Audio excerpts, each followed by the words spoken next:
Kickoff hour is underway, and we are live in studio. Thank you for being with us today. Bible study live today, noon Central. Can't believe it's already Wednesday, but it is if you're listening live. I am here. Greg is here. We're the two that'll get you the next hour, and then Rick, Bubba, and Adler all join us for the main show. And I just announced him, and there he sits right now, Mr. Greg Burgess. Hello, sir. What is up? What is up for you? Huh? Hey, now. Hey. Welcome in. I'm glad to be here. So I mentioned Bible study today at noon. Also, Jack State 3-3 hosts Middle Tennessee at 2-5 tonight at 6:30 p.m. Central Time on ESPN2. So for those of you around the country, we're always talking about Jack State and Middle Tennessee. All right. And they play tonight. So the nation can see them tonight, 6:30 Central Time on ESPN2. And so if you're sitting around hanging out, then it's game day for Mr. Bill Bubba Bussey, who just walked through and gave us a good morning off camera. You doing stadium work tonight? Huh? Are they going to hire you out doing stadium work? No, You're available?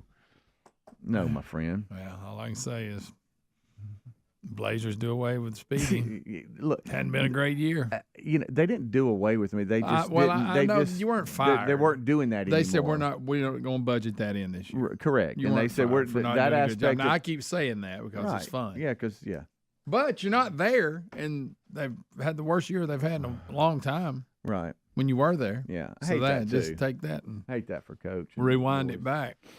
Yeah.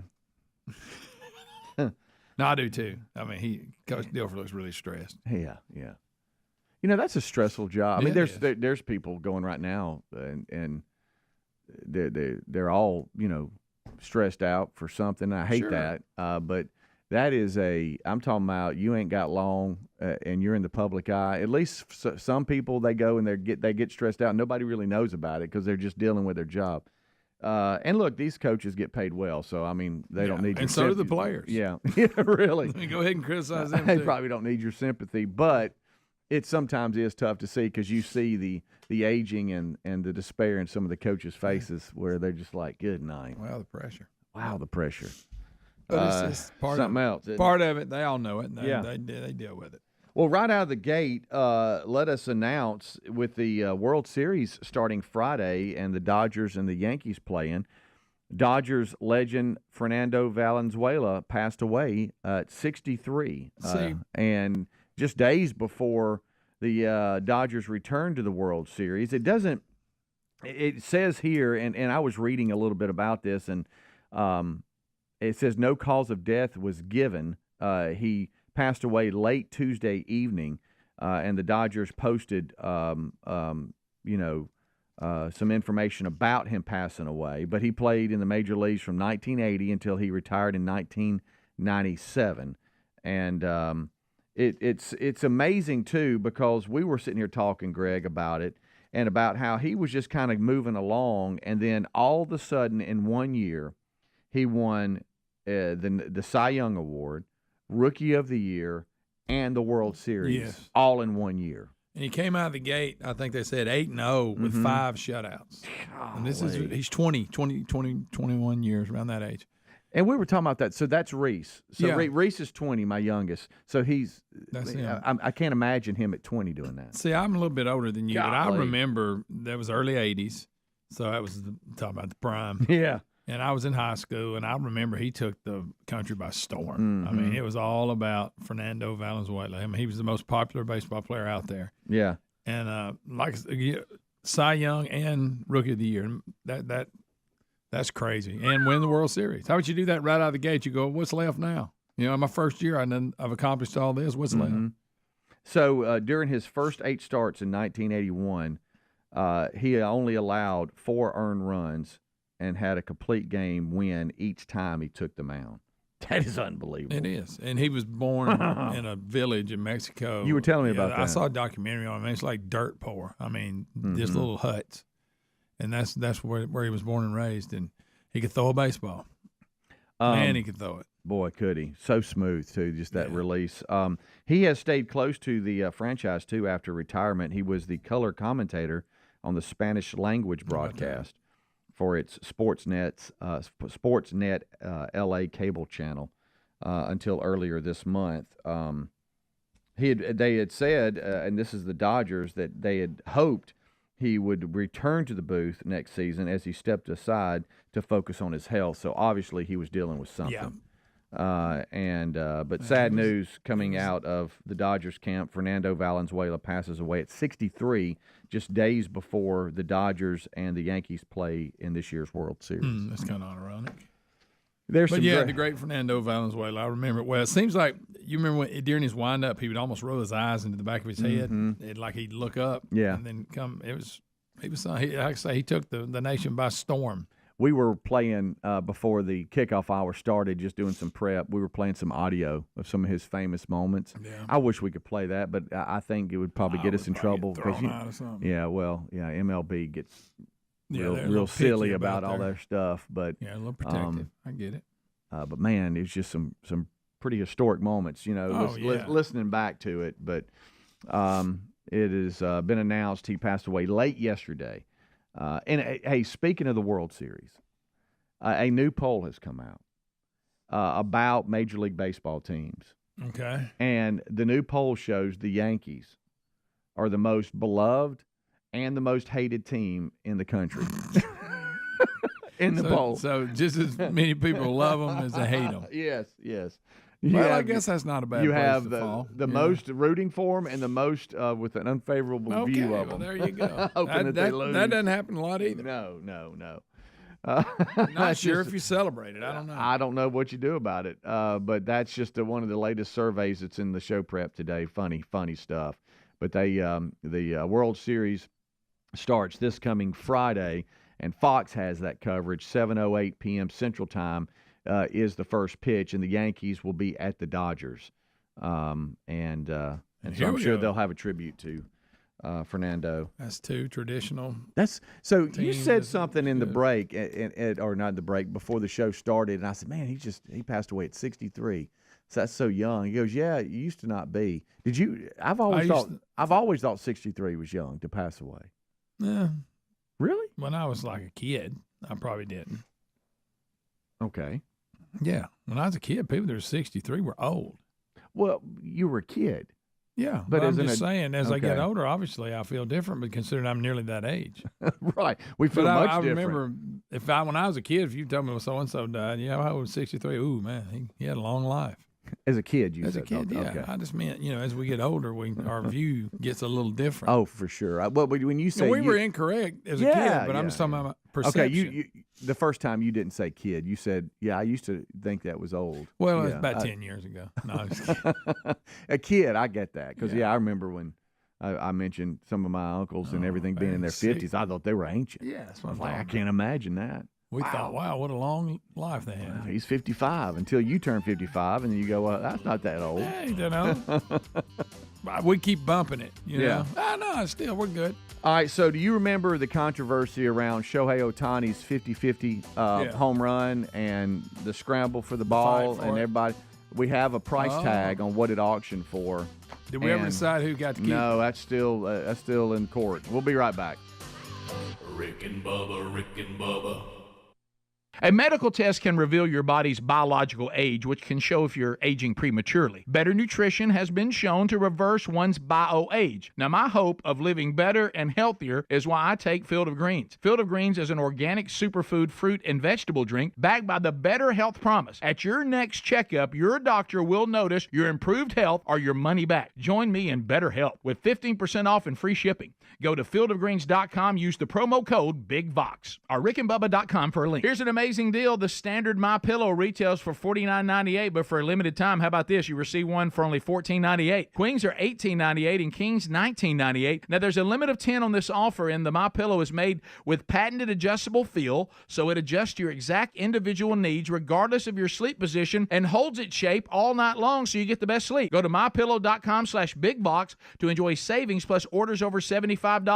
Get free shipping. Also, find a link at rickandbubba.com under the sponsors. There's nothing nothing more frustrating than your earbuds won't work, so Raycon is making your everyday easier with their best-selling everyday earbuds.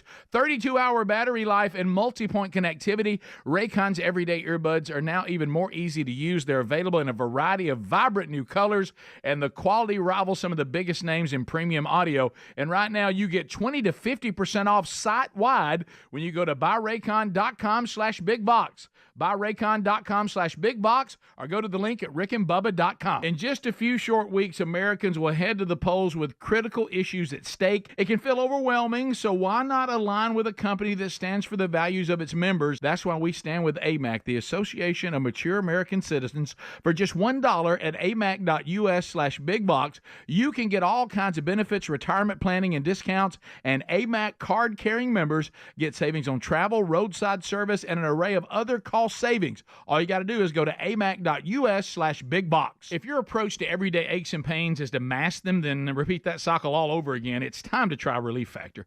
Instead of masking pain, Relief Factor helps eliminate it with a unique formula of ingredients that helps support your body's response to inflammation. Give it a try and get the 3-week quick start pack for just $19.95 at relieffactor.com, or call 1-800-4-RELIEF to get that deal. You can also find that information at rickandbubba.com under the sponsors.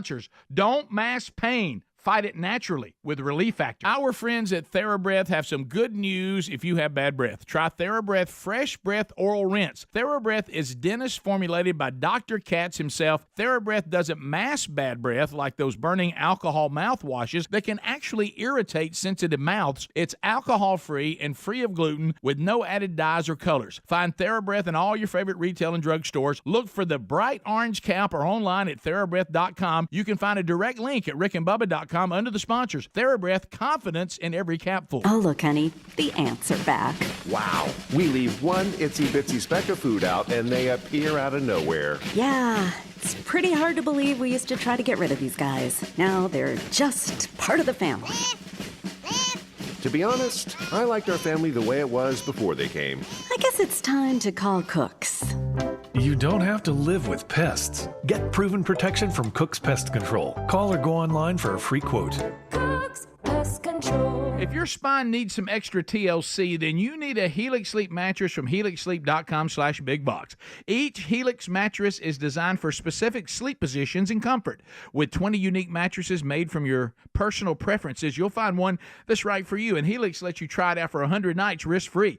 Take the 2-minute Helix Sleep quiz to get matched with the perfect mattress. Head to helixsleep.com/bigbox to save 20% off your mattress order, or go to rickandbubba.com. With Helix, better sleep starts now. Our friends at Tax Network USA tell us if you owe back taxes, don't gamble with the IRS. It's a no-win. You need Tax Network USA on your side. Their attorneys and expert negotiators employ aggressive strategies to help settle your IRS issues quickly and in your favor, even if you haven't filed in a few years. They've helped resolve over $1 billion in tax debt for people just like you. Talk with one of their strategists for free. Call 1-800-780-8888 or go to tnusa.com/bigbox. All right, when it comes to protecting your home, it's always better to stop trouble before it starts. That's why Simply Safe is changing the game with Active Guard outdoor protection. Now, it offers a double layer of defense, cutting-edge AI plus real-time monitoring by Simply Safe's agent to prevent crime before it happens. Save 50% on a new Simply Safe system with a select professional monitoring plan at simplysafe.com/bigbox. That's simplysafe.com/bigbox, or find that link at rickandbubba.com. There's no safe like Simply Safe. Rick and Bubba's in Ohio. Rick and Bubba. Pass the gravy, please. Rick and Bubba. Ooh, it brings me to my knees. Rick and Bubba. I can't start another Rick and Bubba. day without 'em, brother. Rick and Bubba. Ooh, there is no other. All right, it's 20 minutes past the hour. You've got the Kickoff Hour live. Thank you so much for being with us. Rick and Bubba are here and ready. Adler will join us shortly, and next hour the main show will start. Don't forget Bible study live today, noon Central. And for those of you around the country that hear us talking about Jack State all the time and Bubba's relationship with them as assistant AD and in charge of sports broadcasting and everything. Today is game day for him because Jack State hosts Middle Tennessee, 6:30 p.m. Central Time on ESPN2, so you all have a chance to check it out if you haven't. How about that? Wednesday night ball. Wednesday night ball, which is very strange, but that's something that's not new. It's just, it's just. I mean, starting on Tuesday, I guess, Greg, we can say, you know, if you add in the NFL, every day of the week there's football. Yeah, so that's right. You can find it somewhere. And if you like it, it's out there. Yeah. So last segment, we talked about a couple of things. We also talked about the Dodgers legend Fernando Valenzuela passing away at 63. Just days before the Dodgers host the Yankees Friday night in Game 1 of the World Series. They didn't give a cause of death, but they did say that he stepped away because he was still close to the organization with their Spanish broadcast. He did step away earlier this year to deal with some health issues, and the cause of death was not revealed or given. But he did pass late yesterday. So sad news out of that. And we were kind of reminiscing a little bit. And Shohei Ohtani's in the news as well, who's an L.A. Dodger. His historic 50th home run has sold for a staggering amount. It has set the highest, I will say. Days before the World Series, he has sold his home run ball has sold for $4.4 million. It is the highest ever paid for a baseball or any other ball, according to ESPN. The previous mark was set when someone paid $3 million for Mark McGwire's record 70th home run ball in early 1999. See, that's a bad investment because it got beat later, right? Yeah, but still, I mean, you got it, but you are correct. This here, though, with him, you know, with what he was able to do, and Shohei, I don't know if anybody else will ever do the 50-50. He's the most famous athlete coming out of Japan, and the first baseball player in baseball history to hit 50 homers and steal 50 bases in a season. Wow. And I don't know if that'll be done again, so this one might stand. I don't know, but there's controversy around it, and got a lawsuit, right? Yeah, and the auction has been overshadowed a little bit by the legal situation surrounding the ball. Now the guy that got the ball and walked out of, because they were down in Miami, and they were in Miami's Lone Depot Park. The guy that walked out the stadium with the ball, there's claims that someone else had it, that the 18-year-old, I believe, had it, and he got down and took it from him, and so that's been a huge controversy. And apparently there was an agreement from all the people that are, because there's some lawsuits and everybody's trying to figure it out. Everybody said, okay, we all are in agreement that the auction goes on, and whoever buys the ball, they have it. We'll figure the courts, the lawsuit, the lawsuit and all this kind of stuff. We'll figure all that out, and the auction company, Golden, and all that. But yes, that's still in court. Maybe if I'm misremembering, which is a word, we saw the footage because we covered the story, and I think he did take it from him, but you really couldn't see it, right? I mean, they both went under there to get it, and the one guy comes up going, he took it out of my hand, and for a ball worth that kind of money, I might punch somebody for it. Yeah, for real. I mean, don't take it personal, but I have. I've never $4 million ball. I may punch you in the head and get it. I've never been at a live sporting event. I mean, if you were trying to take it from me. Yeah, and got to wrestling over any kind of ball. Boy. I've seen a lot of mania before, though, when the ball starts bouncing around the seats and everybody dives under the seats, and you got arms and people. And then finally, they give their bodies up. They'll just dive into the concrete. And this was that type situation. And I get it. Yeah, and the young man, the 18-year-old, that says he firmly had the ball in his left hand prior to the other guy jumping down and then kind of getting into a wrestling match, and then the other guy comes up and holds it up like, I got it. And then the 18-year-old's like standing there in disgust, like, hey man, what's up? You know? Yeah. He took it. That's the lawsuit. That's what's going on. You think they settle for just a percentage? Maybe he goes, "All right, I'll give you $1 million if you'll just go away and let me have the rest." Yeah, maybe that's a possibility, but I doubt it.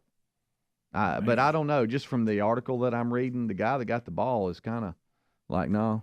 It did look like he went under there and yanked it out of the guys. I mean, just from what I saw. Yeah, but to your point, it's kind of like it was like in a little area where there was like little sitting tables and everything. Yeah. And so the wrestling match kind of goes down into underneath the table, and kind of what you're saying, you can't really see. It's not like the 18-year-old grabbed the ball and then held it up and the dude tackled him and took it from him. Yeah. It's like no, they were both reaching for it. And the argument is, hey, I clearly had it. I firmly had it in my hand, and he jumped on my arm and kind of wrestled my arm and kind of pinned me down, and then grabbed it and took it from me, and then came up like he had it. They're probably arguing that in this case, I have the ball. He takes it from me. I had gained possession, so therefore it was mine. So he basically took something that was mine. Correct. And that's, I mean, there's litigation going on now about that, and that will be decided. And it's a very sensitive topic because a lot of people are like, no, that the 18-year-old clearly had it, and he deserves it. And then there's others going, well, no, it's fair game until somebody comes up with it. There's no rules about who gets, how if I touch the ball first or gain possession and then fumble it, we're going to go to the replay. Right. But there's a lawsuit that about it all. And he tried to make a baseball move. Yeah.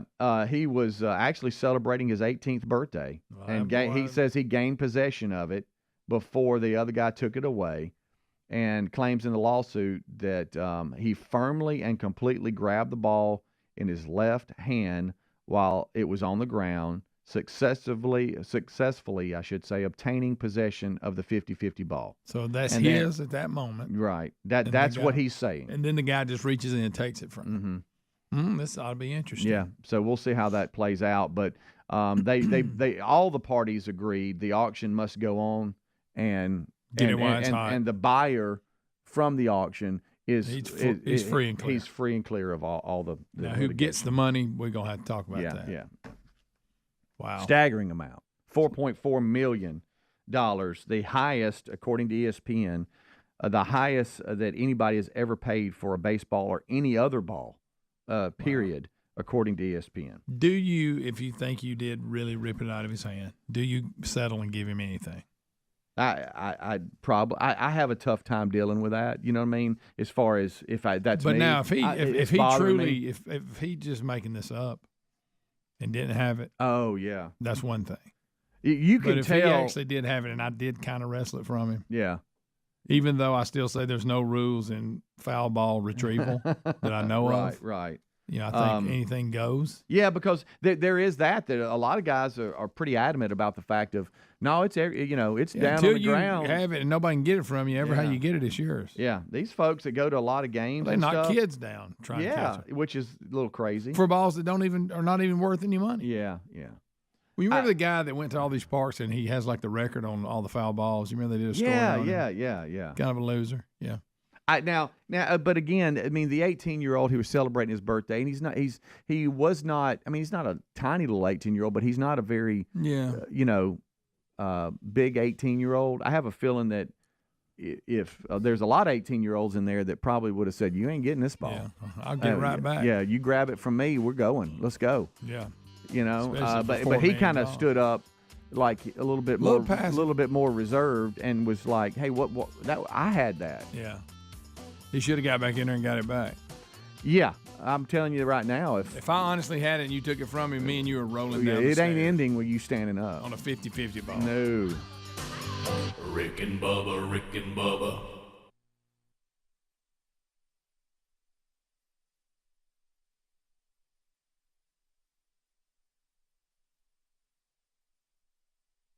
We all have two ages, our true age and our biological age. Our bio age suggests how healthy or unhealthy we are inside. You want your bio age years younger than your true age. Let me tell you how Field of Greens is helping me do that.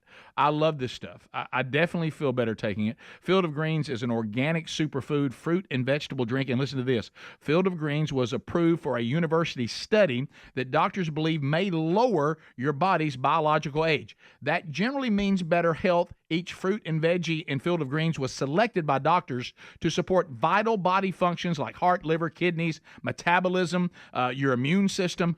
Only Field of Greens is backed by the Better Health Promise. At your next physical or checkup, your doctor will notice your improved health or your money back. So why don't you join me in Better Health with 15% off and free shipping? Go to fieldofgreens.com, use the promo code BIGVOX, or go to rickandbubba.com, find the link under the sponsors button. If you're spine needs a little extra TLC, then you need a Helix Sleep mattress from helixsleep.com/bigbox.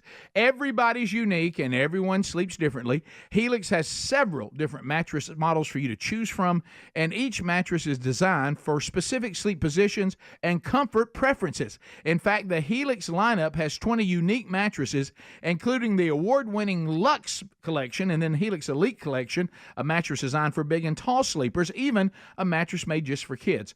Nervous about buying a mattress online? Don't be. The Helix Sleep Quiz takes into account your individual sleep preferences to match you with the perfect mattress. It only takes a few minutes to answer a couple of questions, and once you pick your mattress, Helix knows there's no better way to test a new mattress than by sleeping on it. So you get a 100-night trial, so see how you like it. With more than 12,000 five-star reviews, it's time to head to helixsleep.com/bigbox. Save 20% off your mattress order or visit rickandbubba.com for the link. There's nothing more frustrating than when an everyday item that you depend on doesn't work. You know what doesn't cause that kind of fuss? Raycon's best-selling everyday earbuds. Raycon's everyday earbuds are made to make your everyday a little easier. Every time they update the product, they add new features to make them even more easy to use, like 32-hour battery life and multi-point connectivity that lets you pair with 2 devices at once.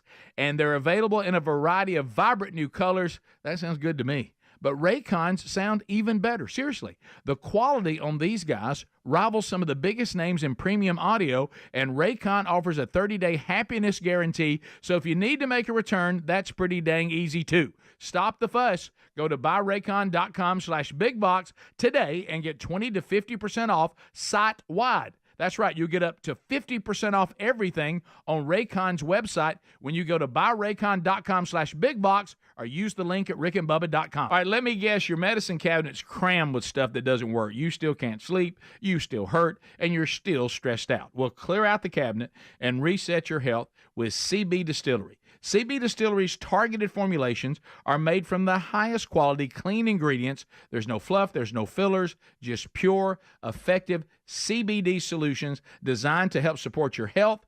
In 2 non-clinical surveys, 81% of customers experienced more calm, 80% said CBD helped them with pain after physical activity, and an impressive 90% said they slept better with CBD.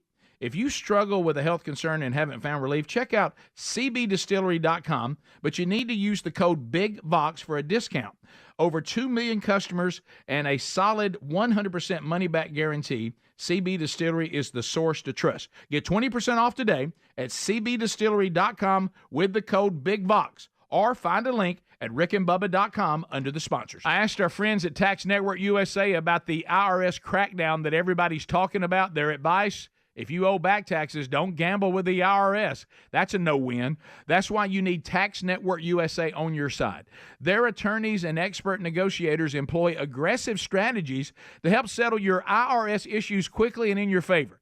Even if you haven't filed in 1, 5, or 10 years, what gives Tax Network USA the edge? Their preferred direct line to the IRS and their knowledge about which agents to talk to and which ones to avoid. Now, they're not going to back down until they secure the best settlement for you, which could save you thousands. That's how they've helped resolve over $1 billion in tax debt for people just like you. Don't wait until the IRS closes in.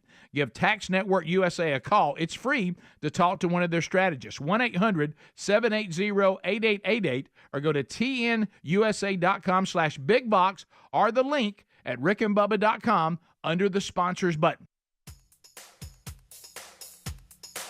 Rick and Bubba's in Ohio. Rick and Bubba. Pass the gravy, please. Rick and Bubba. Ooh, it brings me to my knees. Rick and Bubba. I can't start another Rick and Bubba. day without. All right, 25 minutes until top of the hour. Kickoff hour is live. We've covered a lot, and we thank you for being with us. 866-WE-BE-BIG is our number. And this portion of the broadcast, Greg, is brought to us by ReliefFactor.com. What's up? ReliefFactor.com. Been with us for many, many, many years. That's funny you said that. I was sitting here thinking to myself, how long have they been with us? They've been here as long as I've been here. I've been here going on 16 years, so laugh at that. Yeah, good night. And we had Dr. Mixon on not too long ago. A great partnership, and I think we all agree. Look, life takes a toll on our bodies. If not, just listen to this show. We'll tell you about it. But if you've been sitting at a computer, or you're a truck driver and you're sitting there driving, or you got a physical job, maybe some of you are out there getting after it in the elements, trying to do a little bit better, whatever the case, and you're just suffering from aches and pains. You're like, man, there is an active way to turn back the clock on pain. It's Relief Factor. And it's been developed by doctors. We've talked about that. It helps support your body's response to inflammation. The difference you'll notice is it doesn't mask pain. Relief Factor helps eliminate it for good. And it's 100% drug-free, too. And so if pain is something that is just in your life and it has affected you, and you're like, man, I don't know what to do here, go to relieffactor.com. Their 3-week quick start is just $19.95. That's less than $1 a day. And look, in about 3 weeks, because 90% of the time now you have no pain at all after that, that's kind of through all their research. They're like, okay, if you take it the way you're supposed to for 3 weeks, you'll have an idea if it works for you or not. So that's why they've labeled it 3-week supply, because they think that's how long it takes for you to make a big difference or see the difference. That's right. ReliefFactor.com or 1-800-4-relief. That's 1-800-4 and then relief, or just go to online, relieffactor.com. Try their quick start pack. It's a 3-week supply for $19.95. And those the painkillers that are over the counter, they might mask a little thing, but you don't. I know people that take them every day, multiple times a day, and it's just eating your stomach up. So don't do that. Yeah. All right. So we are rolling back, and we've been a little bit sports heavy. I apologize for that. Yeah. But Shohei Ohtani's 50-50 ball was auctioned off. Well, that's more also a legal subject. Yeah, not just sports. There's controversy on that. It's in court. Then Fernando Valenzuela passed away. Went on in. He hit 63. We talked about that. And this one here, though, is interesting because as college coaches, you can get frustrated. We just talked about at the start of this hour. Trent Dilfer and others that I know are very frustrated, and all of you that follow college football, you've seen frustrated coaches in press conferences. And do you not love those? I love. Oh, when they're frustrated. Oh, you kidding me? Remember Spurrier? Oh, yes, I remember Spurrier, Come after me. I'm a man. I'm 40. And you love you love that one from Gundy. But this one here is interesting because Arizona State's coach was very frustrated with his kicker, and he called a free tryout and an open tryout to anyone that wants to kick for him. Yeah, during his press conference after the game.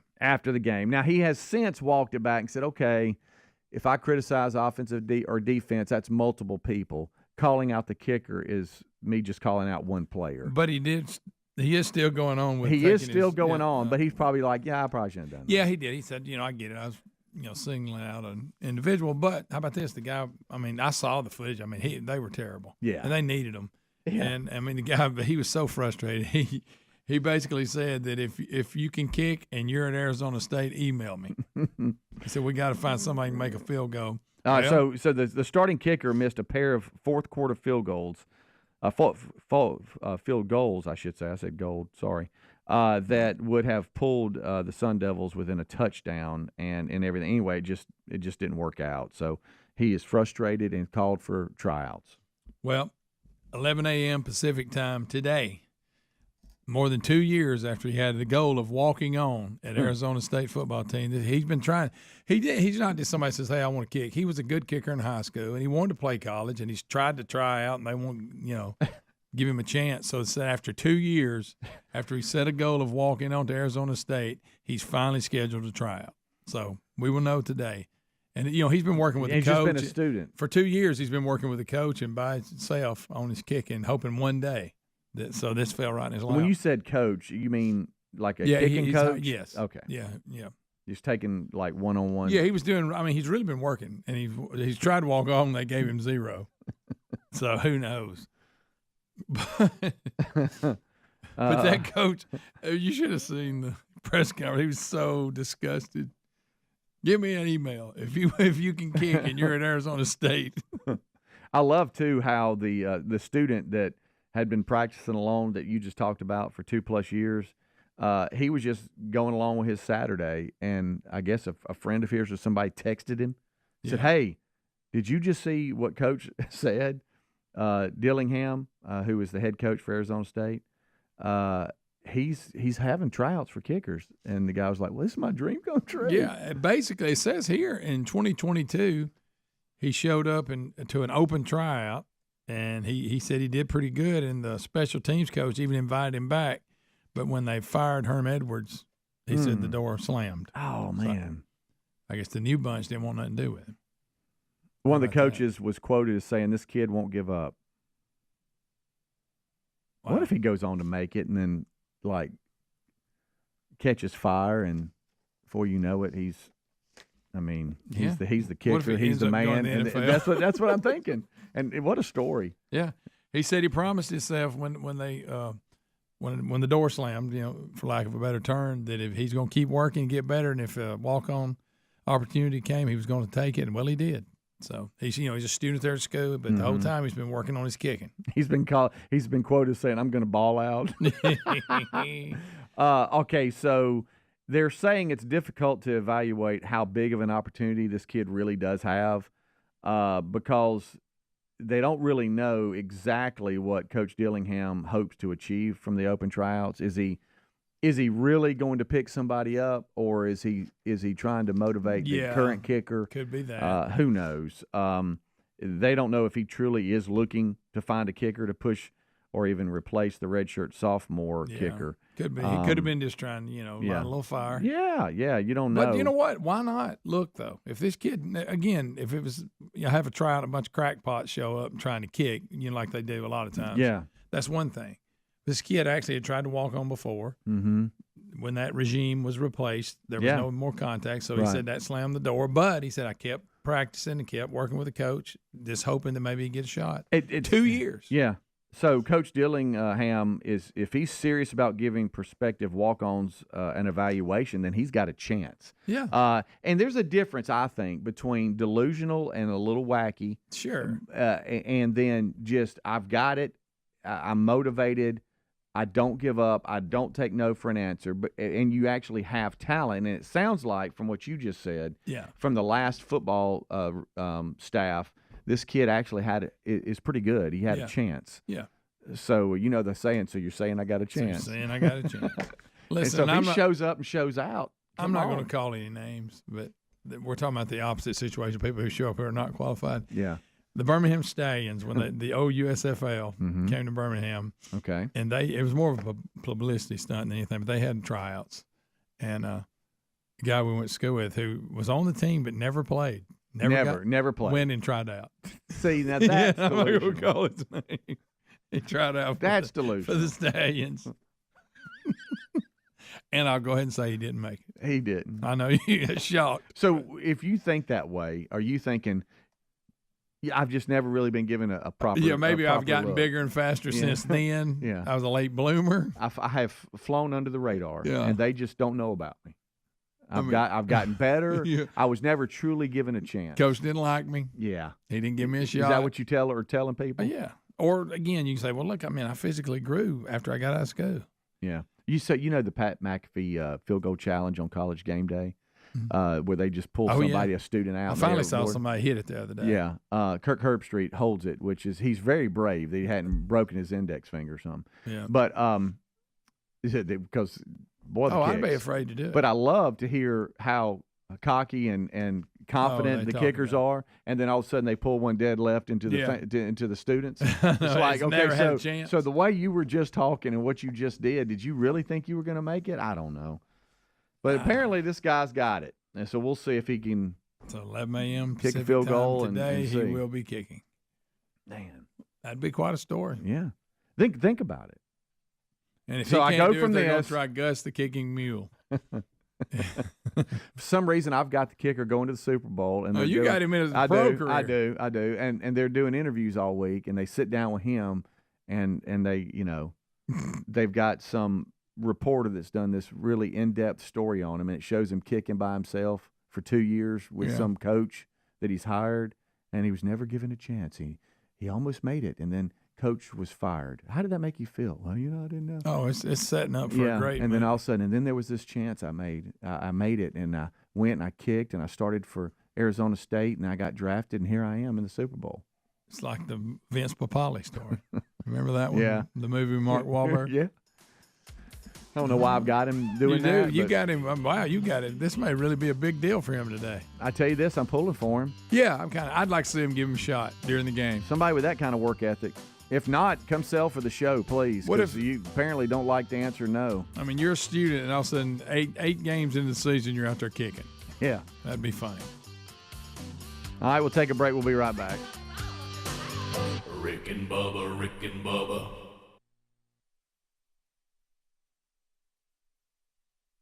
Moments like hearing my cat purr good morning mean a lot to me. But after being diagnosed with metastatic breast cancer, or MBC, which is breast cancer that is spread to other parts of the body, they mean even more. I take Ibrance, palbociclib. Ibrance 125 milligram tablets with an aromatase inhibitor is for adults with HR-positive, HER2-negative MBC as the first hormonal-based therapy. Ask your doctor about Ibrance and visit Ibrance.com. Ibrance may cause low white blood cell counts that may lead to serious infections. Ibrance may cause severe inflammation of the lungs. Both of these can lead to death. Tell your doctor right away if you have new or worsening symptoms, including trouble breathing, shortness of breath, cough, or chest pain. Before taking Ibrance, tell your doctor if you have fever, chills, or other signs of infection, liver or kidney problems, are or plan to become pregnant, or are breastfeeding. Common side effects include low red blood cell and low platelet counts, infections, tiredness, nausea, sore mouth, abnormalities in liver blood tests, diarrhea, hair thinning or loss, vomiting, rash, and loss of appetite. Did you know that Wendy's has any size soft drinks for just $1? Yeah, any size, anytime.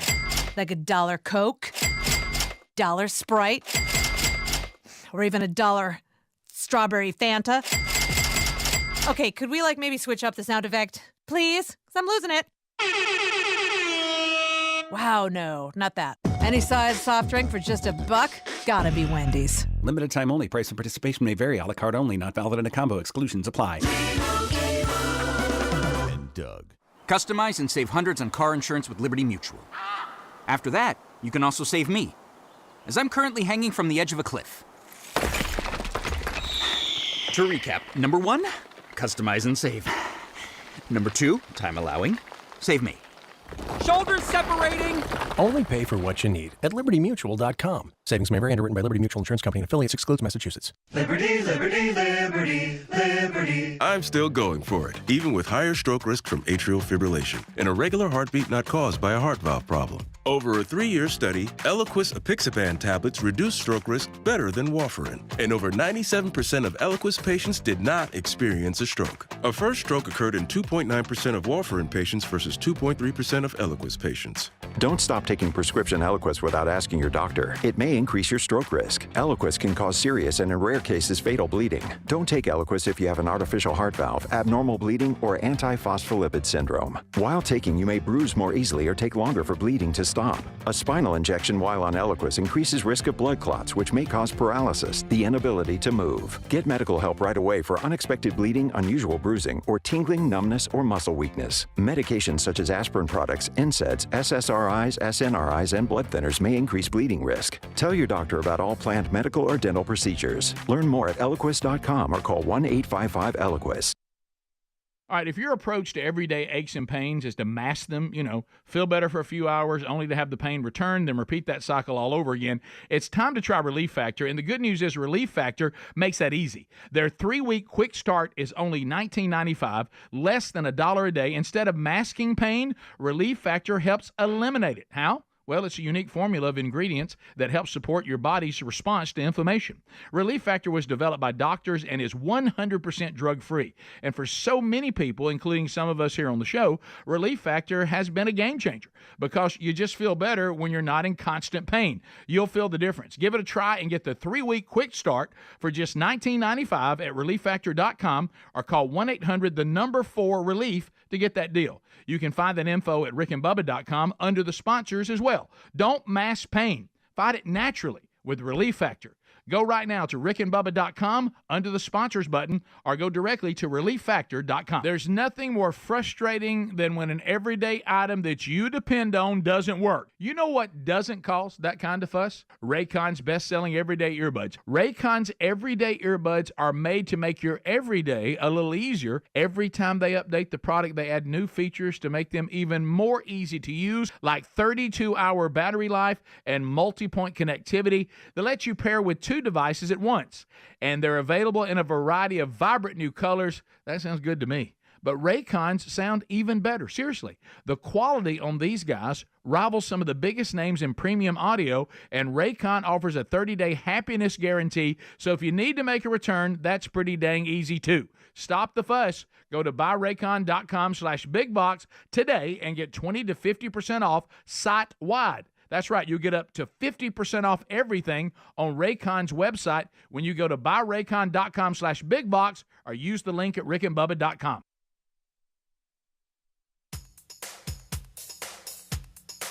Rick and Bubba's in Ohio.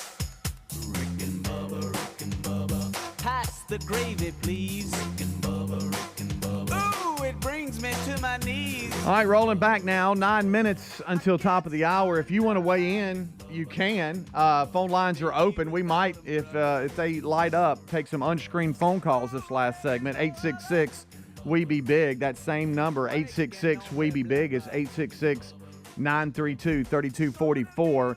And the text option is available, and I know been very active today. We see you all weighing in on your thoughts of kickers and 50-50 home run balls and all that. Yeah, it's just a lot on the table, but if you want to weigh in, you can. Greg, today, National Croc Day. Croc? You Crocodiles? You wear Crocs much? Oh, the shoes. No, I've never worn them a day in my life. I'm not anti. I've just never had a pair. How about you? I had a pair, and the strap broke on them, and I just never replaced them. Now, my grandkids like them. They wear them. Well, they're easy. Yeah, they'll jump in them. They can go outside. Yeah, River, he has a pair too, and they have the little figures that you can put on, things. Plug in. Yeah, a little plug in. He's got like a Hulk and a Spider-Man plug in. Have all that. Got that. But it's good. Now, I had them. Now, I don't know if it had its own day. Yeah. Do you know what you want to know what when I wore mine all the time? But the bottom got real slick and real slippery. You got to be careful with them. But it was to wash the cars in.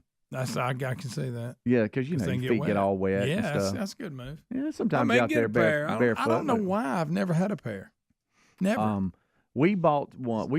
Everybody bought a pair. Stupid. We were down in Panama City at one of the little youth World Series many times. They were playcations. They really weren't they weren't vacations, but you might have a game and then the rest of the day is off, and so a little bit of downtime. And we went to their big shopping center area, and they had a store that was just a Croc store, and we all got some because we were down on the beach, and I kept those forever. And then the little strap that goes around your heel broke, and I could still wear them. You never replaced them? I don't know. No, I don't.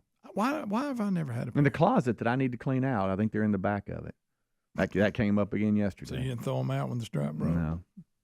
No, because I have one. Today on Croc Day, why don't you go get them? I have one with the strap and one without. Well, okay. And for the strap, you know how you can fold it forward and have it on the front. That's how I wear them. But I will if I'm washing the car or something. Yeah, I can see that. Yeah. I'm going to get a pair. Yeah, you might have to get a pair. I've just never. Now there's some people they wear them all the time. Yeah. I mean, they'll like wear them with jeans or out to eat. You make fun. I'm serious. They do. There's people with golden ticket seats that come in here with Crocs. Nah, you're making stuff up. I'm telling you. We wouldn't let nobody in here with Crocs on. Yeah, they got Crocs on. It's dangerous. Same, flip-flops, Crocs, whatever. Yeah. I'm not a fan of the flip-flop. Yeah. And I used to wear, when I was a kid, one time I went, everybody's church would go to Six Flags. Well, you went from around here, but the youth groups, they make Six Flags. Mm-hmm. We went on one, and for some dumb reason, I thought I'd wear flip-flops. Well, it rained. And it got slick in there, and it was like I was on ice. Yeah, that was a miserable time at Six Flags. I'll tell you that. A lot of folks here are weighing in on Crocs. I'm one of those guys, Speedy. If I'm not in boots, I'm wearing Crocs. Very comfortable and very easy. You go for just comfort. I got it. Now, I got some of them closed-toe Crocs and scrubs when I worked in the hospital. Really? Yeah. There's a lot of people that wear Crocs. Now, Have you seen the Hey Dudes? Oh yeah, I got some. I got like 3 pair of Hey I got Dudes. some. I got in trouble. They're comfortable. I got some. I was wearing them, working on the trailer that I just rewired, and I was touching up a little bit of it's black, so I was hitting with a little bit of spray paint, whatever, and I got some paint on my Crocs. Oh no! And I bet you I hadn't had. I mean, not Crocs, but Hey Dudes. And I bet you I hadn't had them for 3 days. You shouldn't have had them on out there doing physical again, work. Again, you get your old pair. So I got one old pair I keep by the door, and I just step in them. Oh, really? I don't even put it over my heel. I just step in them and go. Ooh. Well, feed the dogs or something stupid like that. Yeah. It was easy. It was easy, quick, and that's why I had. It cost you though. Oh, Terry got mad at me. She's like, "So that's what you've done?" Well, I declared I could get it out for some stupid reason. I've you can get paint out. Okay, hon. Yeah, the paint's real easy to get off. All right, so unscreened phone calls. Here we go. I know there are lots of things about Crocs not being good for your feet. Lots. Wow. All right, it says Nathan. I guess when you called, we put it in there. So unscreened phone calls, but it says Nathan. What's up? Hey, Gregory. I was just saying if you've seen the Oxford Yellow Jacket's got them blinking lights now. Now what is that? Yeah, you got something lights. What was that? The Oxford Yellow Jackets. They got the on the football field. They got the blinking lights now. I did see. Did they really? I did see them. They played Clay Chalkful this past weekend, and it was the game of the week. And I watched some of it. Beat them pretty good. I was trying to keep up with Hoover Thompson too, and I saw one of the times they scored it. All the lights started going nuts. So I knew they built that facility that is unreal. Yeah. So I didn't know they had the blinking lights. Quarterback's good too. Oh yeah, they got a good team, real good team. Clay Chalkful's offensive line's huge. They're gigantic. But I think they could be a college team. Yeah. But did you the first time the lights started blinking when I was at a stadium, I thought something was wrong. What's going on? Yeah. Because you remember with the old lights, the old Mercuries, and when they went out, they had to cool off to come back on. Yeah. So you had to wait. You remember when somebody accidentally turned them off? And the game would be delayed. All right, this says John in I think, where does it say? Anyway, it says John is calling in. John, what's up? In Birmingham. Hello? I got to be ready. It says Travis in Virginia here. Travis? Hello? Hi, Cooper. How y'all doing? We're good, brother. What's up? All right, Tim. Hey, did y'all hear that Kamala Harris has actually come out with proof that the Earth is flat? No, I have not heard that. I didn't know that. That's it. Jason. And she did her hands like this when she was telling you. She did. Jason is calling. It says on the caller ID here. Jason, what's up? Good morning, fellas. How are y'all? Man, we're great. Hey, I called in about a month ago about the weather people for the local news channels or news stations in Huntsville. Uh-huh. Speedy, next time you go up there, you got to watch the weather at your parents' house, man. Okay. They've got one of them's got a new girl on there that's got canine teeth. Okay. Good night, y'all. Stop doing that. Did he say canine teeth? He did. We're live, y'all. You would think that would be detrimental to your career. Yeah. But then again, maybe the people like that. Look, I really don't want to end it on that, but I don't know what to do. Yeah, well. Carson, unscreened phone calls. What's up? Yes. Speedy, if you don't mind, when in between the breaks, please don't walk in front of the screen and turn around with your head backwards. Now I got an eye doctor appointment today. What do you want? What do you want of my sons? The glare. Is that another ball joke? What are you kids? Oh, they love ball jokes. I'll get on them about something. They'll go, yeah, but I'm not bald. Yeah, but you will be. Rick and Bubba.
Fauci.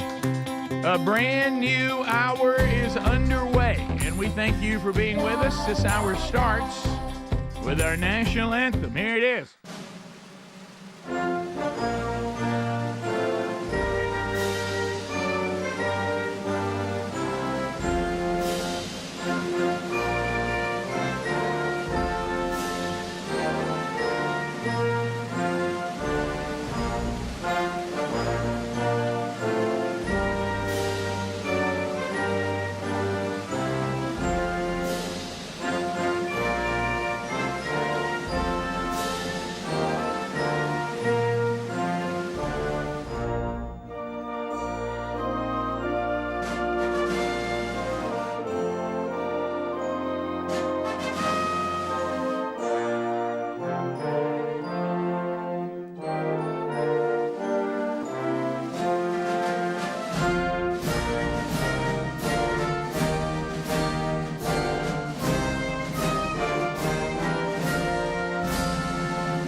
It is 7.5 minutes now past the hour, coming to you from the Big Boy Studios on the bleeding edge of technology. Hello from Sweet Home, Alabama to the rest of the world, whether it's live or archive, we're glad you're here. Both options available at rickandbubba.com. Catch the show as it's happening or catch it on your own time. Speedy and the real Greg Burgess have knocked out the kickoff hour. Eddie Van Adler now joins the team with your YouTube experience. He'll be driving that bus and sitting across. Speaking of a bus, there's the silver-tongued one, the man with a golden voice, Professional Lunch Eaters Man of the Year, the inventor of pizza and a cup, Shakespeare's worst nightmare, and the master of the King's English. Ladies and gentlemen, put your hands together for Bill Bubba Bussey!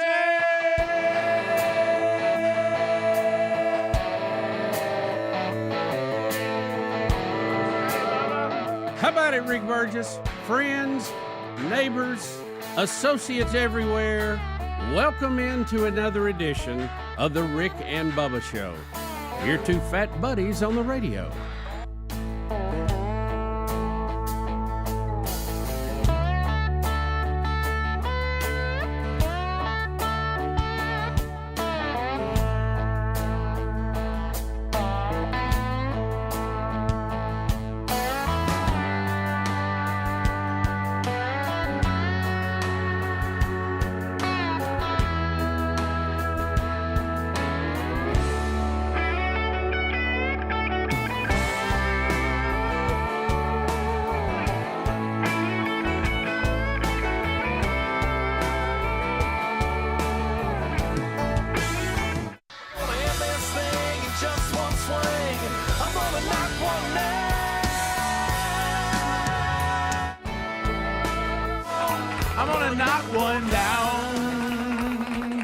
There's Whiskey Falls and load up the bases. World Series. Load them up. World Series starts on Friday, right? Yes, sir.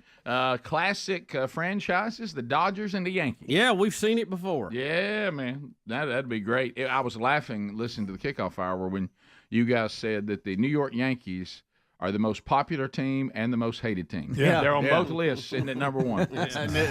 Dominant. How about them Yankees? Wow. Yeah.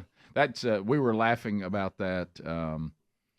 Greg, it was it Dr. Lett who it was that fought, and it was in World War II, and he was a chiropractor where we grew up, and he loved to tell the story about how over on the German side, you get separated, everybody looks the same. I mean, it's. And he said, so they'd all get separated, and when you were coming back to, some of your fellow American soldiers or allies, any of them, they weren't sure sometimes because they'd kill, Germans would kill Americans, put their uniform on. Oh, yeah. And he said one thing that holler out to you is who won the World Series. Mm-hmm. And he said he got separated, and he was coming up, and They had the guns on him. He's like, "Don't shoot me, don't shoot me." And they said, "Who won the World Series?" And he said, "Them damn Yankees," like that. And they said, "Yep, that's right." And so he got in. I remember him talking about that. So back then that was a pretty good guess. If you threw that out, you were ahead of the game. They had a streak going. I think they still probably are a pretty good guess. So anyway, they're playing, and of course the guys also announced that Venezuela went on in. Oh yeah, I heard that this morning. Yeah. Fernando at 63. Yeah. Man, he was a phenomenon. Y'all remember when he showed up on the scene? I know he won the Rookie of the Year and the Cy Young in the same year, and that doesn't happen much. That doesn't happen. No. Well, but he was unhittable. I mean, for a while, it was almost comedic. He won a good screwball. He won his first 8 starts, and 5 of them were shutouts. That's crazy. Insane. That's and a lefty that can throw a good screwball is. He lived and died.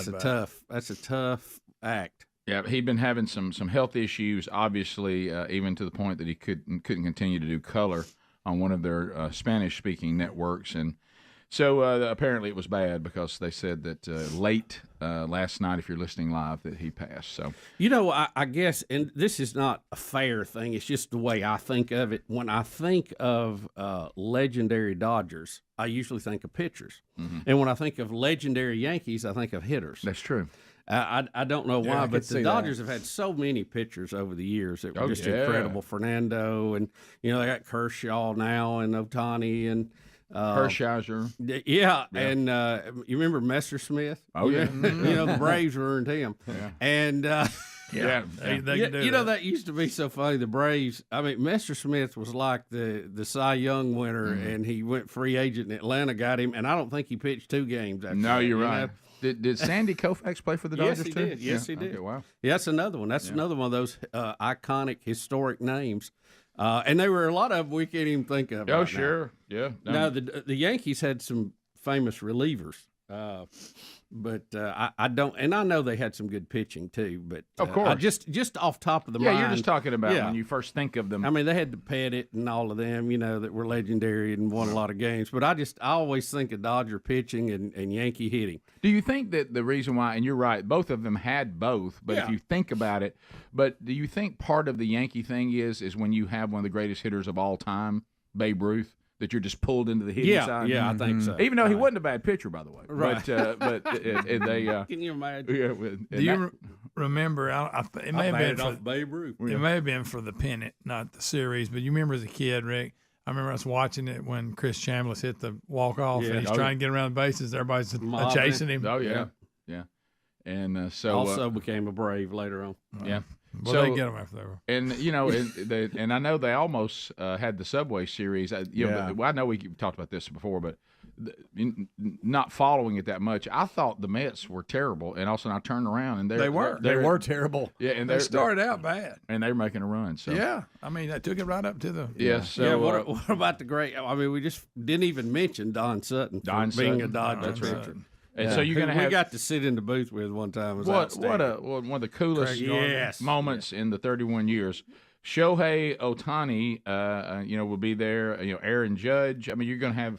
Yeah, this is gonna be it's gonna be a lot of fun. It's funny you said that because I was thinking about that. You got Mookie Betts, Freddie Freeman, Shohei Ohtani on the Dodgers side. Then then on the other side you got Juan Soto, you got Stanton, you got Judge. I mean, these are the powerhouse names in Major League Baseball. It's good for baseball. They're going to go head to head. Good for baseball. Might even have you a lot of Hall of watching Famers in the future. Both of them, the 2 largest TV markets. So. It's perfect for baseball. Yeah, good for baseball.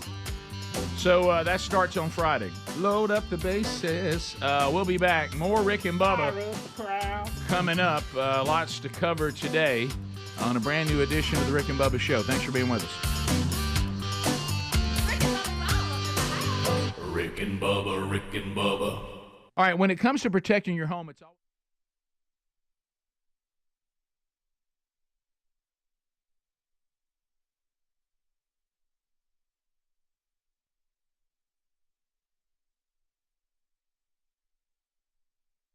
You know, one thing we talked about on this program, and really it just continues to get worse with all the way you can abbreviate things when text messaging or emailing or whatever it may be. And, of course, in our business in radio, it doesn't matter if you spell something correct as long as you know what you mean. So, you know, spelling, at one time I was a decent speller, but now I'm clueless on how to spell. And then when you get that far away from it, then you go back and start trying to remember the rules of spelling, and then it just... I mean, when you try to come in, it's inconsistent, and there's, you know, you have people that are exceptions to the rule, which means that it's not a rule then.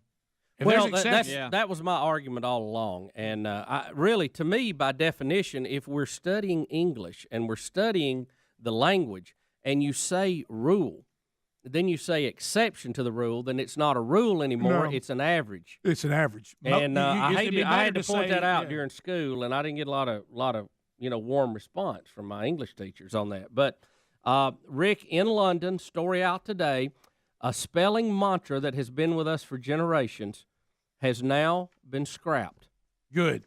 I before E except after C. The British government has ruled that rule is coming to an end. The new British government guidelines that they have sent out to teachers not to pass on the rule to students because there are too many exceptions to the rule, Rick, as we've argued, thus not making it a rule. All right, so what's the new thing? The support for spelling document, which is being sent to thousands of primary schools, say the rule is not worth teaching. Ha! Thank you. How good does that feel? I've got about 6 teachers who I love dearly. I need to make a phone call to today. That's right. Because it doesn't account for words like sufficient, veil, and the common word there, as in it belongs to them there. It's theirs. That's right. I wasn't even sure what you were talking about for a minute. Well, it's not it's the THEIR there. Jack Bovell of the Spelling Society, which advocates simplified spelling. Thank you, Jack. That's right. Anybody named Jack would want simplified spelling. You know why? Because he does know Jack. Said Saturday he agreed with the decision, but supporters say the ditty has value because it's one of the few language rules that most people can actually remember. But if it's not a rule, why are you saying it? I can memorize a whole lot of things. If it's not true, it doesn't matter. Well, you know, here's a bizarre... Jack and Jill didn't actually go up the hill. It was just a little ditty to say about getting water. Right. Or something. I mean, come on. Yeah. Jack fell down and broke his crown. Which was he doing with the crown on? Really? Must have been a king. But, you know, you make a good point to me. The Gap Band had another version of that. We'll let it go. All right, now, are we changing the way words are spelled? Got down. Are we just saying, okay, well, you just got to memorize how words are spelled? Yeah, well, that's the bottom line. Yeah. Shouldn't we be doing that anyway? I mean, that's But there's no consistency there at all. Right. Yeah. Right. You just have to learn that word. And see, to me, that's a terrible way to do a language. Right. I mean, really, let's face it. English is a mess anyway. Compared to Greek and some of the other ones that actually had some logic to it. I mean, it's like fruit basket turnover. I don't know why we jumped on it, you know? There's too many times in our language where somebody has to say, well, it just is. Yeah. Well, what's the logic in that? Why? Well, it's not in. Well, just because I said so. Yeah, it's silent letters. Yeah. Silent letters? Why do you have letters in a word? That is so you know how to say the word. Whoever, I mean, how can anybody let silent letters stand? That's like I'm hidden at work today. Right. I may not be there. Right. I mean, to me, how do you know if I'm there? I'm just hiding at work. Right. And you know, what a waste. Yeah. Well, that's a silent P. Really. Right. Well, then why should it be here? Right. It doesn't belong. You're taking up ink when I have to print it out. Sure. You're taking up digits when I have to text it. I mean, really.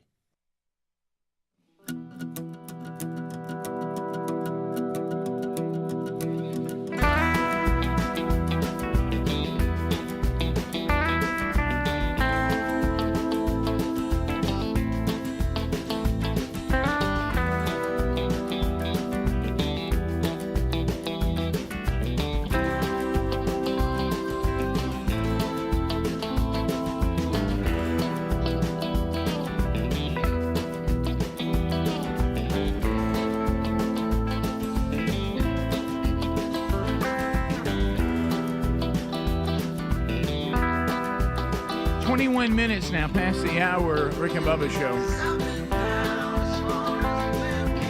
Everybody sing together. When I hear that whistle blow. Train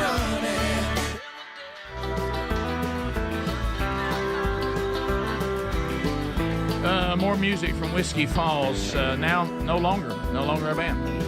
But their debut album, which was the only album we got from them, a good one. All right, so we were talking in the break. Israel continues their offensive against those that are their enemies. They have to look up and spin the wheel of enemies. You've got Hamas, obviously, Hezbollah, which is our update today. You got the Houthis. You got all this backed by Iran, and so Israel kills now. We told you they killed the Hamas leader that was the mastermind behind the October 7th slaughter. Now Hezbollah's new leader, they have taken that leader out on a secret bunker in another huge blow for Iran-backed terror group. So they're just, I mean, buddy, when they spot somebody trying to put something together, or have already put something together, they are taking them out one by one. Now that leads us to another story that is kind of breaking, is that someone inside our government, it appears, has leaked the Israeli plan against Iran to, take the legs out from under Iran's obvious ongoing financing and planning to destroy Israel. And somebody in our own government leaked the plan in great detail, apparently, to Iran. So that's not good. And this is that foolishness that we've been talking about on this show for a long time, when we started deciding that being liked and doing things that feel good were more important than even our national security. That would be your open border. That would be people who are enemies either of us or have ties to enemies of our own country or our allies, especially Israel, just allowing them to infiltrate the government, be in the government, do all this, and as if it's all okay, and that's as long as it feels good and we can pat each other on the back and look how open-minded we are, then we didn't really care if it put us at unnecessary risk or our allies at unnecessary risk. And as we were talking about before also, is when we find people in our government that are working against us and for our enemies, we don't do anything about it. Yeah, there doesn't seem to be any fear of doing treason anymore. Right. No. And, the penalty for treason is death. Right. And, we don't enforce it. So nobody's worried about it. Nobody's scared. But if you're leaking classified information out of the Pentagon about what Israel's attack plans are, I think that is a punishable offense of death, and somebody should be prosecuted and it carried out. Right. And that will cut down on a lot of the foolishness after that, because this is not just, hey, I'm trying to, even the playing field, or I feel that somebody shouldn't be there or whatever. That's really not your call. You're in a position where you're dealing with classified information that could get people killed. Yeah. Including Americans. So that needs to be a much more serious thing that we prosecute. I mean, we get out and we go after all this other stuff. You see all this foolish stuff in the courts with Trump and all this other. That's a real offense we need to be prosecuting. No doubt. Yeah. We won't name them, but there's reports that it was a senior Pentagon staffer, and I think more will come out. But Trump was even asked about it, and he made a comment about the leak yesterday afternoon. And the FBI has an open investigation into trying to find who did leak it. But there's a name that's kind of floating around, but it's female? not. But it's not confirmed. So Do you want that Trump comment that you sent me, Speedy? it's up to the guys. Yeah, if it's part of this story, that's fine. Now, again, we don't know that all this is confirmed. Correct. As far as who did it. Right. Are we pretty confident that it did happen? Oh yeah. Matter of fact, the Pentagon is investigating right. whether who leaked it, and the FBI has an investigation as well. All right, here he is. A bad thing happened today. You probably heard. Now, the press isn't covering it very much, which is just incredible. Possibly our Defense Department or somebody. Anyway, it was leaked. The entire military plan of Israel. The military plan. The plans they have at the highest level. It was leaked. Highly confidential information.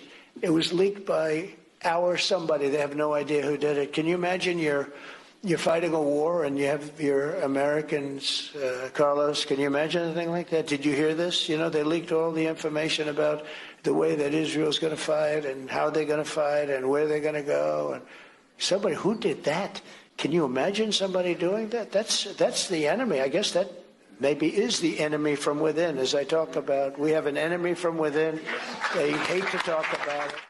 See, that's that thing, like, we had the caller claiming that when Trump says that, he's talking about people who don't vote for him, which is not what he's talking about. No. He's talking about, and here it is again, that right now, our country's biggest problem is that we can't trust people that are serving inside our own government. They're actually working against America as opposed to for America, and that really is a bigger problem than anything else for us right now.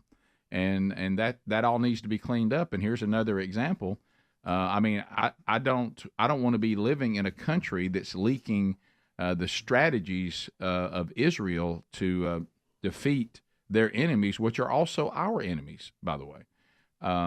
That's that terrible feeling where you're going, we got people leaking stuff out of the Pentagon? Yeah, I mean, Rick, we're not talking about, grabbing a pizza coupon here or something. No. And what happens now, so Israel does not trust us to talk to us about their plans. Yeah. And, we're assuming that all this is on the up and up. I mean, they have put out disinformation before. Right. But, yeah, I mean, and we've had this with, the current president. Trump has had an issue with it. Pence has had an issue with it about these classified documents, too. I think it just grows out of that. Look, if it's classified, that's a certain level it has to be paid attention to. It can't be casual. Right. And I guess there's a glimmer of hope. Unfortunately, it doesn't look like it's going this way. I heard you mention it when we were trying to get back from the break, but my only hope is that this is some brilliant strategy with us in Israel to make Iran think these are the actual plans and then do something else. We've done that before. That's making me. I know that's overly optimistic on my part, but I sure do like thinking that. Yeah, I would hope that's it, not the other. Right. Because that is just ridiculous. Right. I mean, we just we've had some spy cases, but I mean, come on, we don't prosecute them like we need to, and apparently we got prosecutors with nothing else to do, sitting around a lot of parts of the country. So. Oh, Bubba, apparently you can get involved with what is not even up for debate, a Chinese spy. And just continue, continue on. I mean, it's I don't understand it. Bottom of the hour, more to cover on the program today. We'll get your phone calls in as well. Wednesday Bible study back today. Speaking of Israel, we're studying the book of Daniel. So we'll be in chapter 4 today, noon Central, 1 o'clock Eastern on the YouTube channel. Rick and Bubba. So I mean, think about it. And really, the texters are the ones that have got on top of this, like the word "are." I mean, we have a letter called "are." Just use it. Why type all that other stuff out? I got no issue with that. "Are"? I got no issue. We do it with "I." We didn't write a word up for "I." We just said, well, we got a letter called "I." Let's put it out there. Right. To me, that's inconsistent. That makes me mad. Would you like to see the letter "I" be also used for the thing you see out of? No, I'm all right with spelling it. Really? If Why? it's something else. Why? What do you mean, why? Well, yeah. See, that's the whole point. You talking about just getting twisted around in the ground. Right, yeah. But and this GJ thing, I mean, that's drove me crazy for years. Yeah, it makes no sense. No. The Giants, Jack Giants. Girl.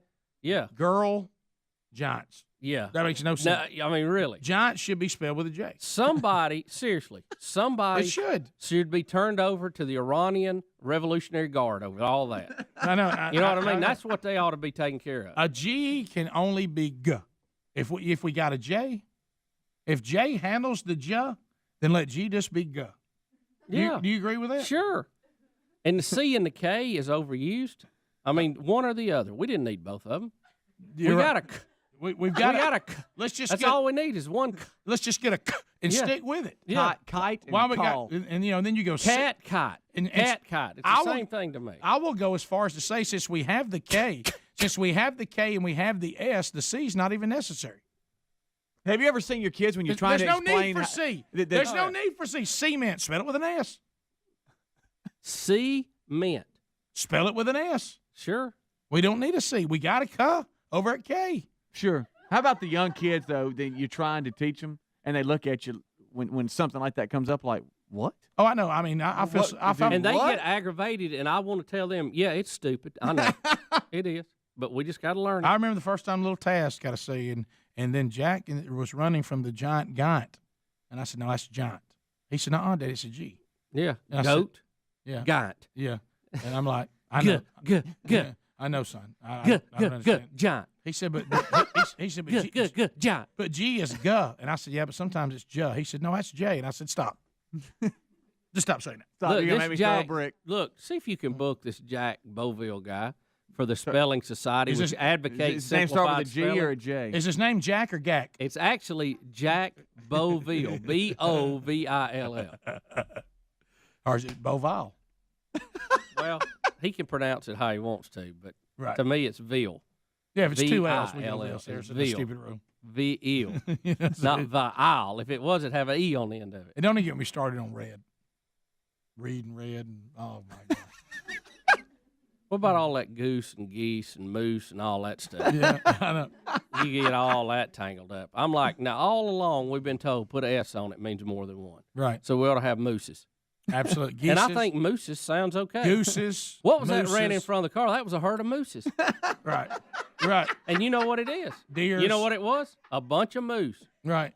Mooses. Mooses. Deers. Gooses. Gooses. What left all that poop in the yard? Well, a herd of gooses came through here. It makes And more you know sense. what happened? Makes more sense. What's a geese? That ought to be a totally different animal and have geeses. Yeah, that's right. You know? I I don't know. I really, seriously, somebody. I don't know what. I don't know if it was a drinking game or how this. Somebody lost a bet. I don't know how we got this mess we're in. And I want to help Jack Bovile fix it up, Right. work it out. Boville.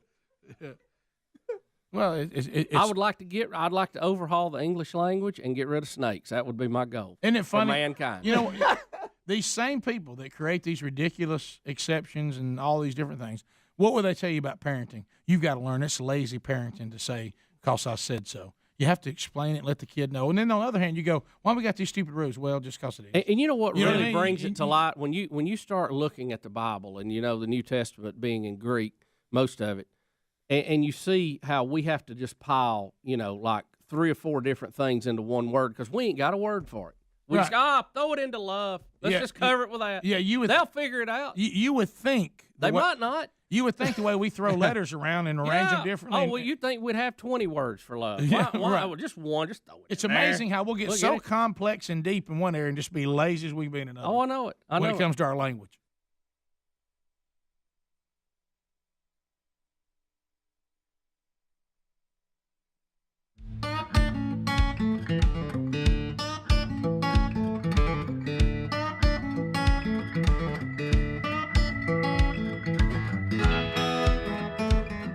it.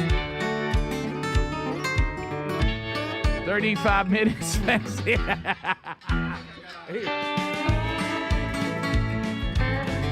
All right, so as we work our way back, how about sleeping on a mattress that was customized for you? I mean, imagine that. Somebody shows up, you know, this is kind of like a tailored suit versus I bought one off the rack. A tailored suit is going to fit right. Well, a tailored mattress is going to fit your body better, too, because it's taking into account your uniqueness. HelixSleep.com/BigVox, BIGV as in Victor, OX. And let me tell you something. They're going to ask you real quick. It didn't take long. Greg and Lee said they have theirs. He's always bragging about it.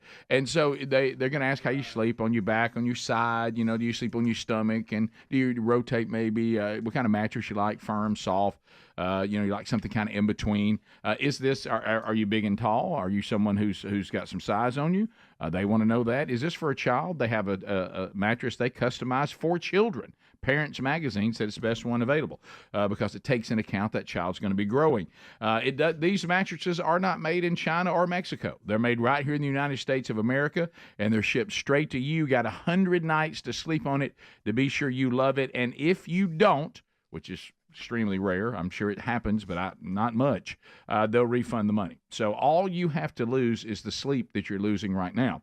HelixSleep.com/bigbox for 20% off, or go to rickandbubba.com under the sponsors button. So as we continue to work through the stories of the day, I didn't know this, but did you know that Walgreens and Rite Aid, as they continue across America to struggle, I don't know how they would be struggling since we all cannot get enough drugs these days, or vaccines or shots. But they're apparently they're not doing great, and now they've just heard word that it could be their end, because guess who's about to start getting into the pharmacy world? Amazon.com.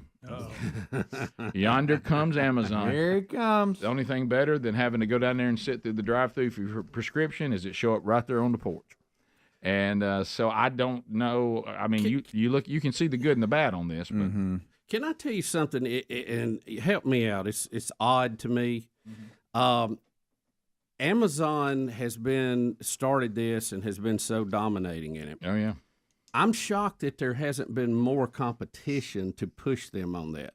Now, I'll always get email, oh, yeah, well, so-and-so has this, or drive-up delivery, or whatever. Sure. No one is anywhere close to Amazon in the, hey, let's order it over the internet department. Yeah, I know. Not even close. Yeah, I know Lindell started something called My Store, and it was to compete with them. But as much as I respect that company, I don't think it's put a dent in Amazon. Walmart hadn't put a dent in them. Nobody's put a dent in them. And I'm do they just do it so much better than everybody else? Well, I think that's part of it. I think it is very user-friendly once you get in and signed up and used to the way it all works. Wow. I think, too, it's odd to me, though, that no one else has got competitive with them, because anything else that pops up, coffee shops, we got a string of them. Starbucks kind of started that, but there's a ton of them now.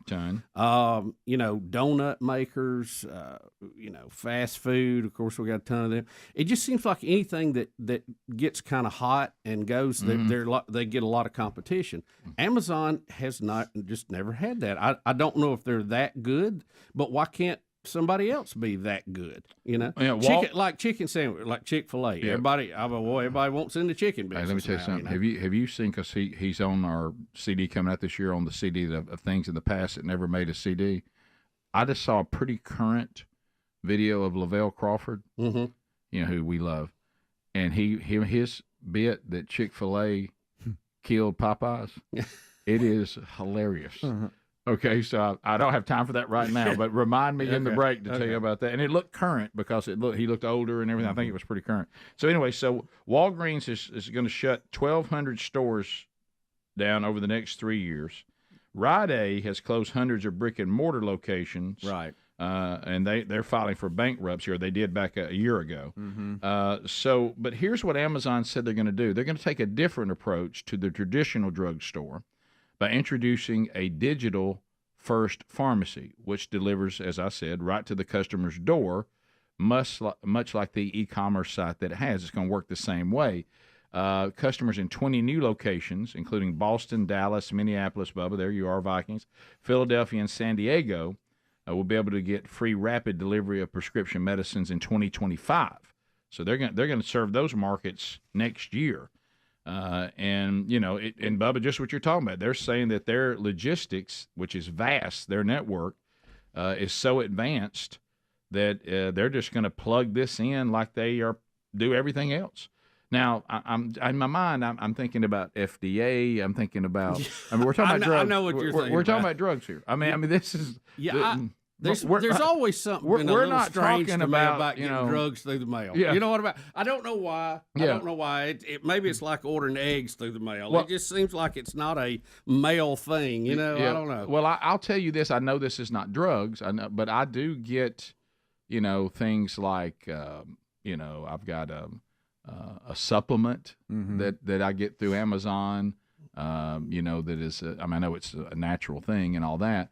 Your protein shakes and I mean, they're we get stuff all the time, but it just seems strange. But to me. something I don't know. about that, I don't know why. Well, I guess it's the I don't know, but like this is a comparison. Yesterday, we were trying to order something, and we were going through this business's main website, and it said delivery would be like October 31st. And I was like, well, let me just search Amazon for that exact same product.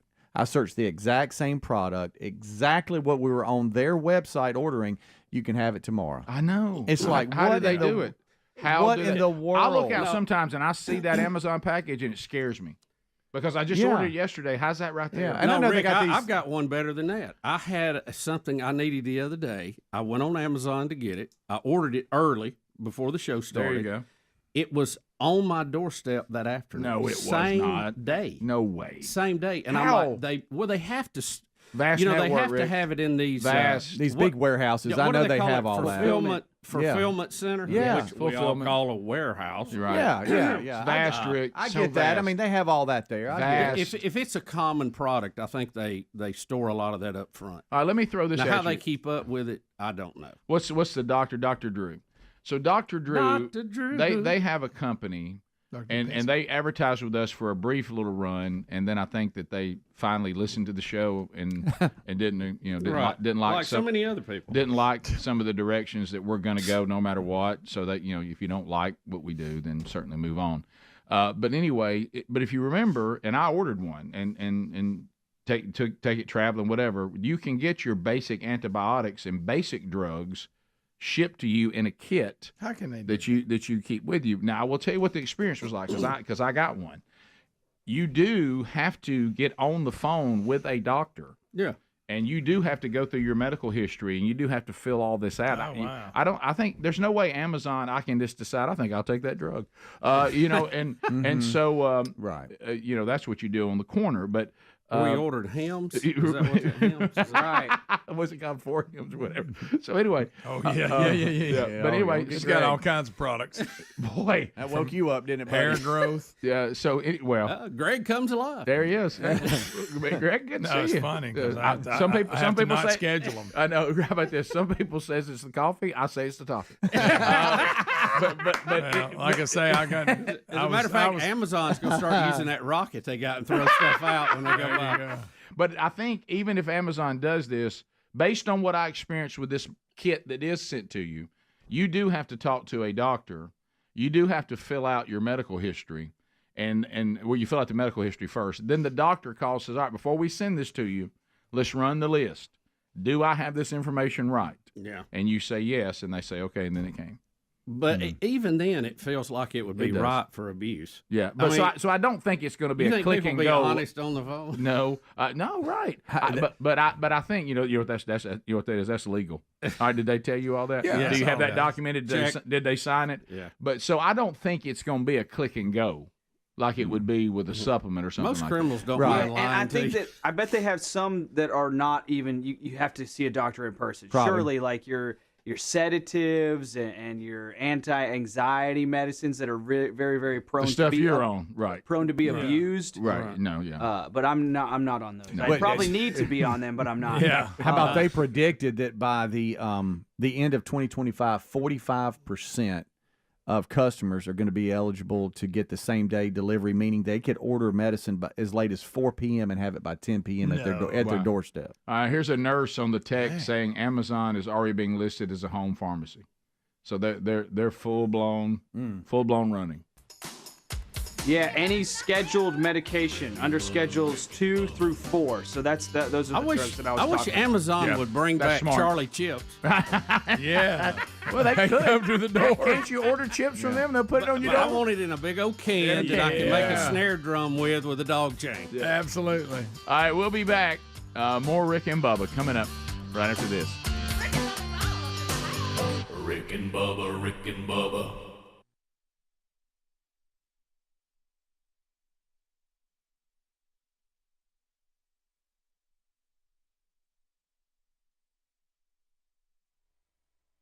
Anytime you see the headline, woman with beer can in hand starts brawl at wake. You know, do you even need to read the story after that? You know, the fact that anybody would show up at a wake with a beer in their hand, I got to tell you, that's going to be trouble. That's going to give you some issues. This is Dateline, Magnolia, Arkansas. Sheriff deputies say a Texas woman started a brawl at a wake in Arkansas when she arrived, Rick, as you mentioned, with a beer can in her hand. The woman, 52 years old, as my mom would say, she ought to know better. Right, yes, she should. Faces third-degree domestic battery charges, as does another woman, 46-year-old, over the March 29th fight. Deputies say the first woman arrived at the Christie's Chapel Church with a beer can in hand and that she refused to leave. The first woman then allegedly grabbed a man by the face, leaving scratch marks on his lower cheek and causing him to bleed. Precious. The man's mother then allegedly slapped the woman and kicked another woman in the chest. Rick, we got a full brawl on our hands. Don't lose sight of where this is taking place. Right. In a church at someone's funeral. A sheriff's report claimed the woman with the beer became passively aggressive. Pause. There's your term. How do you become passively aggressive? With deputies and said that no backwood country cop was going to take her to jail. Understood. She also said you can't bend my arm behind my back. Well, me. The sure test. Yes. You're out of control. Let me cut Greg's mic off. Yeah, Magnolia, Arkansas. Yes. Yeah. Uh-huh. She couldn't leave the beer in the car. You know, I can't even leave it in the car. I'm drinking it on the way to the wake, but I'm not even going to leave it in the car because I ain't finished. Yeah, not finished. I mean, that's unbelievable. Because it'll be hot when I come back out. This always leads back to that discussion about moderation. There's just so few that can really follow. Well, I'd also It'll be hot when you come back out. If I leave it out here, it's going to be hot. It'll be flat. I'm just opened it. I'm going to go in there and tell Toby how much I, show proper respect. And ain't nobody going to stop me. I mean, Toby and I drank together, and I'm going to come in here, and I'm upset. I ain't leaving it out there in the car. It'll be hot. I'm passively aggressive. What's the big deal? Passively aggressive? Ain't no redneck cop. Ain't no backwood cop Yeah, she's gonna move me from this proper respect. The term, just the term passively aggressive. Yeah. Is an oxymoron. That doesn't even make sense. Hey, as soon as I'm done with here, hey, don't tell me I ain't a good person. I'm afraid it's mutually exclusive. Hey, I'm a good person. As soon as I'm done here, I'm going to go have some salamanders across the road. Don't you wish that was your mother? Well, Greg, your mom was in the fight. One of them 52, one of them 46. Wow. Shouldn't you know better at this point? I'm going to say this, too. Just think if they'd been out helping salamanders, this would never have happened. Well, let me say this, too. I know a lot of times we Baptists catch some flack for abstaining from the drink publicly, but I'll tell you this. A Baptist wouldn't have got out there with a beer in front of people they knew. Okay, no. and this would have never happened. That's right. They would have kept it in the car and put a breath mint in for the right, absolutely. Now you'll catch or they'd have just skipped the wait and gone fishing. Now there are a lot of Baptists who don't realize that mints don't cover beer, right? But they think it does. Hall's cough drops don't either. Yeah. Right. Then it just smells like beer with Hall's cough drops. Right, but no Baptist would have walked into a funeral carrying the beer. No. And also Baptists, she would have had a casserole with her. Right, and Baptists also know enough to have a cooler. Sure. I mean, it'll keep it cool. I mean, come on. And a cozy or something. We are a koozie. Whatever. Yeah, you just set it in there and you come back. It depends on what kind you got. Right. But so here's another thing, too, that's not addressed here. I'm assuming this woman drove herself there. Who knows? Did Rick, let me tell somebody you, call this clown?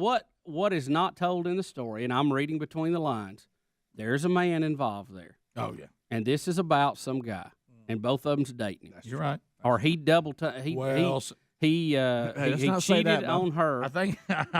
Yeah, that's left over from the basketball game last night. He cheated on her, And yeah, I was talking about North Carolina. Right. It's a trap defense. Yes, Trap. down low. Look out. That's what you got to do if you're going to cover. But anyway, got to trap. I mean, you know, there's more to this than what the stories say.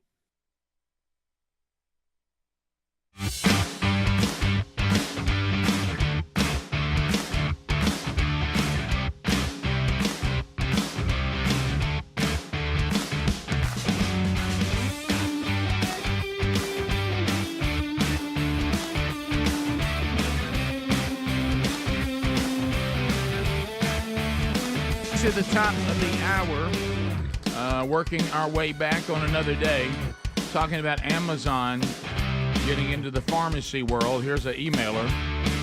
Says, I bought my diabetic shot at Walgreens, $180 a month with insurance. Had my doc send my prescriptions, there you go, to Amazon.com. Now I pay $25 for a 3-month supply. That's why I switched. It's like getting a raise. Amazing. It's amazing. So anyway, that's the kind of stuff right there, folk. But here's the problem. His doctor had to send in the prescription. It's convenient, so I don't mind. I mean, I see why people want to use it. I don't have any problem with that. Oh, sure. But, you know, in the bigger picture, you take all these pharmacies out of business, and then you don't have the competition to keep those prices low. Yeah, which is what I always worry about. Well, That's what happens. And some of this is going to be, Bubba, really teetering that balance. Somebody may say, look, I was good what's happening, but when I used to have 2 pharmacies at the end of my street, now I got nothing. Yeah. If they all go out of business, then people are going to turn there because they don't know where to get their prescription filled. So you got that too.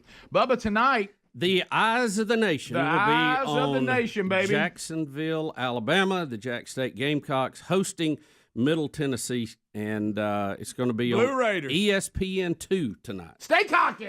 It's a national broadcast, and it's going to be a blackout tonight. You're going to see Jack State wearing black uniforms. Blackout. All right. Yep. So excited about that at Amherst Stadium, and it's you know, the thing too. It's amazing. We all love to watch football. Oh yeah, and we watch a bunch of games, but.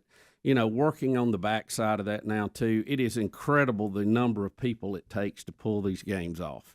Oh, you know, it's just a small army of people. You got camera people, you got the talent, you got the guys in the truck doing the switching, and just a small army of people in between trying to keep, you know, all that running. And it's always impressive. I admire the people who do that and their skill set, and they do a great job. And, of course, now El Capitan overseeing it all. Well, organizing, advancing the network. Our department has some responsibilities in that, and we have some very good people who take care of that. So we appreciate them being on the ground this week and getting that done. Do they, when you start coming down the hall, do they go, the face is coming? No, no. The face Do they fear you like Saban? They usually go, I hope he doesn't get in our way again. Have you got Eli in line? Yeah.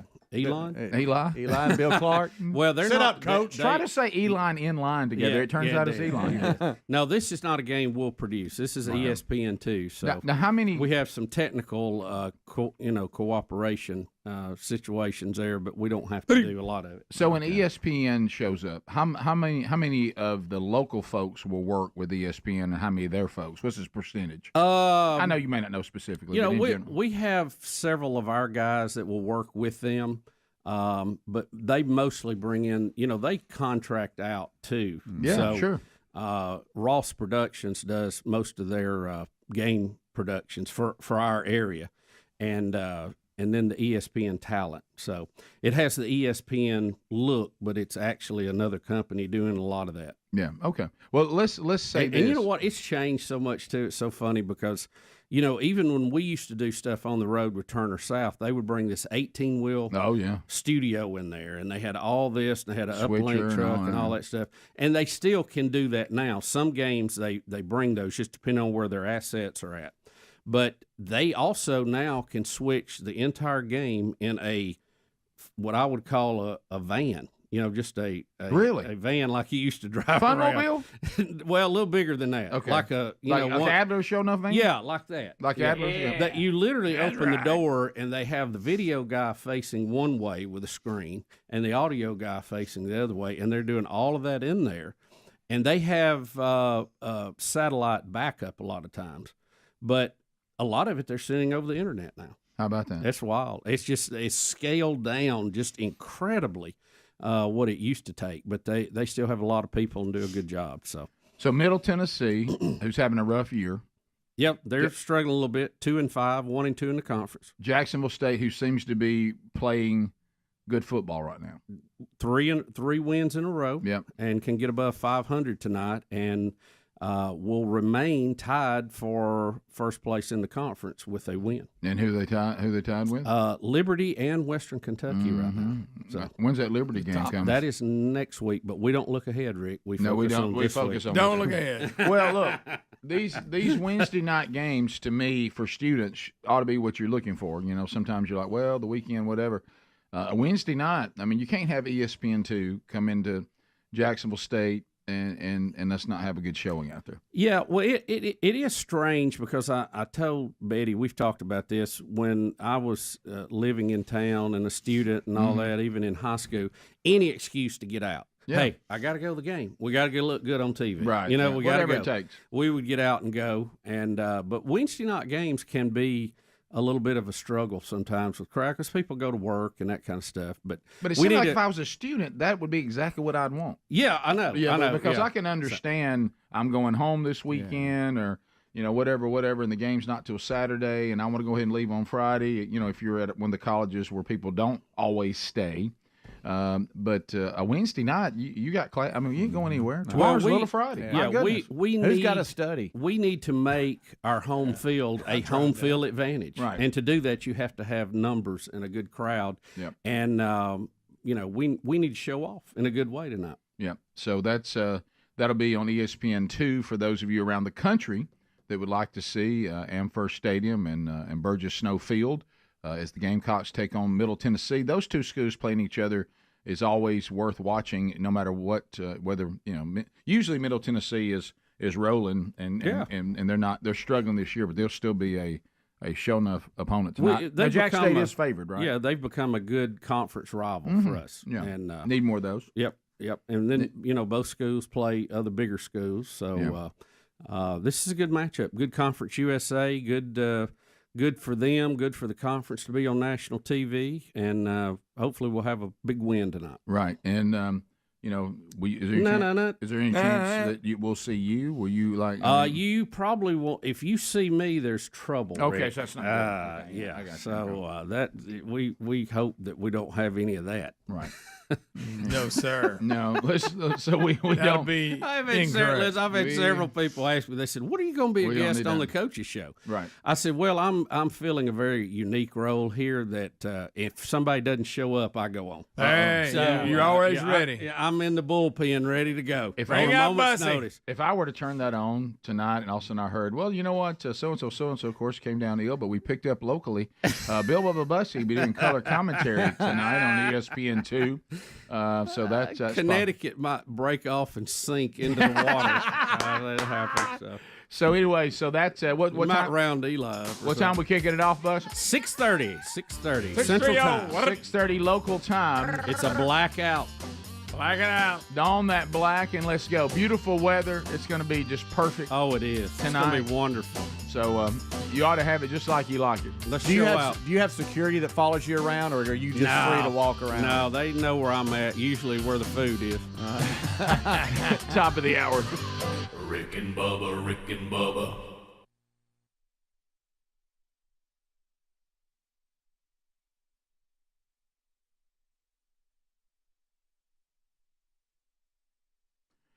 Well, here we go. The election draws ever near. Less than 2 weeks now. Okay, we are now officially less than 2 weeks, and it's about more than politics. I mean, we've been hitting this over and over again on the show. It is about securing the border, protecting the communities, ensuring that when disaster strikes, we have a government that actually shows up for the people. So the most important thing you need to do, vote. That's the most important thing. But also on election night, you're going to want to be a member of Blaze TV so you can, join us and others that will be, watching the Blaze TV host. The coverage of the 2024 presidential election will be fantastic with all the great people we have at Blaze TV. We're at a crossroads. I think we all feel it. The future of our nation is being decided in real time. And let me tell you, if you want to be part of something special, election night, Blaze TV is going to have boots on the ground across the country with correspondents delivering the pulse of the night straight from where the action's happening. All you have to do is subscribe. If you're already a subscriber, you're ready. But if not, experience this pivotal night with Blaze TV. They speak the truth. There's no spin. There's no filters.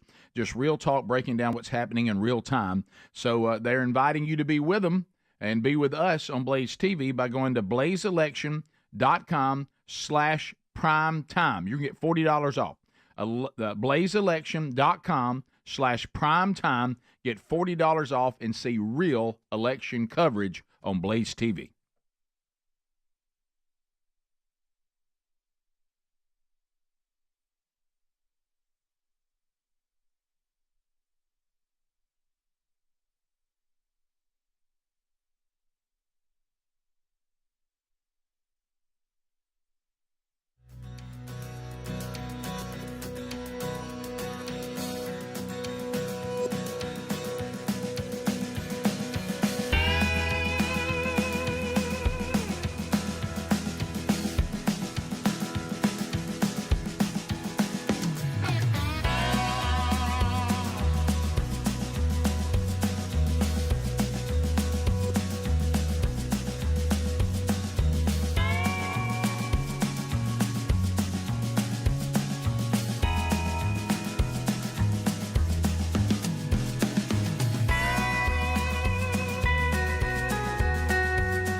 Lane. And they both showed up. And they both. Y'all both need to just Hey, look, the both of them showed up. I'm gonna come in there. Hey, I know him. I tell you, better not be there. Yeah. You know, I'll tell you this: if Deborah's there, there's gonna be trouble. Deborah. Yeah. And she probably said she didn't like Deborah because she always went to wakes with a beer in her hand. Yeah, who she thinks she is? I like, too, that the mama got to fighting. That's good, too. You know what? If your mama had to kick some crazy drunk woman in the chest at your funeral, you didn't live well. Yeah. You know, I hope at that point in her life, my mother's through fighting people. Yeah. I really do. Yeah, I like to see them lay down the gloves at 48, 49. Maybe bake cookies and stuff. Yeah, how about this when you're standing there at the gates and you think Peter just walked in and said, "You kidding me, right?" I mean, I'm looking down here at the wake. You seriously? I Come here, you got to see that. That's what you got. That's the mess you're leaving behind. Somewhere along the way, you didn't make right turns. But anyway, who knows? Maybe he was a great man, and the women were just acting a fool for some other reason. Apparently, they all loved him. He has to be proud. Don't you know that they were sitting there going, "Guys, somebody needs to be on Phyllis' watch." If she comes in here with that beer, y'all need to tell me. Hey, if Phyllis drives up, do not let her in here. If she's drinking. Oh, and there's a guy that came back with a bloody face from the nail. Says, "Well, I tried. I got news for you." Phyllis just got me with the nails, and with the hand that didn't have the beer. And she's coming in. I wonder if she spilled her beer during the fight. Oh, you know she did. I don't know. She probably left it up. I knew a guy that was fishing one time that actually lost a big fish because he was fixing to spill his beer by trying to land it. So he just let it go. This guy I know. Right. Let me say Who this. is that? I can't remember his name. Hey, Greg, I want to round the boys up. Let me say this. Most great drinkers that take a beer into the wake won't spill it. It'd be like somebody asking you going to drop you go booyah. Well, see, I don't think they were great drinkers. Thus the story. Go booyah. She had to hold it up, but once she found a place to set it down, then it was on. Yeah, I assure you that the first scratch came with beer in the other hand, and then she realized she needed both hands, and she set it down safely. Yeah. Unless she was blindsided. And was working her way back to it when the backwood cop took her out. As she was falling. Yeah, as being escorted out, she was reaching for it on the way out. She tried to grab it on the way. Let me have it. We'd really.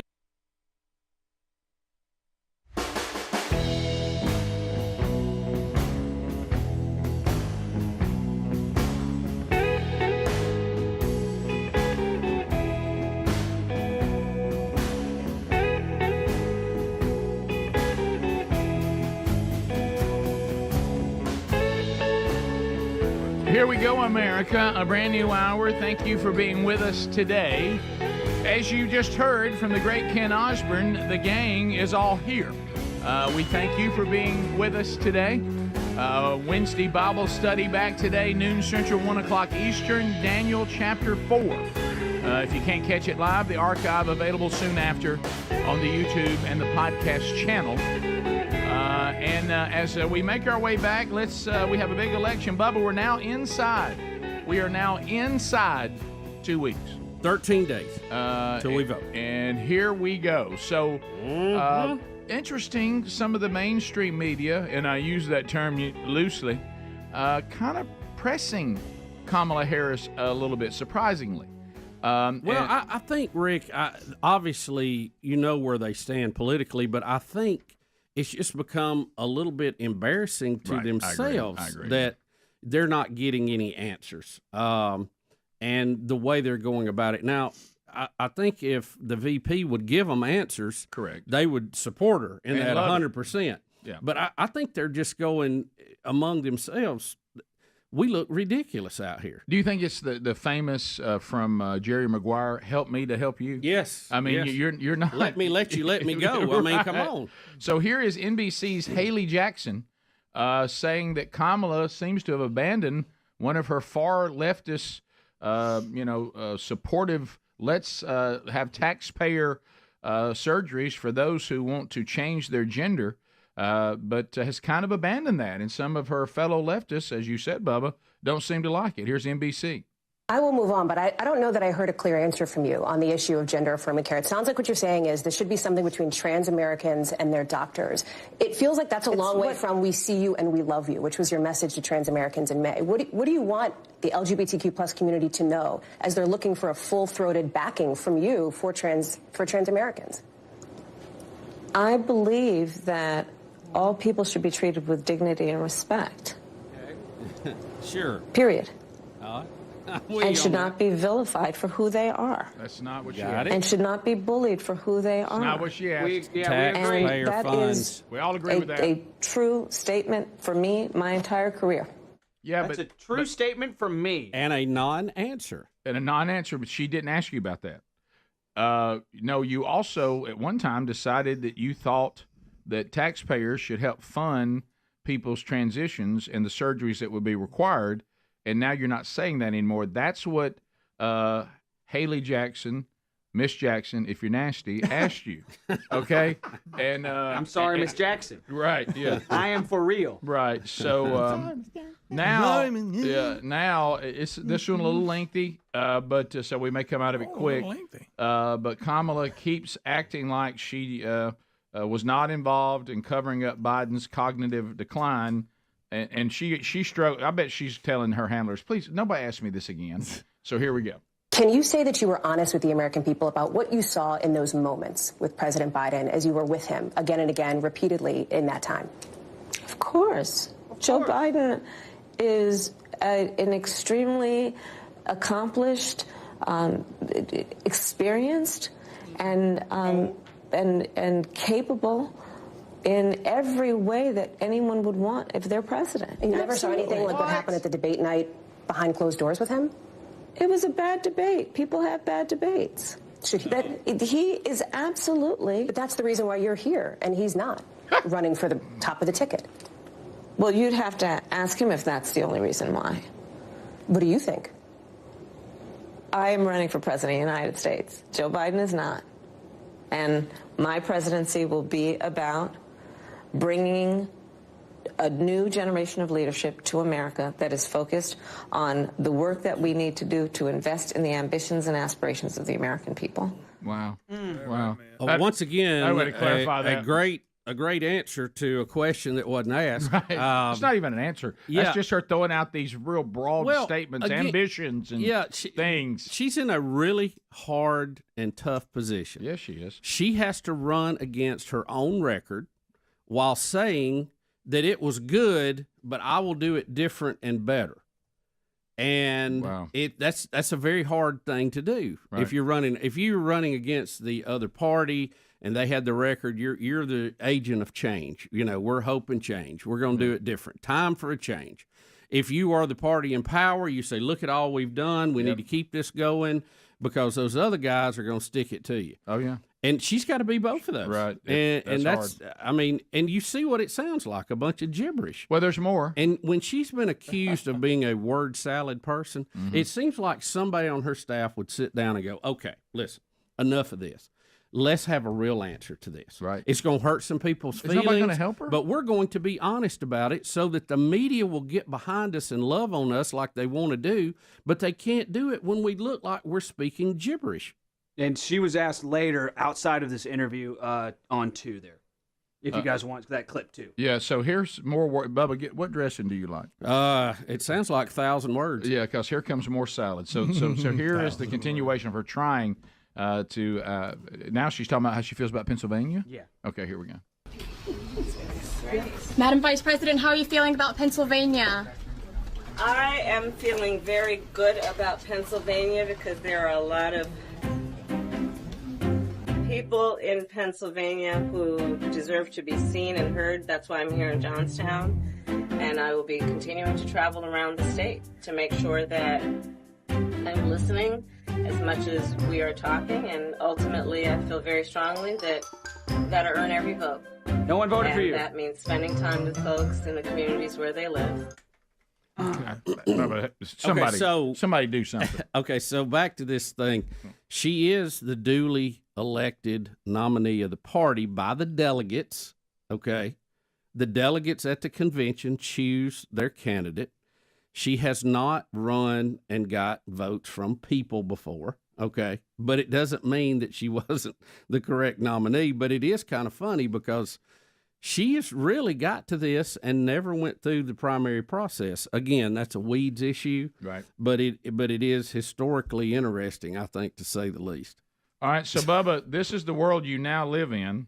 CNN is fact-checking The View. I just want you to know that. I mean, that happened. CNN is fact-checking, not Fox News.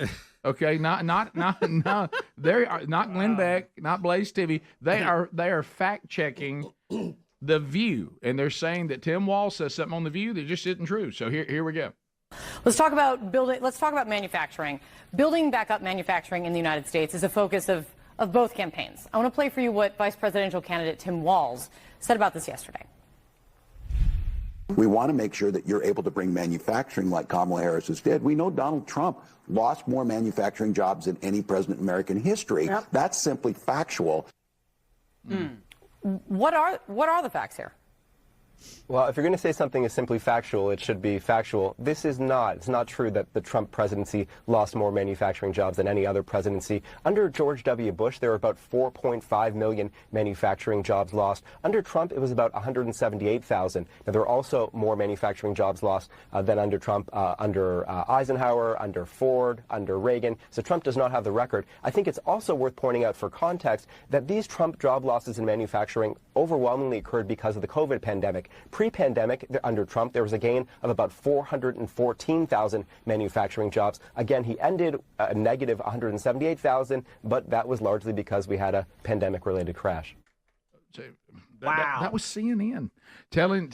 And that guy wears glasses and he looks real smart. Yes, he does. All right, so. But think about how many times they've parroted that, like the worst jobs, the worst inflation. We've created jobs, all this stuff, the gas prices, the supply chains that were broken, and the deaths, and everything that they have blamed on Trump is just. It's just not true. Well, it's not simply factual. It's simply a lie. And CNN wanted to be sure we knew that. All right, we'll come back. We do have Jon Stewart shutting down Tim Walz is funny. We'll talk about that and more when we come back. Rick and Bubba, Rick and Bubba.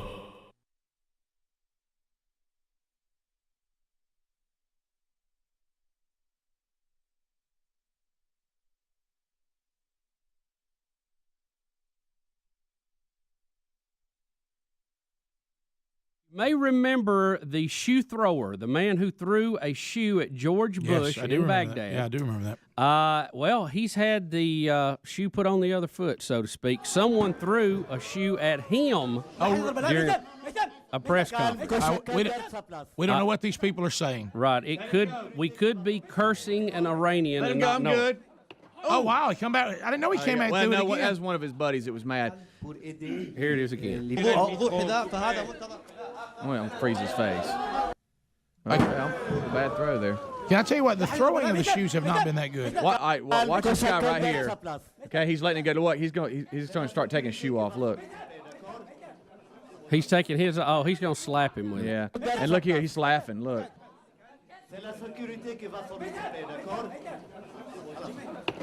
Well, he hit that poor girl right in the head. It was helping him out. I tell you what. So this is an act of shame to hit somebody with a shoe. Well, I tell you what, shameful is the tossing on some of these shoes. I ain't hit anybody yet. I'd like to.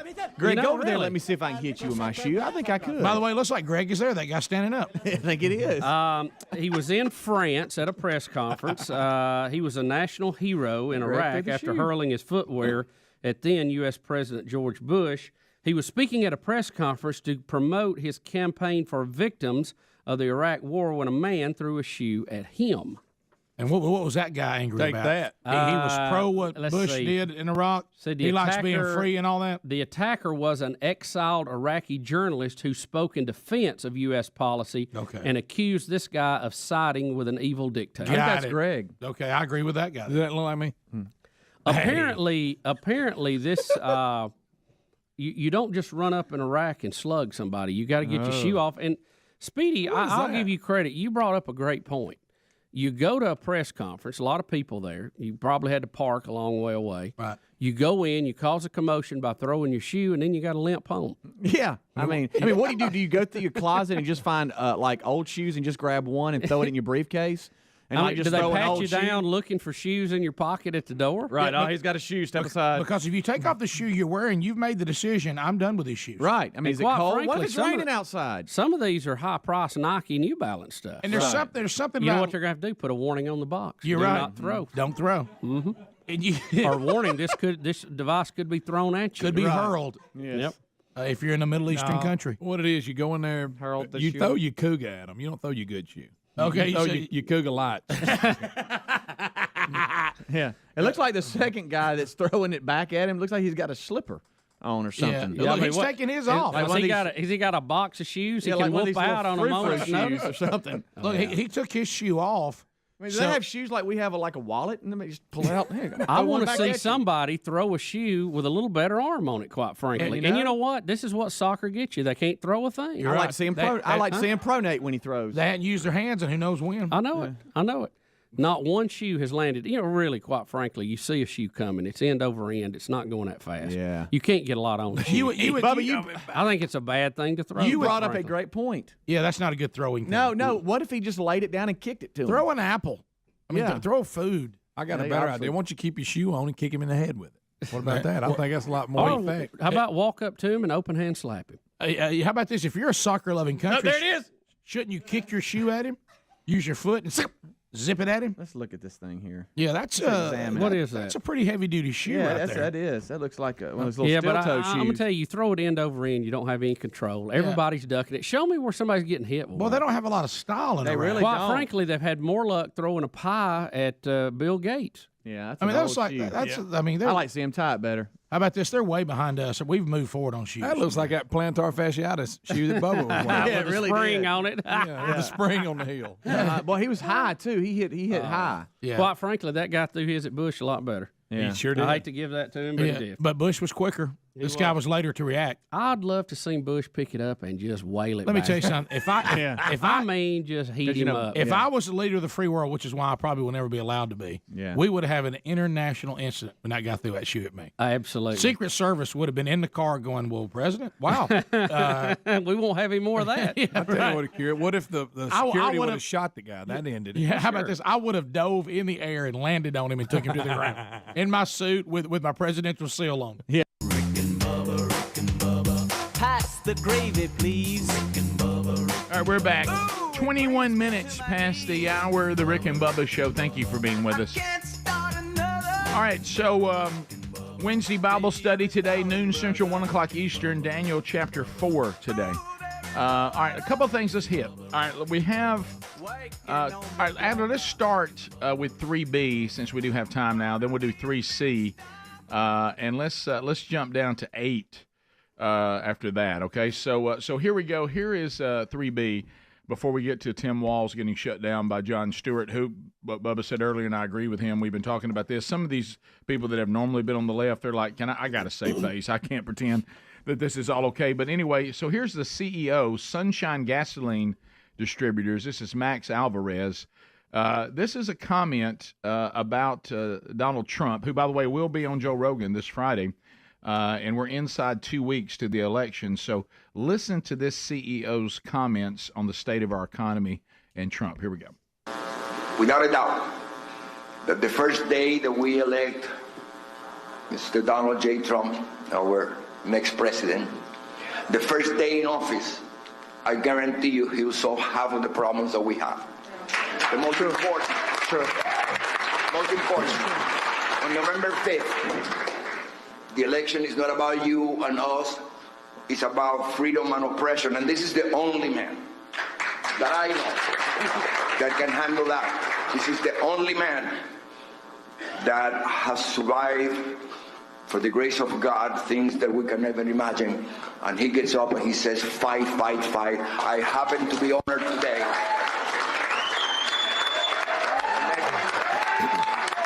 This is Trump meeting with Latino leaders. So even though the left tries to paint him as being this evil orange man out to get Latinos and Latinas, here are their own leaders of these communities saying, this man will solve our problems. Rick, are you saying orange man bad, whole world mad? Yes. But you hear Alvarez, he's like, we got to drop all this. You think he's out to get us? He's the answer to our problems. Right. He's not our problem. So now Tim Walz, is Tim trying to suggest that the Cheney's endorsement of Kamala somehow equals Taylor Swift's influence? Yes. Like with people on the right? Is that what they're trying? Tim Walz is trying to say? He tries to put them all in quote, it's a big bucket, he says. Jon Stewart just says, the Cheney thing. What's up with that? And here is Tim Walz's response. All right. Look, it goes broader than that. Look, Bernie Sanders, Dick Cheney, Taylor Swift. No. That one. The shooting? No. Having the Cheneys on board? No. You can't Dick Cheney or Taylor Swift. No. We're a big tent. What country did Taylor Swift get us to invade? No. No, not going to let that happen. So a lot of people have been, and rightfully so. I even heard John MacArthur talking about this, and then once he gets upset, look out. Oh, I know. And he was talking about how easy it is, and similar to what you were talking about, the other pastor you've been listening to. He's saying, look, for people of faith, this isn't a hard election. Yeah. Because when you look, you're not going to find perfection, but you can look at what someone like Kamala Harris just said out loud. We were just discussing it. Politically, her saying to someone who said Jesus is Lord, you're at the wrong rally. I know she have never made any claim of being a Christian. I know that. But politically, that's not wise, because there's a large number of people in our country that are people of the Christian faith, which declares Jesus as Lord. So when you do that, you unnecessarily have upset people when you could have just kept rolling, okay? And Why go there? or say, sir, you have a right to express, like I said the other day, your convictions on this particular issue of abortion. You and I may spiritually disagree, but as long as I'm president, you've got the right to disagree. You've got the right to practice your faith, and I'm certainly not an enemy of the church. Okay? But she didn't do that. She said, you're at the wrong rally. Yeah. And, buddy, that has been now you've upset people that might have even been saying, well, I think I can still vote for you. But you just said what Ben Carson said, Bubba was talking about, we were talking about the break. The reason why she said that is because that's how she really feels. That is what she believes, and she told the truth. Mm-hmm. Politicians aren't supposed to tell the truth if it's going to cost you votes. And she did, and so you've had people talking about that, John MacArthur being one. There's a meme out now where she's standing before God, and he's telling her she's at the wrong rally. I saw that one. Oh, that is good stuff. Yeah, that was funny. And going back to what people really mean and how they really feel, and the whole Dick Cheney thing, if you guys want it, here's a quick clip from Liz Cheney when Joe Biden selected Kamala Harris as his VP. So if we just go back to the before Biden's presidency, and Liz Cheney, who is now appearing with Kamala Harris at these events, at that quote-unquote town hall that we saw, which was a fake town hall. Sure it was. This is Liz Cheney's comments on Kamala Harris, if you guys want to check this out. All right. As somebody who is a centrist, and in one fell swoop here, he has put somebody on the ticket whose voting record in the Senate is to the left of Bernie Sanders and Elizabeth Warren. So I think that the American people are going to look at the substance of this. They're going to look at what she stood for in the past. They're going to look at what she said during the primary election, and it's very clear she is a radical liberal. She's somebody that has said we ought to spend $32 trillion on Medicare for all. If you look at her record as well in California, she did, in fact, essentially ban gun sales with executive action, and she threatened during the primaries to do the same thing if she's elected. If she yeah. So and now. So what do you think changed? What was the change? With I got mad at Trump because he was mean to my family. But he'd been mean to her family before that. Well, she's lying either now or then. Yeah, I mean you can't have it. I'm gonna go with now. Yeah, I just wonder because what she said then was. And the whole war thing makes me think, because Democrats are pro-war now, they're pro sending tons of money to countries to fight wars that maybe Trump necessarily could have stopped, not got us involved with.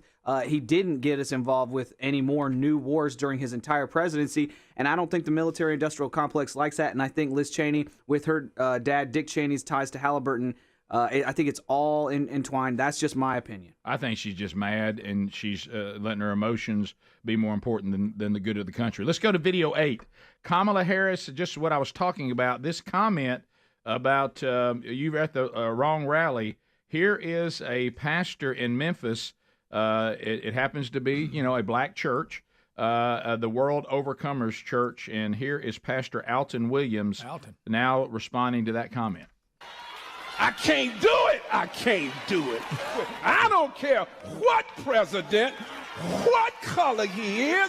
If you ain't in line with God, I can't stand with you. You're getting off with God because you're trying to stand with black. I can't vote for a party that is for all kind of sexual perversions. I can't do it. I can't go with a party that says you can be a boy today and a girl tomorrow. I can't do it. I can't do it. I can't support a party that wants to remove God from its party platform. You in trouble when the nation forgets God. Agreed. Amen. So there you go. Can't do it. Can't go with that party anymore. Understood. Bottom of the hour. We'll take phone calls next at 866-WE-BE-BIG. All 10 lines are available. We'll chat with you, America, when the Rick and Bubba show continues right after this. Rick and Bubba, Rick and Bubba. Yeah. Well, look, the security guys, I mean, they're all messed up. By the way, think of that story. President Burgess got into a fisticuff today when an Iraqi journalist threw it. Wouldn't that be a great story? Oh, yeah. And you know what I would be? You know what I'd be? One of the most popular presidents ever. Sure. That's all you'd have to show is that footage for you to be reelected. You're true. That's true. Everybody know I was serious on the war on terror, by the way. I mean, if the cops instead of billy clubs, do they just have shoes? They Hey, you know what? President Burgess said he's serious about terrorists. He popped a cap in one. You know, look, don't throw shoes at him. Right, man. This guy threw a shoe at him. He took one of the Secret Service's guns and then popped a cap in it. And you know what? You wouldn't have another thrower after that. Right, I guarantee. And you. they had a new rule after that in Iraq: don't throw shoes at President Burgess. Yeah. No. Ixnay on the shoes. Yeah. Somebody goes, I'm gonna throw a shoe. I wasn't. You hear what Don't throw it. Yeah. So anyway, so now this Is that Iranians over there? is that you? What you the big? You gonna be the Iranian and Iraqi accent now? Huh? Is that you? Don't throw it back. That's all you got. They just real fast. That's all you got. If you look at the footage, and if you remember the footage of him throwing, they all throw like girls. They do. No Bubba, offense, ladies, Bubba, but you know what I'm saying. They lead with their elbow, and you can't do it. Say, that I'm way. a President Bush throwback. Well, it goes back to playing soccer. They don't know how to use their hands. They don't know how to throw a ball. No, they don't square up their shoulders. TB and twist. Everybody knows that. Come on. It's a wonder they can even eat with their hands. They never use them. Bruiser, throw your shoe. Let's see how you throw it. Yeah. Let it fly. Get over here. Actually, come over here and let me see if I can hit you with this. Let's see how accurate you can be with a shoe. All right. You ready? I mean, they're not a great throwing thing. I won't hurt you. Would you come over the top with it? I bet people that throw an axe can Don't. throw it. Let me tell you how bet you Zach can throw Brown it. could just Zach Let me Brown tell you can how part you your can. hair. Don't throw it end over end. Throw it like a football. Spin it like a bullet. Okay. That would be the way to do it. I didn't think about that. Give him a target, Speedy. Something he's throwing at. Throwing at? Is he throwing it? What's this in the chair? Is that GG? He's finna throw. He's got his shoe off. Don't throw it at GG. Throw your Wait a really minute, thick wait, black wait. shoe. Don't throw that one in here. Don't throw it in here. That's a big old black You don't shoe, want by him the way. throwing that with them TVs behind that. It's gonna get away from him. You want me to hit him then? If I thought he was Out in the accurate, hall somewhere. I would tell it go on the other side of the outside and glass. throw it at the glass. It's bulletproof. Yeah, go I out mean, there. we got all kind of room. Go out outside there. and throw it at the glass. That way, if you mess Hurry up, up, no harm done. We gotta hurry. No harm done if you mess up there.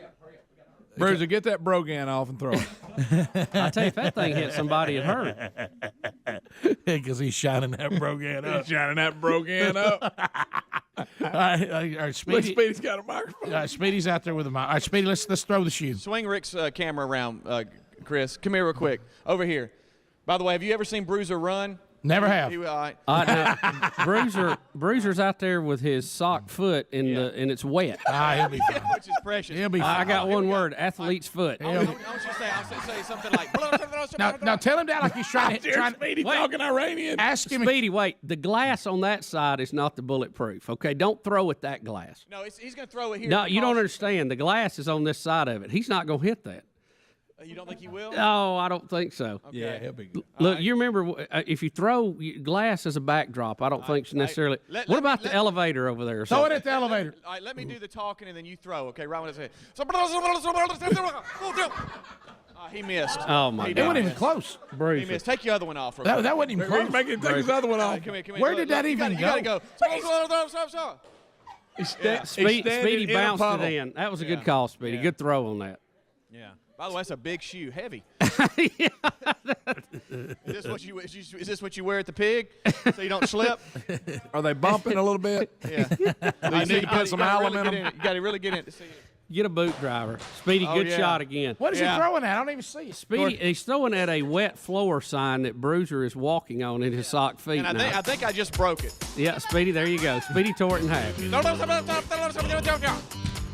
I love his Iranian, by the way. Speedy made a critical adjustment though. He didn't come over the top. He threw it sidearm, like a pass. so it couldn't soar on it. Yeah. Bruiser's got wet feet. That'll be fine. That smells great out here. Rick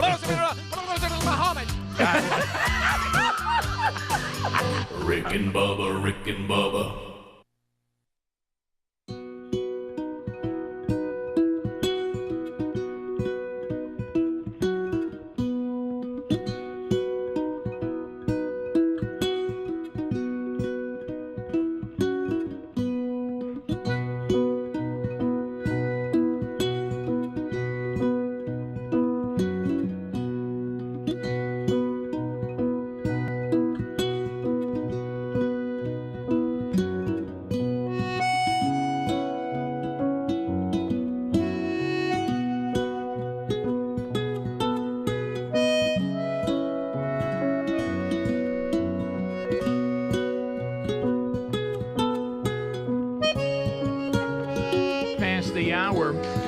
Rick and Bubba Show. We are back. Thanks for being with us. Phone calls coming in now. Lines are available. Greg's on the phones. If you want to chat America, this is your time. 866-WE-BE-BIG. SimplySafe.com/BigVox. Let me tell you something. Right now, I wish it wasn't this way, but it is. Our security more important than ever. A lot of the old, security systems, frankly, they're antiquated, they're outdated, and Simply Safe has really, they're changing the game with the new Active Guard outdoor protection. Come on, man. It's got a double layer of defense, cutting-edge AI stuff, Bubba. You got to have that double edge. You got to have it, buddy. Yeah. And let me tell you this, the AI stuff, I know that there's a lot of concern, but there's a lot of good with it, too. We're talking about real-time ability to monitor by live security agents, keeping the intruders out, preventing crimes before they happen. If someone suspicious steps onto the property, the Simply Safe agents, bam, they start communicating with them. They see them. They talk to them. Who are you? Why are you here? They can set off sirens. They can set off flash spotlights to scare them away. They call the police quickly, and the police know because of this. It's not a false alarm. It's all good. It combines live monitoring and proactive protection, both outside and inside your home. And right now, or whatever property you want to use it for, you can save, listen to this, 50% on any new system, 50% with a select professional monitoring plan, and you want that. So go to simplysafe.com/bigbox to grab your 50% savings. That link is also available for you at rickandbubba.com under the sponsors. There is no safe like simplysafe.com/bigbox. To the phones we go. Gabriel gets us started out of Huntsville. Gabriel, welcome to Rick and Bubba. How are you? Spread the news. Gabriel. Great. How are you guys doing? We're good. Go ahead. So I was calling because I watched the video last night of Kamala Harris after making comments. Okay, we can't understand you. I'm so you're sorry. gonna have to get in a better spot. Yeah, sorry, buddy. Let's go to Pensacola. Tommy's standing by. Tommy, go ahead. Hey, Biggins. How about y'all this morning? We're good. I hope you're okay. Doing well. Hey, every time that Walz and Harris make some type of ridiculous claim, say like, I've got trophy after trophy for shooting, do you think somebody in the background is like, hey, Becky, you got to contact this trophy. You got to contact this trophy place. Make sure you get about 20 trophies. You got to get them aged so they look like they're 20, 30 years old. Probably so. That wouldn't surprise me. I'd hate to be the person that has to find a way to make their lies look real, look like truth. Let's go to Josh in Alabama. Josh, go ahead.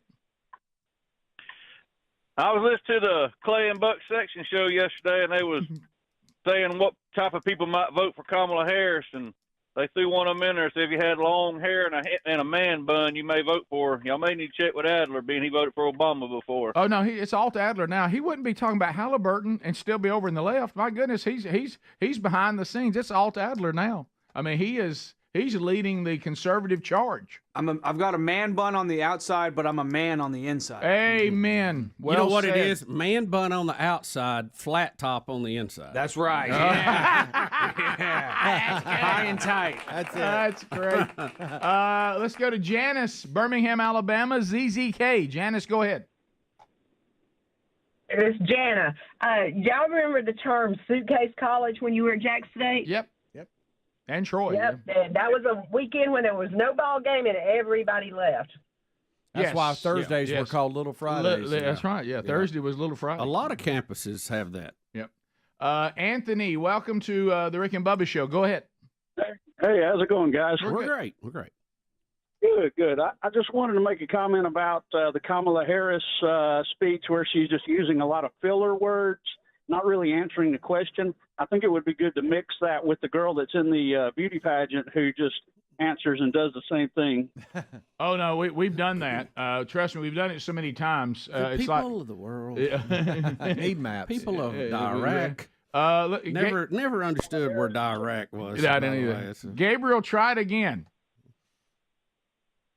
All right, so I was calling because the day after Kamala Harris's event that she had, she attended a church. Yep.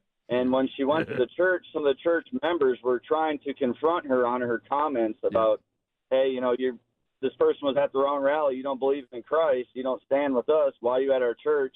Well, the security at that church kicked them out of the church. Yep, I saw that. Kick the people that were confronting her. Yeah, walked them Yeah, out. the members of the church were getting kicked out of their own church because they're trying to just talk to Kamala Harris. Yeah, what they were trying to do is follow what Christ said. You know, you stand with me, and we stand against those who oppose me. And what they were doing is a strange concept. They were actually picking being right with Jesus as opposed to being right with the Democratic Party. And they were escorted out for doing so. And some of you are saying, which is true, the pastor we played, I actually saw that video too, at least a month ago. But he still is making the point about the Democrats are now doing things that even people who had supported the Democrats in the black church for decades are finding it harder and harder to do that. Yeah. Let's go to Charlie in Huntsville, 100.3 The River. Charlie, go ahead. Hey, morning, guys. Hey. I was I'm watching on YouTube, and the segments that you did about CNN fact-checking Tim Walz. If people on the radio won't be able to, relate to this, but on YouTube they had the closed captioning on the video, and he said something about Donald Trump didn't do like Kamala Harris did, but the closed captioning said Kamala Harris is dead. Did it really? No, yeah, I didn't catch that. Yeah, a lot of these videos have like an automatic subtitling kind of process that they go it's through. an AI thing. Yeah, and sometimes it's right and sometimes it's wrong. But that is funny. Yeah. I did not see that. We're familiar with that. Yes. We used to do things when we were on Turner South. We would all of a sudden, just in the middle of talking, we would say hippopotamus and see if the closed caption person could spell it. Right. And only we would do something like that. But we continue. Let's go to Kathy out of Mobile, Alabama. Kathy, go ahead. Yeah, Rick and Bubba, I was wondering why Kamala and all that bunch haven't been gotten for, turning against America. Kathy, can you turn the show down? We you can't turn the radio understand down, it. Can't understand you. Turn down because we're on a and listen to the phone. We're on a delay. Listen to the phone, speak into the phone, and then turn down the noise in the car. Sorry about that. Okay, I did. I'm sorry. That's fine. Yeah, I was wondering why, people haven't woke up and realized that Kamala and that whole bunch have turned against America and people. Why they haven't been gotten that? Yeah, it does seem quite obvious, but you have to understand, and this is going to blow your mind. I don't know if any of you how much you follow Prager University and Dennis Prager. They really do a good job because he's done a good job of going out and recruiting these young people that are, conservatives now, and they go out onto these college campuses. They do interviews. And he does a good job of walking this out. He's the one that had the phrase that we've adopted: everything the left touches, they ruin. And but anyway, you wouldn't believe this when you have to understand, Kathy, and this is going to blow your mind as it has mine. I don't know how old you are, but Bubba and I are 60, and the rest of the guys on the show are in their 50s, and Adler is the only one still in his 30s. But you even see the transition with him. They're actually talking to young people that believe that the way Mao, one of the most evil dictators the world has ever known, the way he handled society and the way he set up government is actually desired. So when you say, well, don't they see that Kamala Harris and the current state of the left, they're not for the original foundation of a constitutional republic and maximum liberty and small government? Of course they're not. But what you don't understand is there's a lot of people in our country that agree with them. They're not delusional that they're against America. They are against America as well. They think that it's ill-gotten gains. Obama started that. And they think the way that we are and the way we've prospered and the things we've done, they don't look at all the good things that the constitutional republic has produced, not just with the people here but around the world.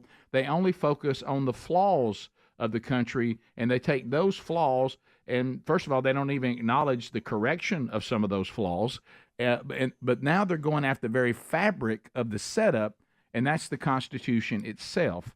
Secure borders, small government, it can go on and on. And now we're beginning to implement societal experiments in our military, the way we operate. And there are people, Kathy, whether you believe it or not, that are in this country with you that know exactly what the left is doing. They just agree with it. That's the part that. But yet the other side is the threat to democracy. They do understand what you're saying, but some people prefer that. And matter of fact, about half the country, with a little bit of a error there, one way or the other. I know. We'll be back. Lots of phone calls still online and still on hold, and we'll come back. More Rick and Bubba after this. Rick and Bubba, Rick and Bubba.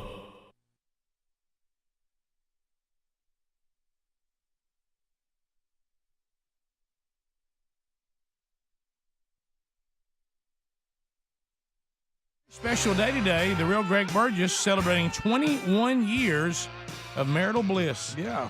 To the former Lisa Davis. Rick was in the wedding, couldn't get the candles alight. Remember that? Yep, big handle, by the way. We all were just standing there waiting. No one likes to go tell the bride, who's already very nervous, that her candles won't light. And there was a tornado warning outside. It was quite a day. It was quite a day. Sometimes you should take those as omens, I think. So Greg, on the wedding party, had to get in the hallway at the church because of bad weather. I remember that. And nobody wanted to tell her. Oh my gosh, no one wanted to tell her. And all the candles, the wicks had dry rotted. Yeah. And old Mullet was lighting my candles over there. Look, you'd get one that goes. It'd be gone. Old Mullet was trying to light them. Yes, wonder I didn't set my hair on fire. Greg, we just want to say this for you and Lisa Day. 1, 2. Happy anniversary, baby. I got you on my mind. Well, thank you very much. Oh, this is the one you picked? Yep.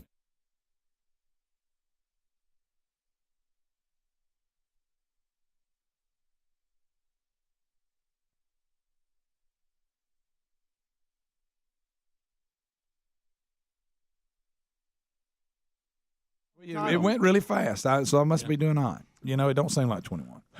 Went quick. Well, you know what? It's like I'm give out after. But you know, in the female community, I mean, she's held in high regard. Oh yeah, sure. Oh yeah. You know, because ain't many people tame that one. Oh, here he goes. Oh yeah, that's true. Look, y'all helped me enough. Thank you. Happy anniversary. That little song. I need all the help I can get. So all I'm trying to do is, hey, we'll set you up. You knock them down. Yeah. 20 years, 2 kids. Kids are about grown. Yeah, they are. It's weird. Wow, not home. Fast. Not today. Yeah. And if Greg was scheduled to work in the concession stand at the baseball game today, you need to find a replacement. Right. He ain't gonna be there. Real sluggish guy. That's right. He won't be. Happy anniversary, Lisa. Hey, I'm gonna leave it at that. Thanks to these guys helping me out. He will not be running the community of Pleasant Valley today. Nope, it's going to be on autopilot. Yeah. Hey, PV's on its own today. Have a little tattered tool belt on. Okay, because Greg is driving the love wagon. You know, today. you know what? You know what? Speedy makes a great point. We hadn't even thought about this. I mean, has this been kind of an adjustment for his wife, Lisa? I mean, you got the pole climbing, hard working, tool belt wearing. I bet his tool belt and his hard hat's laying around the house there somewhere. Yeah, I'm gonna tell you the now truth. She's got a white collar man. Oh, I know. I mean, white collar man. But she still loves the power man in him. I'm gonna tell you the truth. Now, the first few months after I got this job, she was like, "Boy, you're home a lot." You know, because from my other job, I wasn't home a lot. I took her getting used to it. She wasn't used to me being there. That's true. Good point. She goes, "Wow, why are you here?" Right. Yeah. I find that. You think she plays the hey, my power's out. All right, I'm here to fix your power. That ain't a bad idea, brother. Yeah. Having blinking problems? Yeah. Is it a bright and dim or is it blinking? My power's been off for 3 hours. How about this? Hey, I got some good news and some bad news. Bad news is it's a transformer. Good news is it's going to take a while.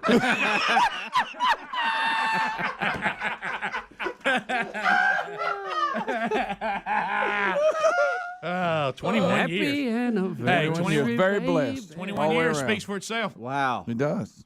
Decades. And look, we of dated love. like for 8 years before that, so you're talking, my goodness. She has seen a lot, hasn't she? Boy, yes. I mean, you guys started being like boyfriend, girlfriend at what age? About 15. Wow. Are you serious? Mm-hmm. You didn't know that? I didn't know it was that young. Yeah. How about that? How about that? I remember dropping him off over there and we couldn't even drive. Dang, that That's went true. fast, didn't it? Burgess boys coming on through. Yeah, we come on through the neighborhood. So your mullet's just a fly. Oh, yes. Hair just coming out the side window. we can look at pictures and see the times changing. See, I got my mullet, her hair's real tall. Oh, yeah. It's Big it's hair. amazing. Look like a nest. Right. Yeah. Oh, yeah. It's good. Yeah, shit. Hey, let me tell you something. Lisa had that big hair working when big hair was in. I love big hair. Well, you know, Bubba likes big hair. I still do. He likes getting his hand all caught in it. Yep. Ain't nothing wrong with big hair. Yep. Yeah. I mean, sometimes the bigger hair, the better. And you know what's so that's what I bad? You look used at the to say. pictures, and I know it sounds like I'm sucking up, but it's the truth, and Rick can back me up. I've aged a whole lot from the first it's not picture. even She's close. maintained this thing. I not look even like her close. dad now. That's embarrassing. It's not even close. Like your dad. What? Did you say you're her daddy? That's Freudian slip. I'm sorry. Anyway, happy birthday, buddy. Happy birthday. I say, Yeah, you can talk same about that thing. later. Did you say happy birthday? I did. Yeah. See, y'all got me so flustered. I knew it was some kind of holiday. You know what you tell her?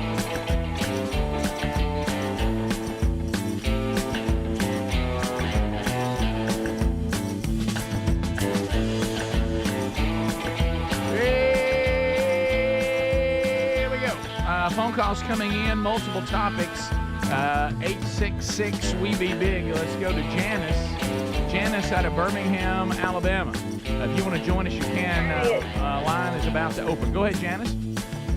Hey, it's Jana from Hoover. Jana? Listen, y'all need to say, Jana. Y'all need to say goodbye to Miss Linda Ellison. Y'all remember her? She's your biggest supporter. She worked at the radio station in Gadsden when you first got started. Do not remember. Say her name again. Yeah, I don't Okay, remember. she- I don't remember Linda Ellison. I remember the people that were there when we got there. I don't recall her being there. Okay, well, she was there the day y'all sang to the kid in the car.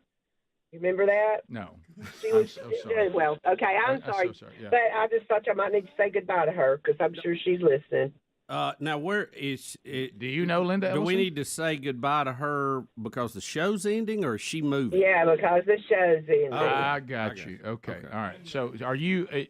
What do you? I'm know? sure we know who you're talking about. That name's just not ringing a bell with me. Yes. No. Okay. Yeah. Okay. Does that make sense? Do you know what she did at the station? Yeah, she was a secretary at the station.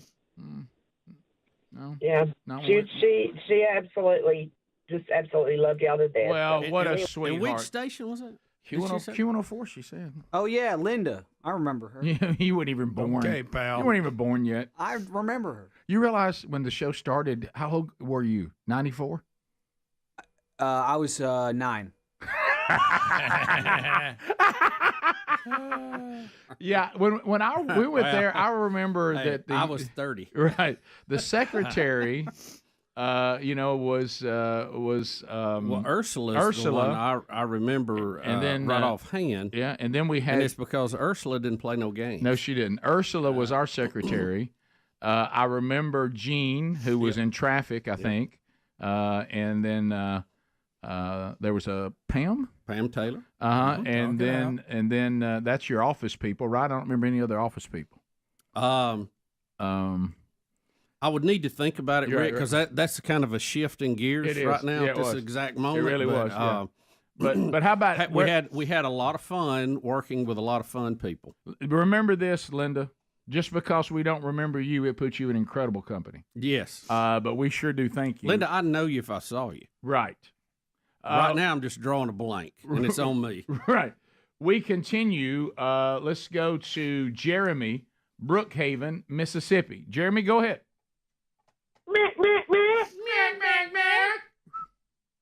How about it, boys? Look, I was going to ask the Burgess boys, where y'all at on the Black Keys? And if y'all ever listen to them, and I was going to tell y'all, Mark Cuban, I know he's a lib, but he's got a website called Cost Plus Drugs that's way cheaper than anything I've ever found to get my medicine from, and it's one of them home delivery things. So I was going to tell people you can check into that and save a lot of money. But I'm going to hang up and let y'all answer on the Black Keys. Yeah, let's talk about Mark Cuban. That's that inconsistency again. People who've already made all their money and even seem to care about the cost of things and still vote Democrat. I can't even wrap my mind around it. Well, politics is a strange thing. It really is. Black Keys. Oh, they're great. I don't even know one song by Okay, them. I've listened to them just because people have sent me songs before by them saying, "Hey, you may like this," and I did. Really? Yeah, I did. Yeah. Yes, it's a different deal as far as you and I. But if I take a little bit of a side road, it's a good side road for You know, me. you're going to find this hard to believe, but I used to sit around with Linda at Q104 and talk about the Black Keys. I remember now. Were you singing the Black Keys to the kid in the car? The 2011. I believe that didn't ring a bell. The 2011 album El Camino is just Calm down. It's Easy, hits Alt after Adler. hits after hits on there. They're so big I haven't heard any. Is it a car or is it a truck?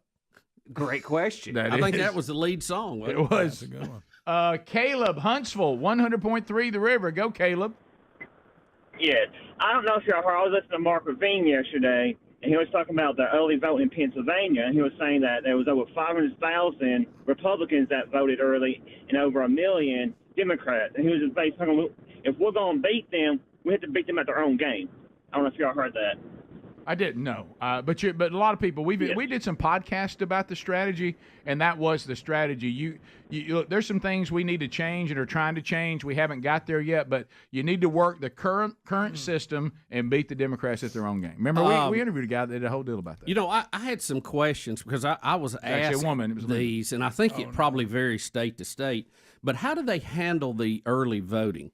Do they actually count those votes, but they don't tell anybody? Then they throw them in the pile on Election Day, or do they not even look at them till Election Day? How does that work? Well, let me ask you this. I get absentee and all that. Right. Why do we have early voting? Well, it's to give people the chance so they don't all have to vote on one day because of schedules and all that. I don't understand the difference in early voting and absentee voting.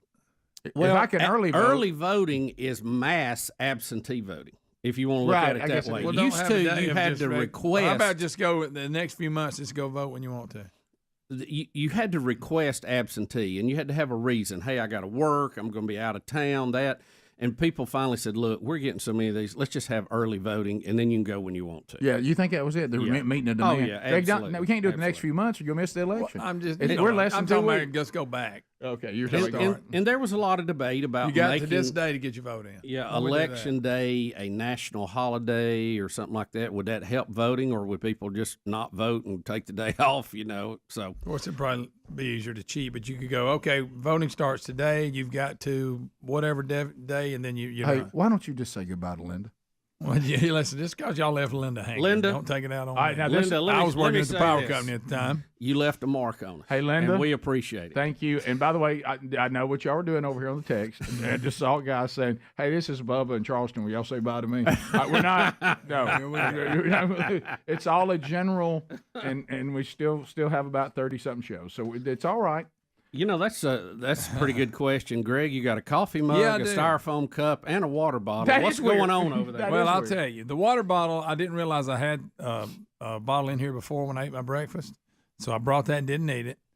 Coffee cup, I was through my coffee, but I went to the bathroom and I looked in there and saw somebody had made some more coffee, and I didn't want to come all the way in here with my cup, so I got a styrofoam cup now. Any more questions? Somebody asked if I was I worked a Meliella and a Smart Water, and I try to mix them about 50-50. Yeah, but at least those are two bottles. I mean, it is weird that he's drinking a styrofoam cup of coffee and a mug of coffee. I didn't want to come out. I didn't have time. It seemed like you would have dumped a styrofoam cup into your mug. That's details. I got you. Let's go to Dana in Wetumpka. Dana, go ahead. Good morning. How is early voting constitutional? And well, the election day is actually set by the legislative branches, and think about this when we're talking about the presidential election. It's actually not a federal election; it's 50 state elections. So each state can set it up however they want to. Yep. And I don't know that having everybody vote on one day is the best idea anyway with today's schedule and the way society moves. I'm not against having 2 or 3 days. I don't know that I need 9 months to do it or whatever some of them are doing. Right. If you're voting against Kamala, I'd vote early, then vote again on the regular day. Yeah, that's a good idea. I'm just kidding. Rick and Bubba.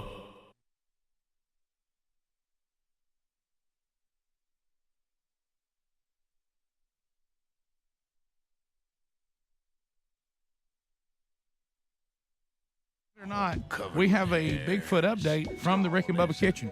Well, I saw that. Great point. We know it's not Greg. Guys, we have a giant human foot.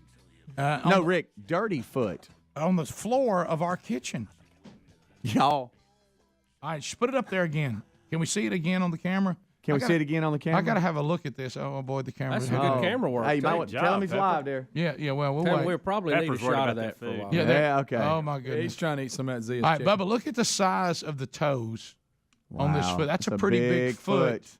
that has walked through the Good kitchen. gracious, that's a long If you time. have the Ustream, is the Ustream up today? Is it working? That- today? I know. Yeah, we're good. We're good. Well, one, I can tell you it ain't me. And I two reasons why. I don't walk around barefooted without my inserts. And two, my big toes take turns going in. So that You're one is clear straight. like I am. Well, You know, I've got it's breaking like a post pattern. You know what I mean? Guys, I'm going to go ahead and say something. I think everybody sitting in here right now is clear because none of us are walking around barefoot. Well, and I know it's not mine because my feet would have eaten the floor. Right.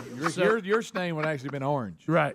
So I mean, I'm Look looking like at. Cheetos. Look, guys, I don't recognize that foot.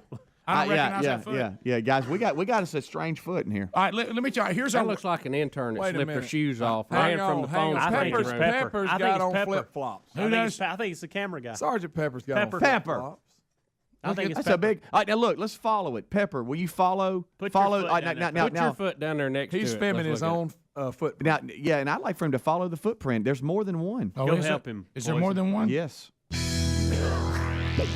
All right, here's our. Did anybody rough talk one out of here and we didn't know? All right, about it? look, there's a. Stop. Go back. Where? Right there. Go down. There's more. Now that's a bigger one. That would be. Look at the toes. Yeah, that. Go back in here. Follow the next It went to the fridge. What would you listen? What would y'all do if he followed those footprint, turned a corner, and sitting in Speedy's Hey, desk? look at with those big foot? toes. That would be. Look at the toes. Yeah, that. Go back to that. No, Ricky's in the break room behind a box. Drinking a Diet Coke. Yeah. No, he's in the room acting like he's a coat hanger, and he's holding a coat like nobody will see him. I'm going in. Speedy's going to invest. Y'all listen. Y'all not listening.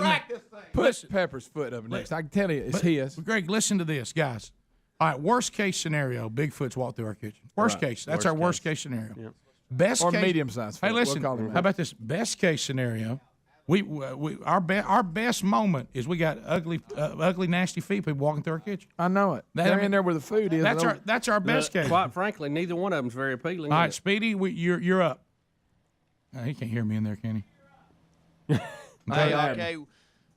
Speedy, you're up. They're walking to. Speedy's following the Bigfoot. Wait. It looks like they're walking to the sink. Here's one. Okay, so we go here. They washed their feet in our sink. They did. I have done that. You're all over that. I did that one day. You're I had back some here, shoes on, made my feet and then stink. right here.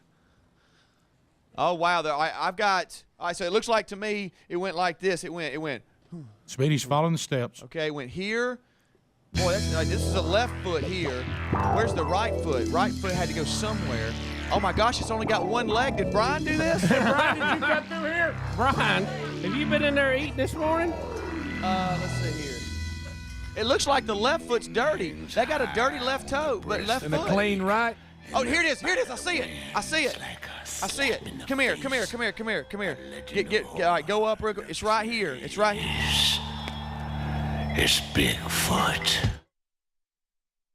Yeah, it's hard to see. There's the right foot here. Right foot, left foot. It looks Okay. like if you've just tuned in, Speedy is not playing Twister. Yeah. By the way, if you've right just foot orange. if you've just joined us, we fear that Bigfoot has walked through our kitchen. Here's the right foot. Right foot went back down right here. Here's the left foot. You know, the foot's not real big, but I think Nasty Foot went through our kitchen. Well, I think they got that's a our big best left case foot and a scenario. little bitty right foot. Our best case scenario is a nasty foot has walked through our Skanky kitchen. foot. Some old skanky Skank foot or Bigfoot. That Okay, came here's straight left from foot. the Here's where grocery they store. stood. You're right. I'd almost prefer Bigfoot. Yeah, I'd prefer him to Skanky Okay, Foot. we have Close. got Oh. we have got a dirty left-footed something. Okay, because the right foot's Look, clean. Speedy, his hamstring's hurting him. Look. What's wrong with your hamstring, Speedy? Torque wore him out yesterday. Look at him grabbing his hamstring uncontrollably. He's hurting. Yeah. All right. There he goes. Look, there he goes again. Look, does he know he's on camera? Because No, I sure he has hope no so. idea. He has no idea. I hope not, because He's looking for a small child. started- Okay, here. Okay, I He see. starts picking I her. see. Good for you, Rick. Okay, I also see an empty beer bottle. Oh, that's Greg's. Never mind. Okay. Okay. Yeah, breakfast, slits and grits. No, I just did that because y'all didn't think I could hear you. Right. Okay. So what's wrong with your hamstring? Oh boy. Well, I pulled it. You're right. Okay. What are you doing? Running the 40? All right, Speedy, is Sergeant Pepper admitting these are his nasty feet? I'd like to see him put his foot up there next to that. Brian said, "Get over it, Speedy." Not do this. This is not me. Take your shoes off. You're the only person with a bare foot in this joint. Take your shoe off. Let me just. Yeah, take your shoe off. Go step. Listen, oh my gosh, listen. you got something going on. You got a fungus, brother. You got. It's him. Come It's here, come skinny here. foot. It's him. He's got exactly skin. No, gosh, no. That's it. That's it. That's the feet. Those are the ones that got us. No, he's got pudgy feet. That's not Yeah, well, it. they some fat feet. He's got feet of a hobbit. Bilbo Baggins is in the kitchen. Yeah. He got some long heels. I wonder, is it Elle's feet? She got new shoes like yesterday that are like what are they called? They're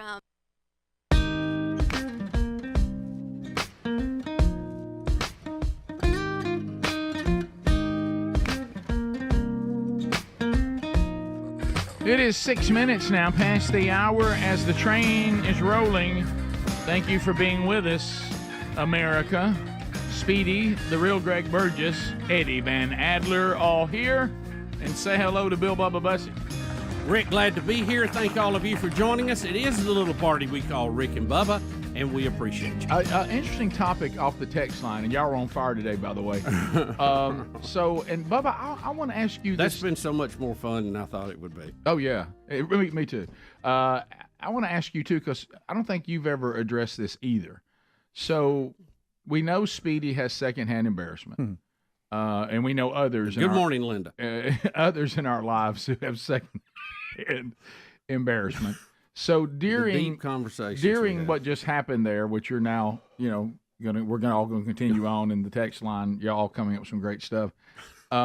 Someone put up there, is Rick just immune to secondhand embarrassment? Yep. And I've never really asked you, Bubba, where are you on secondhand embarrassment? Do you struggle? It varies. It goes from me wanting to look in and see what's happening to a little bit of that. More than likely, though, I'd prefer to pile on if I can. So you're kind of, and you're a pile on too. I thrive. Oh, I am. There's no doubt I am. You're a dry eye pile on. I'm holding it together pile on. Yeah, and I want to see how it's going to end. So yeah. So I would say that Speedy runs from that yes, I seem to be immune from it, but I'm not the only one on this team. No. I have limited immunity to it. Right. I would say. I recognize it. I'm not near on Speedy's level. No. Okay. I recognize it, but I don't necessarily see it as a bad thing. I can feel it inside. But I start thinking, how can I make it funnier? How about this? I think I'm like, ooh. I think what the three of us are saying, and we'll see where Adler is. The three of us are saying this. We understand the feeling. It comes on us, but we don't find it to be a bad thing. Okay, we get excited. Is it excited the right word? I think laughing is a defense mechanism for me. And instead of being embarrassed, I can't watch. I get tickled by it. Yeah, and and of course I lean in. But you can't get tickled at church. I mean, like, you can't if you're sitting next to me. You will. I have, and I've almost, busted out laughing before and got in trouble. It's horrible. And Betty will start elbowing me. But you say it's horrible, but you to keep from laughing. Oh yeah. So when you're not supposed to laugh, don't get embarrassed for someone. I'm referring back to church. When something gets your tickle box turned over and you're in church, it makes it even funnier. Adler, where are you? We had a couple of situations lately that were in church. So horrible. You feel it. And I could tell. I just looked down because I didn't want to be a handle for everybody. A lot of times it involves singing, and it was a honest misspeak by the gentleman speaking. Understood. Those are my favorites. Those are my favorites. You have to be careful with the word resurrection. Oh, it can get away from you, boy. And man, especially early morning. And so I just, I'll just go to the ground. And I'm sorry. Left part of that the word. Lord knows I'm sorry, but I can't lie and say I didn't think it was funny at the moment. Right. And then I know not to look at Betty. Oh wow. And Betty, almost by me not looking at her, it makes it funny to her. Of course and it then does. she somehow thinks it'll make her feel better if she pinches me. Yeah. Right. And that Gets you that involved. doesn't really help anything. That's a defense mechanism. You're trying to focus and get out of it. Yeah, and most of the time I can get it together. Most of the time. See, sometimes I think misspeaks are funny, but where I get really is performances or somebody that's just crashing and I don't know what to do about it. It's like I want to just get out of the situation. This is what I always do on misspeaks, and it's just because I want to get everybody who's near me, and because I can stay stone cold the whole time. Oh yeah, Rick's. But I always always do trouble. on that particular one you just said. Let's say he made his attempt at resurrection.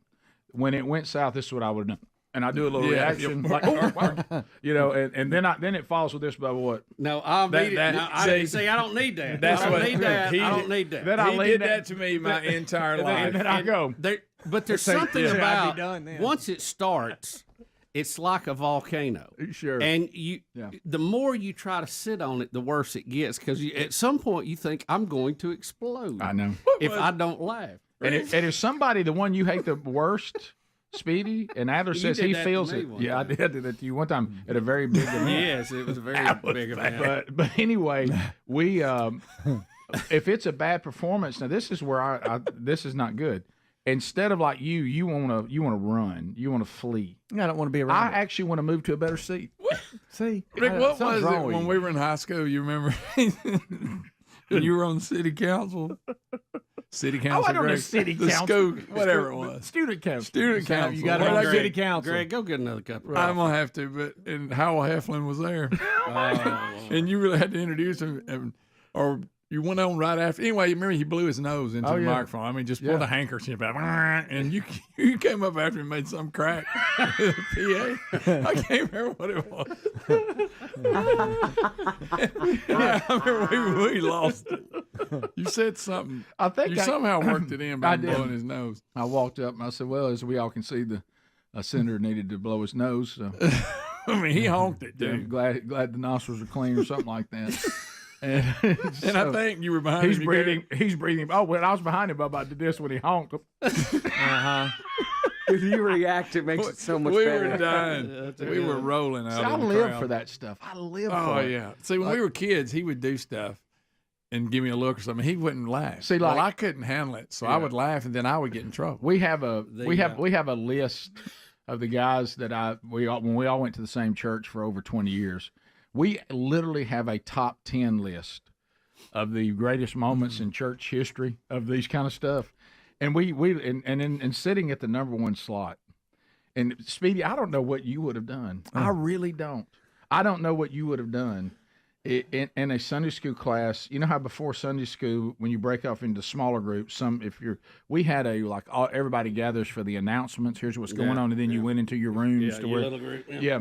So that you're in a bigger group, to start. And somebody declared that on this particular day that they wanted to say something to their wife on their anniversary. It was one of the greatest days in Sunday school history. And now was this via a song they wanted to play? Out loud in front of everybody. I think I remember the story. And they sang the song, and the song was not a hymn. It was not appropriate. It was not a faith song, and it had a lyric in it that was incredibly off color. What? As if singing wasn't bad enough. Right. And he sang it right to her in front of all of us, and of course. There was a secondhand embarrassment person there. Yeah. It's awful. That the guy. I missed it. Look, I'm the secondhand embarrassment. I won't name this person, but he has it as bad as you and Andy Blanks. And he's sitting there, and this is literally what he did. And he just went out of the room. He walked all the way out. Garnett and I are pulling our chair closer. Yes. Because we don't want to miss. See, the problem is if you overreact, you'll miss key elements. Oh, yeah. Don't miss a minute of into this. it. And the song went on. It didn't make you uncomfortable? We got a verse, a chorus, a verse, and a chorus. Wow. So y'all got a lot. It was fantastic. What song was it? I can't. when he made the Cut one, the mic and of off course and when he tell us. made the one line, of course I did what I just did a minute ago. I did the reaction. Hey, and watch out. And then of course I leaned down the aisle and give the eyes bubble up. There the eyes. And of course it was just fantastic. No. It was a day that will live And Oh, it's, so Speedy's and it's glad on, and it's on Sunday what school. song was it? Well, I'd rather not. Romantic. It don't matter. So, I will tell you immediately in the break. Though. Question. And I'm going to give you the lyric. Okay. You're telling us that you This do was in Sunday school. Please never forget that. you do feel uncomfortable, but yet you want to watch it. Oh, See, the uncomfortable part of I it's can't there. understand that. Then there was But one. I'm thriving off of there it was instead one- of wanting it to go away. Right, okay. And And I- there's something wrong with it. And I will tell you this: I ain't gonna lie. if you want to struggle, just open the floor for prayer requests. And you just get ready for anything. The nervous If prayer? you think people, Yes. if you think the person who's about to go and the person before them just told you that somebody they love dearly is on their deathbed and they would like for us to pray for peace, if you think the next person that shouldn't give their prayer requests has enough awareness not to do it, you'd be wrong. You're right. Right. I always tell people, listen to the one before you. Yeah. Yeah. Listen to the one before you. Don't pray about your hair or something. I mean, people are crying, people whatever. Also, the next person will say something like, "Well, you know, our dog has diarrhea," and I choked it. And I'm just like, "Man, did you not hear the one right before you? What? Did you not hear the one right before you?" So we'll be back. More Rick and Bubba coming up right after this. Rick and Bubba, Rick and Bubba.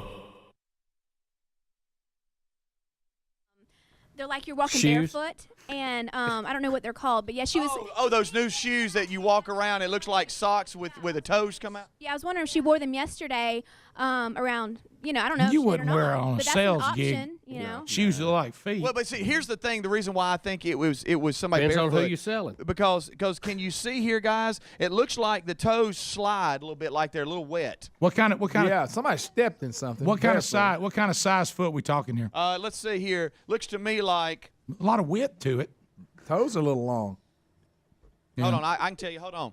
Whoever it is has that second toe bigger than the big toe thing. Yes. Let me ask you this: once obviously your feet or the floor was wet when you did that. I mean, You would know. Don't you retreat back to the carpet and go, "I'll come back later," or they just kept going. Unless you're Bigfoot. Yeah, y'all are just ruling out that Bigfoot walked through the kitchen. I looks wouldn't like- just rule it out. Looks like about 9 to 10 inches. Yeah, I got 10.5, man. Yeah, man. By the way, it's Sergeant Pepper's feet. Yep. It is. The He's- Hobbit's done let me limped see his what way this through there. Yeah. Yeah, it's the same one. Oh, yeah, this is definitely barefoot. That's Sergeant Pepper. I'm telling So you. Definitely he barefoot. blew the opening brake and then tracked the kitchen. Exactly. That's what it is. Now, it's not Sergeant Pepper because he's got Measure like, his feet. He's got like fat, pudgy feet. Yeah. Good gosh, You look look- at those yes. feet. Good Guys, gracious. do y'all think this is what it was? Elle got these just yesterday. Elle purchased these, and they're like, actually, you're walking barefoot. But So I'm what- wondering if She she wore wasn't them here yesterday. Well, She wasn't here yesterday. She didn't come through here yesterday. Oh, Rick. What? That means that we have a Bigfoot around here because that's. All right, Speedy, do you smell an awful smell like a skunk ape? All right, let's see. Smell them. They like burn your eyes. Yeah, I do. I can't believe he is down there smelling. He's actually smelling them. And look, Sergeant Pepper's flip flop was by his nose. Oh my gosh. Guys. Yeah. Speedy, don't taste it. Hey, guys. Lick it. Lick it, Guys, Speedy. there's a black hair stuck to the footprint. That's just gross. That's just gross. Hey, how about this? Well, there is. Look. By the way, he's That's not. way too small for Bigfoot, though. What if one of Bigfoot's kids? You call him mini Bigfoot? Hey, we're going to look on that security camera tonight, and we're all just going to have chills when we see that little Bigfoot walk through. I think it's Adler. It's a juvenile, Greg. It's a juvenile. Adler. It's a juvenile Sasquatch. There's a terrible odor outside too. I don't know if y'all know that. Terrible odor outside. Yeah. By the way, I would say this. I don't know who handles the sanitation for the plaza, but y'all let them soak too long. I rode through here the other day, man. It stunk so bad down there. And it was just from the trash It cans. was a little gamey today. Boy. Yeah.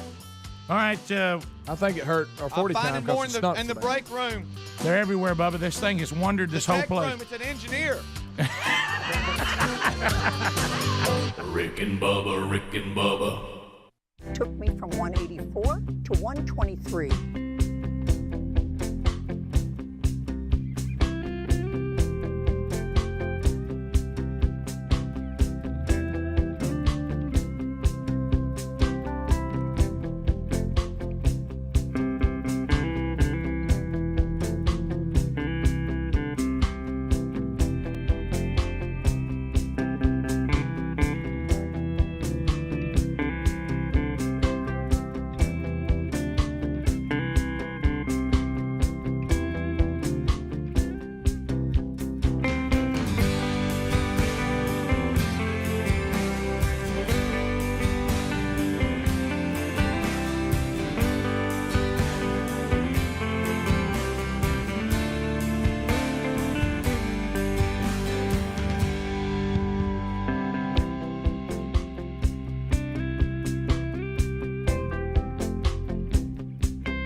the gravy, please. Rick and Bubba. Ooh, it brings me to my knees.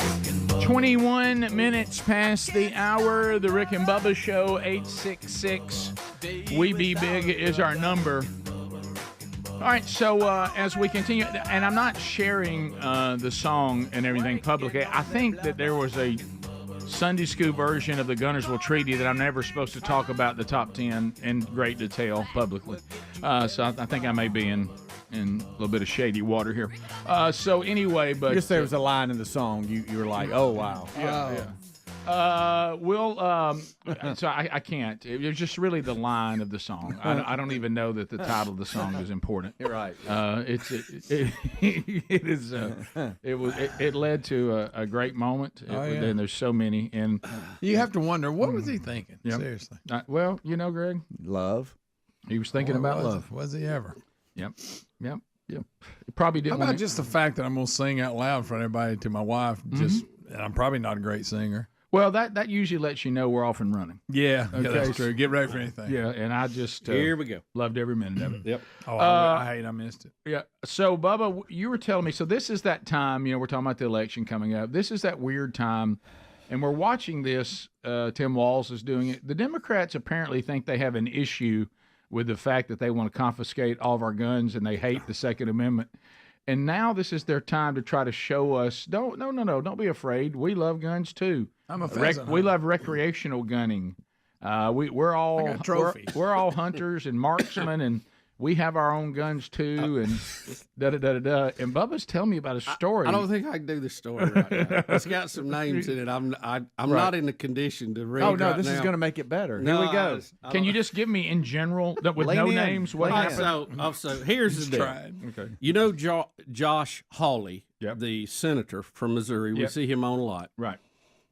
He has someone running against him, Democrat, and he hosted a shooting event with a former congressman, CNN commentator, and never Trumper, Republican, Adam Kinzinger. I can't say his name either. Yeah. Okay. During the event, a reporter was injured by shrapnel, possibly because they were shooting high-powered rifles at steel targets less than 10 yards away. Is this real? Is this real? Yeah. Yes. He bandaged the reporter up, and then they kept going. He wasn't bad hurt. Yeah, but you don't He even bled shoot a a lot. pellet gun in that situation. Look how close they are. What are they doing? First of all, Well, again, this shows they don't know what they're doing. No, they don't. The article from the Washington Examiner Take you out. contains several tweets, one from Hawley noting the unsafe conditions at the range. Right. In particular, take a look at the tweet from Sean Davis, who breaks down in detail the things that they were doing that would get you kicked out of most shooting range permanently. And Rick, only at 10 yards away, he's looking through a scope. Yes. Oh, my. Look, he's bandaged up. There's the reporter. If you shoot a high-powered rifle and it hits a target 10 yards away, you're going to have a good chance of getting hit by target something. too. Good Yeah. night. Yeah, you're going to get some I was shots. working on some long shots. Yeah. Well, one, it shows they don't know what they're doing. Right. Oh Everybody my knows goodness! that. Look at this scope. Look, he's looking through the scope at a target that is My goodness. 10 yards away. God, this is so sad. It's so pathetic. I tell you, they. I like that tripod. They got that one on for that 10-yard shot. Good thing they got that. Well, they may honestly have that just to set it up there. Oh, I've got okay. one Or too. take it on. Look, don't get in the weeds on this. Why are you shooting at steel targets 10 yards away with a high-powered rifle? That is dangerous because of shrapnel. Like Ralphie. Ask the reporter. Yeah. Right. Also, 9A Adler. I think we all saw this coming. Tulsi Gabbard announcing she's joining the Republican Party. This was at a Trump rally in North Carolina. I don't think any of us are overly surprised by this announcement based on what she claims are her principles. Kind of hard to have those principles and stay a Democrat. So here we go.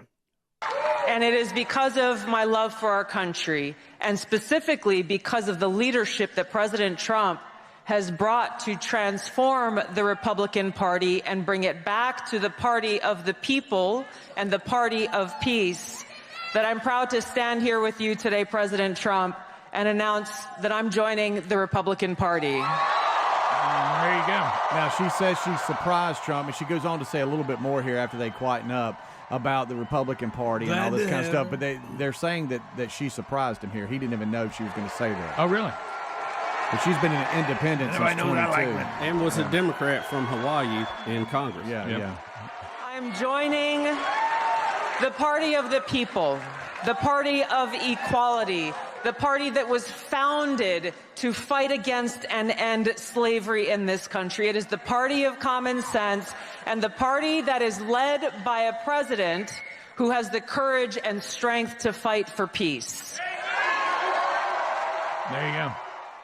So, yeah, she left the Democrat Party, kind of hovered there as an independent for a little while, now full-blown in the Republican Party, and she tells you why.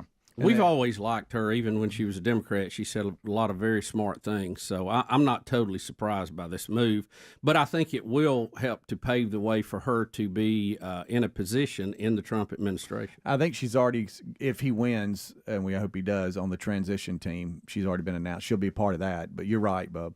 Pretty funny texture again. Back to the shooting range. This looks like the range where Tim Walz must have got one of his awards. That's a good one. That's a really good one. That's very good. Found footage of them putting the bandage on. Yeah, y'all. That is.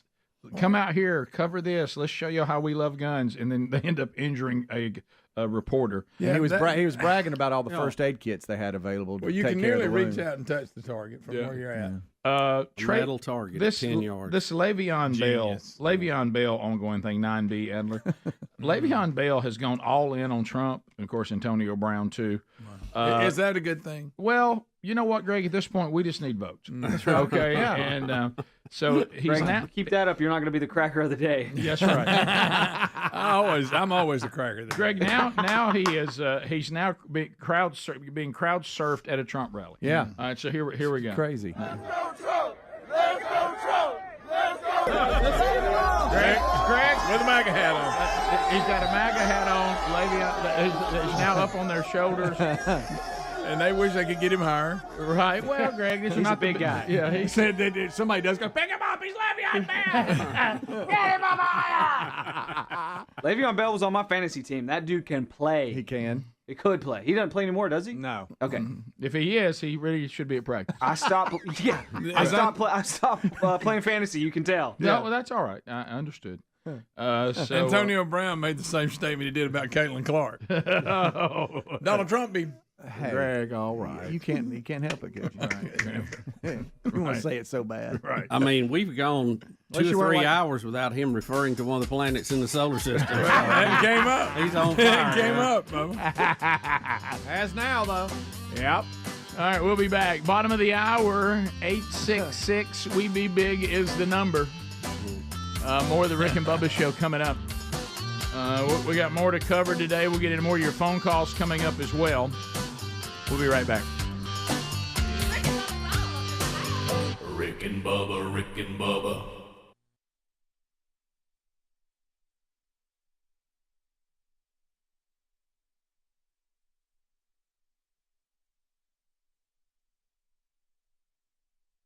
First of all, we talk about the fact that Bubba doesn't exactly have a reputation for researching the guest he's about to interview normally. Bubba couldn't even. Well, I do. I have a general idea, Right. and what I do Right. because of the way things go on this show, I usually will Google their web page or look at their information on the segment before they come on. Usually, that's kind of what I do. You knew everything about Tracy. Well, I jotted down a few facts Right. because it was very record driven, so I wanted to be correct in my facts. And in the first segment, I will critique them segment by segment. In the first segment, me, Speedy, Greg, we might as well not even existed. I mean, it became him and Tracy talking. At one point, I just turned my mic off because I knew that this was his time, this was his moment. I don't even think he was aware of my presence. I actually passed you in the hallway during the segment. He never knew you left. Right. Well, see, we have it's a highly technical broadcasting term called priming the pump. Right. And when you have a guest come on that maybe the group as a whole is not familiar You're with right. as much as one of the members, Correct. that member usually will take the lead role and kind of get the interview going. And then the other ones catch on to things in the conversation and ask stimulating questions, even though they technically know very little about what's happening. Absolutely. Now, That's called priming the pump in broadcast. I made a commitment in the second segment that when we came back that I would kind of just ringmaster calls and things of that nature, still allowing Bubba to have his time with his tennis person. Right. And I thought the second segment, I got involved. I intentionally fell back to the baseline and let you take the net. I saw that, and, Right. and I know it was nice of you to see if I could handle it. You know what I did mean? well. You did well. Because like you no say, fumbles, no errors, as we like to say. No, and now behind the scenes, the things we continue to see, Bubba doing is just it boggles the mind. I mean, Look, it is. enjoy You know it what it because is? you know how kicks work. So you gonna cool on this? Yeah, it'll cool too. I mean, it's obvious. How about I as excited as I am for him, I'm a little frustrated because for years I've asked him to do things and he's always said no. Right. And so now I realize he just didn't want to do them. No, and I can't keep this level up. I mean, it's obvious. But But the here's fire deal. is burning bright, so let's let her burn. Yeah, you know I that's feel how. sorry for anything that comes in right after this. You are picking up Tracy from the airport on Sunday morning. Right? Yeah. Is that for on air or is that okay? Volunteered. All right, now, but he's driving to Atlanta. Okay. Wow, the barriers at tennis is broken. Yeah. I mean, Now, I'm talking about across the country. I had a discussion. I had a discussion with Rick yesterday, Listen, and this is no This indictment to you.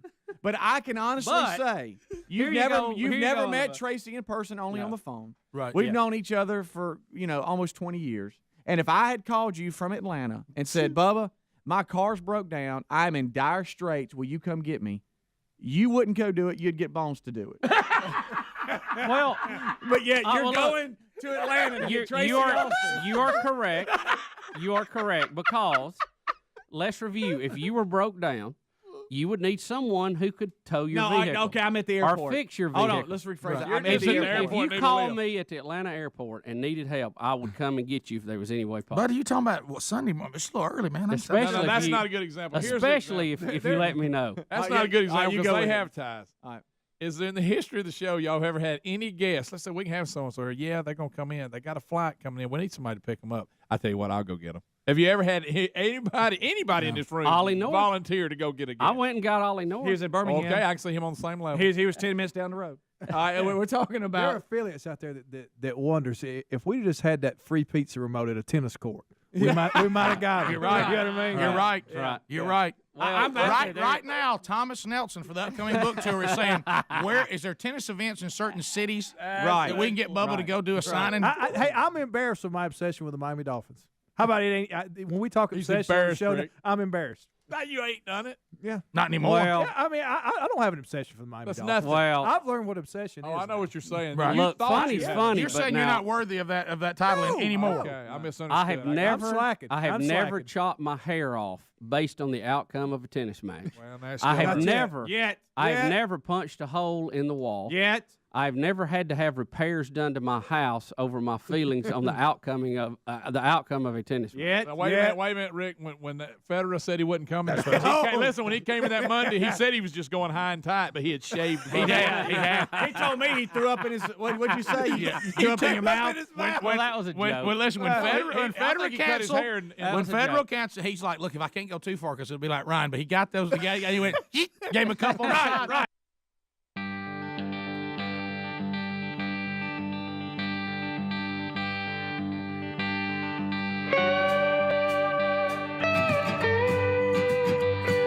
All right, here we go. 35 minutes past the hour. Thank you for being with us today as the show continues to roll on.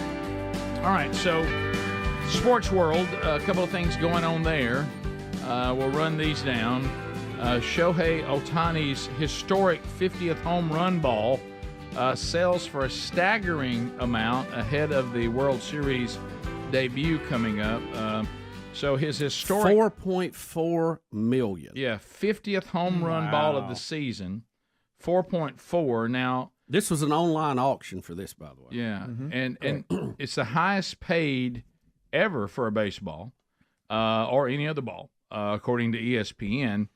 Before that, it was, you remember Todd McFarlane when he got all into this, Spawn creator?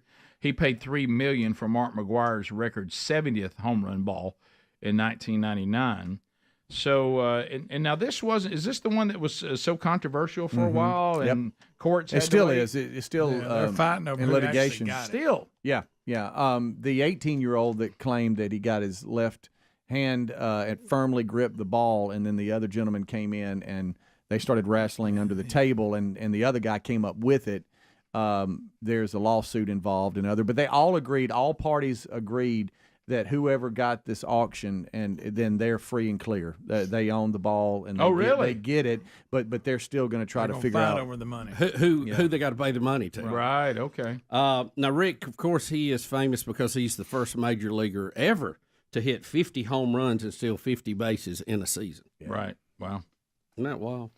That is incredible. It really is, and then we'll pitch as well. Yeah, I mean, he's the big kid on the little league team that can do it all, and a good pitcher at that. So the lawsuit still is there. Mm-hmm. I don't know how the person who claims I had the grip on it. I mean, what are you gonna do? You got witnesses. I see it went into this little area where you sit at tables. Yeah. They got to wrestling under a table. But I mean, how do you ever prove how long you had it in your hand? Yeah, that's going to be tough because in possession, 9/10 of the law. Didn't we say that? Yeah. When we broke down the video, it was hard to even tell who really had it at first. But the 18-year-old says, I think who was celebrating his birthday, that he clearly had it and it was in his hand, and then the other guy dove and then. Well, you need to have a it better from his grip hand. on it when you're talking about and so he says, you stole it from me. I had it. But again, how do you ever prove that? And you've seen some of these. If the guy's got it, now he's secured it, he's auctioned it off, he's got 4.4. How do you ever prove, oh, wait a minute, I had it in my left hand for this amount of time, he pulled it away from me? Now, look, if he's standing up, holding the ball in there, celebrating, the guy tackles him and gets it from him, that's different. And you got footage at that point. Yeah. Never been in one of these, but you've seen, not just on this, but these videos of people like diving over stadium seats and stuff. They get after it. And you see some pretty good little guys, these historic tug of war. baseballs, and now when you see how much he got for Listen, it, that's worth diving for. I was in a pretty good tussle trying to get a ball during batting practice for the Yankees one time. I mean, it's not even an important ball, right? And there is a mob of people out there trying to get them. Yeah. This 18-year-old was, I think, a little bit more passive because I know a lot of 18-year-olds that would be like, "No, you're not getting this ball from me." I might have turned into something. So what is the? I know this is crazy. Some It's judge tough. is going to have to say, "Hey, what's the law here? What is the law?" Well, on the this? guy that has the ball said, "I came up with the ball." I know. You can't say I don't have it when I have it. Right. Now, and you can't claim it was stolen because I didn't take it to my house, put it inside a little case that he broke in my house and stole it. Mm-hmm. Yeah. What you're saying is I had it, and he was able to get it away from me, and then he had it. So I couldn't get it back from him. Yeah, I don't know what you do. At what point is it declared whose possession? Yeah. Mm-hmm. So the 9/10 of the law, judge Greg. will either say the guy who came away with it, it's all his, or he may give him a split decision. Say, look, both of you get $2 million. That wouldn't be a total loss, would it? No, it wouldn't. It's a 50% loss. Like I said, I don't know the rule on it. I mean, the judge should go by the law, but I don't know what the law is. All right, so you also foul ball law. Yeah, you and you were telling me there's another story today in sports that Is we were there? going to hit. Yeah. Yeah, Arizona State. Yeah, there you go. Yeah. Kenny Dillingham, the head coach, is put out after 3 straight games without a made field goal. He has run out of patience with his kicking situation. I don't blame him. And so he said, if you can kick and you're at Arizona State, email me. We're going to have tryouts Monday morning. Bring it on. Oh, yeah. Ask if he was serious. He doubled down. I'm dead serious. We're going to put it out on social media. We're going to have a kicking tryout on Monday. We got to find somebody who can make a field goal. It makes it even harder late in games when it's clearly a kicking scenario. That's when it gets really hard. Now, the kicker for the Sun Devils, who began his career at Idaho State, badly missed attempts from 48, 41 yards on the Sun Devils' final 2 drives of the game. He has been, so far, 7 out of 12 on field goal attempts and 18 out of 19 on extra points. A redshirt freshman missed his only field goal attempt this season in the opener against Wyoming. And so they're having kicking problems, and he just But we've seen other coaches do this over the years. They go, look, we can't carry on this way.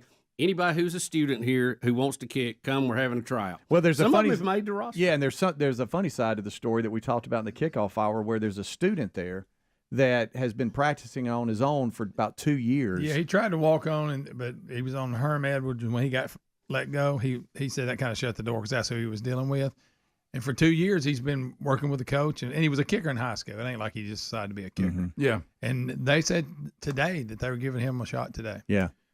Well, I would. Yeah. I was watching something on this, and keep in mind, this tells you again about the role of the kicker. I mean, would you ever do an all call for somebody to play quarterback for you? But anyway. I know some schools that need to. Right. Yes. Now, Dillingham acknowledged that he probably was careless in his comments to put blame for the team on one player. Right.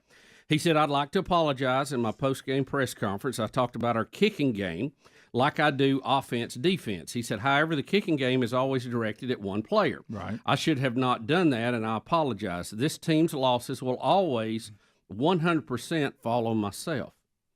But he did still say they were going to have the tryouts. Yeah. Well, I still need somebody to kick it through the goal. The coach says, if you don't mind. Yeah, the coach is taking responsibility, and that's why, of course, it is also factual. The coach doesn't kick. Right. So I was watching ESPN Game Day, not this past Saturday, but the Saturday before. And they do this thing with Home Depot where Pat McAfee lets somebody come out of the crowd, and they try to kick a field goal and win a lot of money. So here's what I did not understand. I think I have the numbers right. I'm in the ballpark if I don't have them completely right.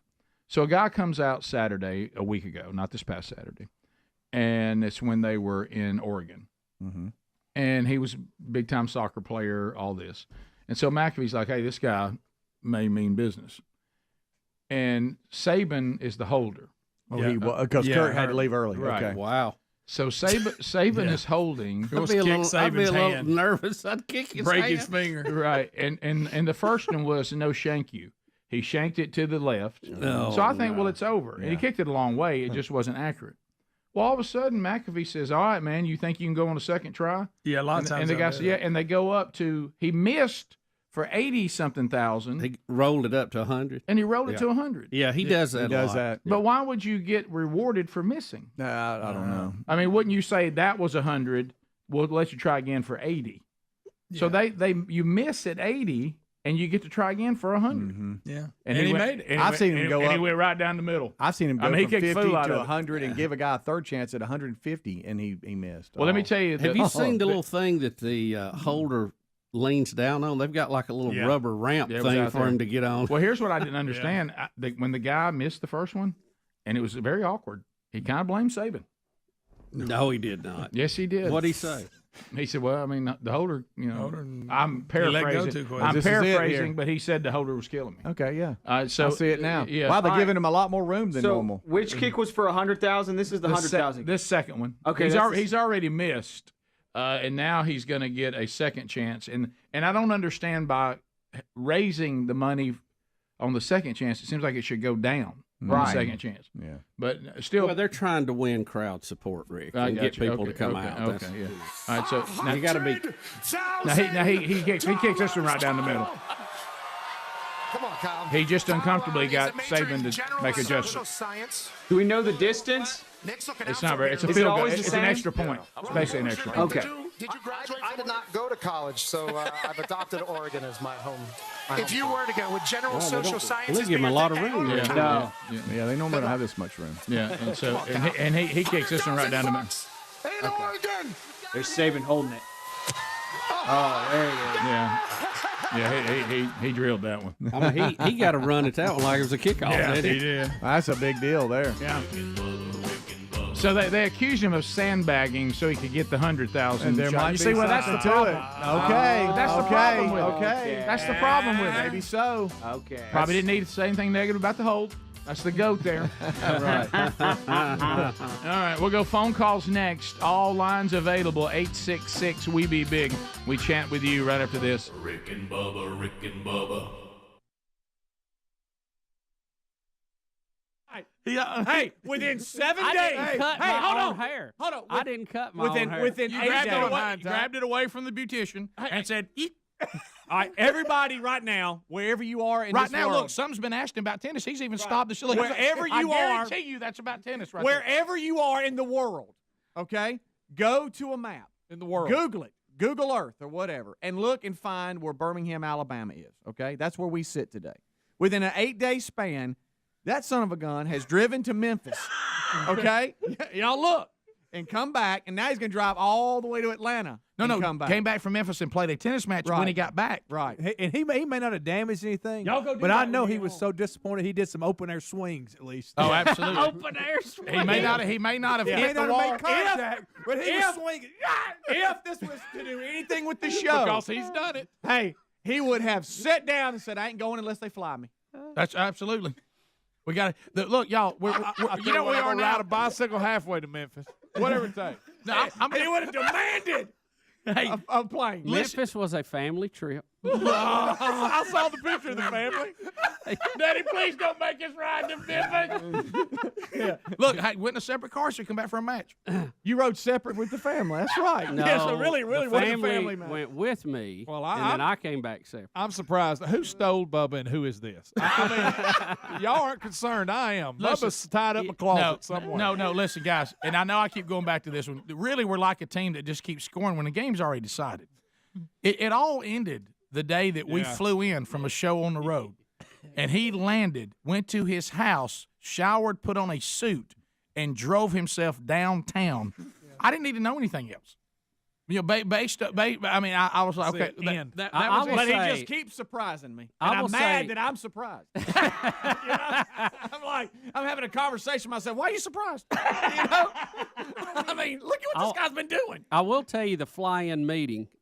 It was surprising to myself. Right, I know. Yeah, I even was checking myself out on that one. Right. In other words, you had to dig deep to pull that one off. Not to change the subject, but the speech looks like it went well last night. We're down almost 200 points this morning. As usual. But it's somebody amazing. shut him up so it'll go up. So he's what time you got to get up Sunday?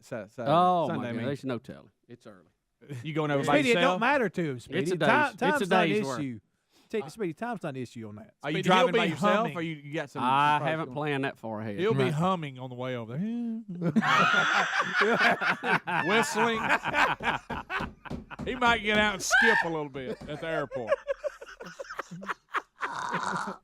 Who is this imposter? Who is it? He's pulling his mask off a minute. It's like Tom Cruise in Mission Impossible. Well, you know what? I'm happy that something can bring you this much joy. You know, Rick, I'm just glad to pass that joy along to everyone. You know how you happy? How- you know how can I you're ask you happy for a friend or family member? I'm glad that's bringing you. Yeah, some I know, joy. I know. What is the feeling inside? What do you feel? right now? Yeah, At this particular moment? like when It's kind of like when you get pinned down on the playground and you can't get up. And when you keep thinking surely the teachers are going to see this and give you a hand. Look this I way. mean, Look I mean, this when way. you pull up and you see Tracy coming to you like you're running to each other from on the beach, will you tingle? Speedy. Are you? I mean, like, are you like thinking like that? You're really excited about playing this weekend. That old feeling you got something coming. You're kind of fired up. Yeah, I'm excited about the events. I'm excited about getting to see Tracy play. I am scared to death the fact that that I've got to hold my side of the court up, and she's like real good, and I'm not. Now that's ugly right there. But it doesn't bother you enough that you wouldn't do it. Right. Well, Rick, this is what he's going to be hearing it when he picks her up. The Chariots of Fire thing. Here they come running each other. I'm over here, Tracy. He'll make a sign. He'll hold it up. Oh, yeah, he will. He'll make one of those signs. He'll watch the luggage go around and help her find her luggage. Bubba, Rick and Bubba.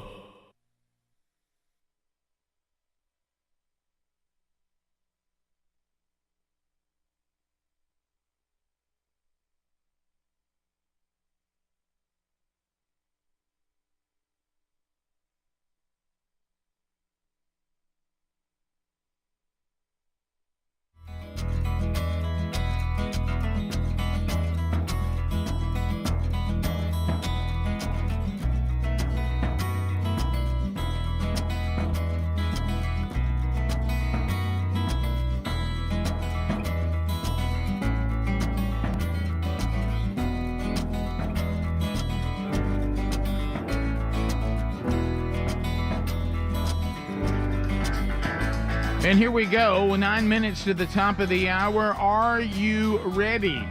866-WE-BE-BIG's the number. Making comments, asking questions, bringing information to the table. Yeah, oh yeah.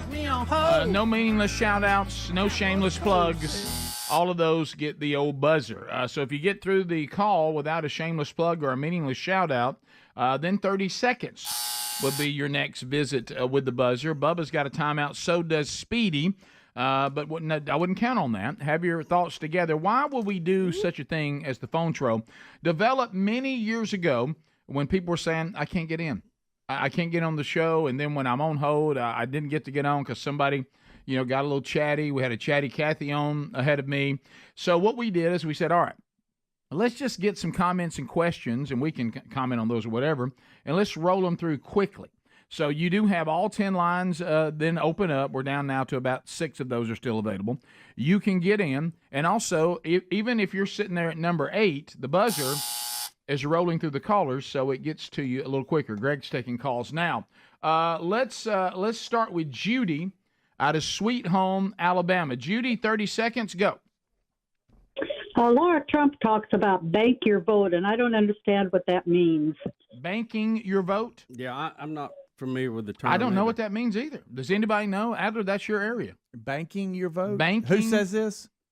Laura Trump. Laura Trump says that? I guess that would mean make sure that your vote is in and counts and it's in the system, right? Well, yeah, evidently the RNC launched its Bank Your Vote campaign to encourage people to vote as early as possible, but also through in-person voting, absentee, and ballot. So are they using the term like you put your money in a bank, go ahead and put it in there and let it be sitting there ready to go? Yeah. Go ahead and get it in. Ain't that what that means? Go ahead and get the vote in now. That's really all that means, right? I guess so, but it was spearheaded by RNC chairwoman Ronna McDaniel, so it might not be that great of an idea.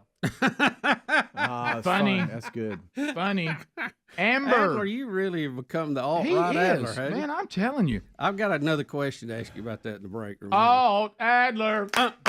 What? Amber in Decatur, 100.3 The River. Amber, go ahead. Hi. I was curious if you guys have seen the viral videos with Vance and Harris about the Jesus is Lord comment from the crowd. We talked about it earlier. We didn't show it, did we? Yeah, did we show the clip? Yeah, we did. We actually showed it from the crowd and from the stage. That must have been Monday. Yeah, we've actually played both of those already and have discussed that. Sure have. Yeah. And then we played Kamala's reaction and we played J.D. Vance's reaction to the same statement. Yeah, we did. Yes, yeah. Is it Leah out of Huntsville? Leah, go ahead. 30 seconds. It sure is. And I know y'all can't control what commercials come on, but one keeps coming on immediately called Dudes on Dudes podcast. It's with Rob Gronkowski and Julian Edelman, and you all have to listen to it. It's ludicrous. Mm-hmm. Yeah, I've never heard of that before in my life. No, so, yeah, you're right. There's certain the only thing we really can control is things that we voice, or endorse. There's all sorts of Westwood One commercials. There's commercials that affiliates run locally in the break. There's commercials that are dropped in on streaming. Yeah. You're right. So I appreciate you understanding that. Really, all that we can control is whatever we read ourselves. That's about it. But I don't even know what you're talking about. Haven't heard it. But it sounds like with those two in there that it probably could get a little outrageous. Stephanie, Birmingham, 104.7 WZZK. Stephanie, go ahead. Good morning, guys. How are y'all doing? We're good. So y'all were talking last week about people laughing and passing out. We have a friend who, if he gets to laughing too hard, he will pass out. He has something called cataplexy, and I wish y'all would give me a timeline on this. We were at a wedding one day with one of our friends, and the mother and the grandmother and everybody was up front praying over them getting married, and they let loose doves, and the dove, one of them dive bombed and hit the grandmother in the back of the head during the wedding. Oh my goodness! You did get a timeout, by the way. Yeah. Oh my goodness! Okay, he started laughing like we couldn't like there was no stopping. I mean, it was, and he literally falls on the ground. I mean, it hit like he looks like he's passed out, and he, bless his heart, God love him every time. But let me tell you, I have never passed out, but I have felt like I was going to a few times. Yeah. So, and what is it he has? Because I know Ryan Greenwood. What's the name of that? Ryan Greenwood passed out just because he has asthma. So if you have narcolepsy, sometimes you have a condition called cataplexy, and it causes you to lose muscle tone, and it looks like you pass out because your eyes shut and you lose all function of your body, and you just kind of fall down. That's what he has, and we will make him laugh just so we can. It's like a party trick. Well, that's what we did. That's what we did. That's how we got. Wait a minute. The name again? Are you saying catapult? Yep, cataplexia. Cataplexia. That's what it's called. You have to have narcolepsy. Narcolepsy, is like the sleeping disorder where people joke about it, but he sleeps. Yeah, cataplexia.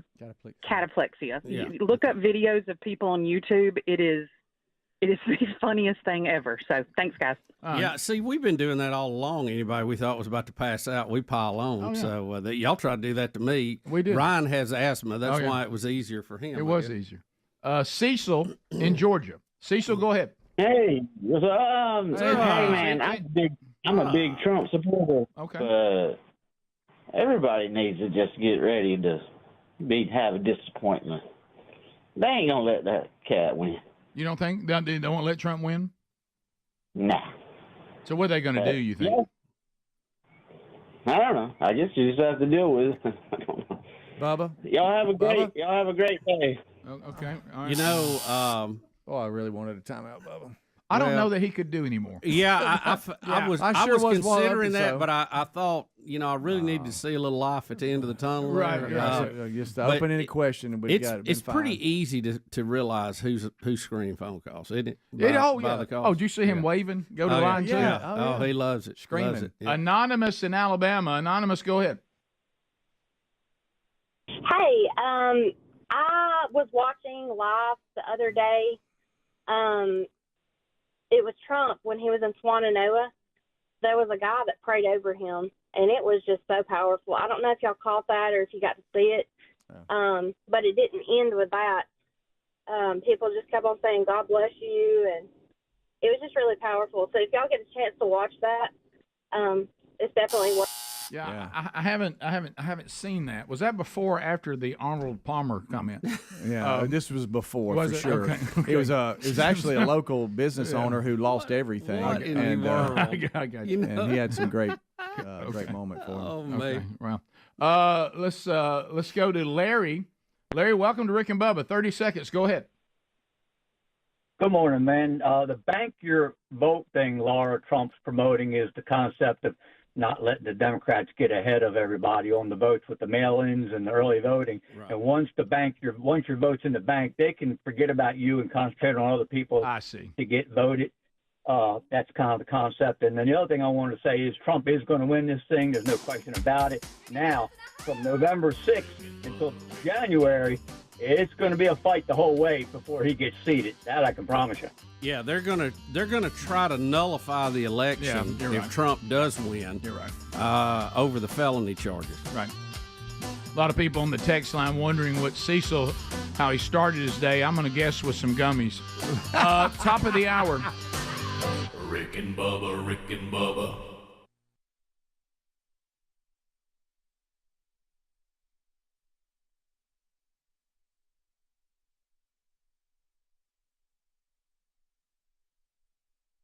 Bubba, the live microphone is outside the plaza. We've been promoting it for hours. Maybe you've just joined us. Outside right now, there it goes right by the window. We have a monkey riding a dog, and Speedy has the microphone. What is that noise? What's that noise? That's the monkey, guys. He makes that noise? Is he happy to ride or is he mad? Star jockey Gilligan. He'll be at the fair. It's awesome. It's off the hook, guys. All right, so this isn't Bobo. I'm sorry. This is Bobo. Bobo the monkey. Gilligan is the name of the other.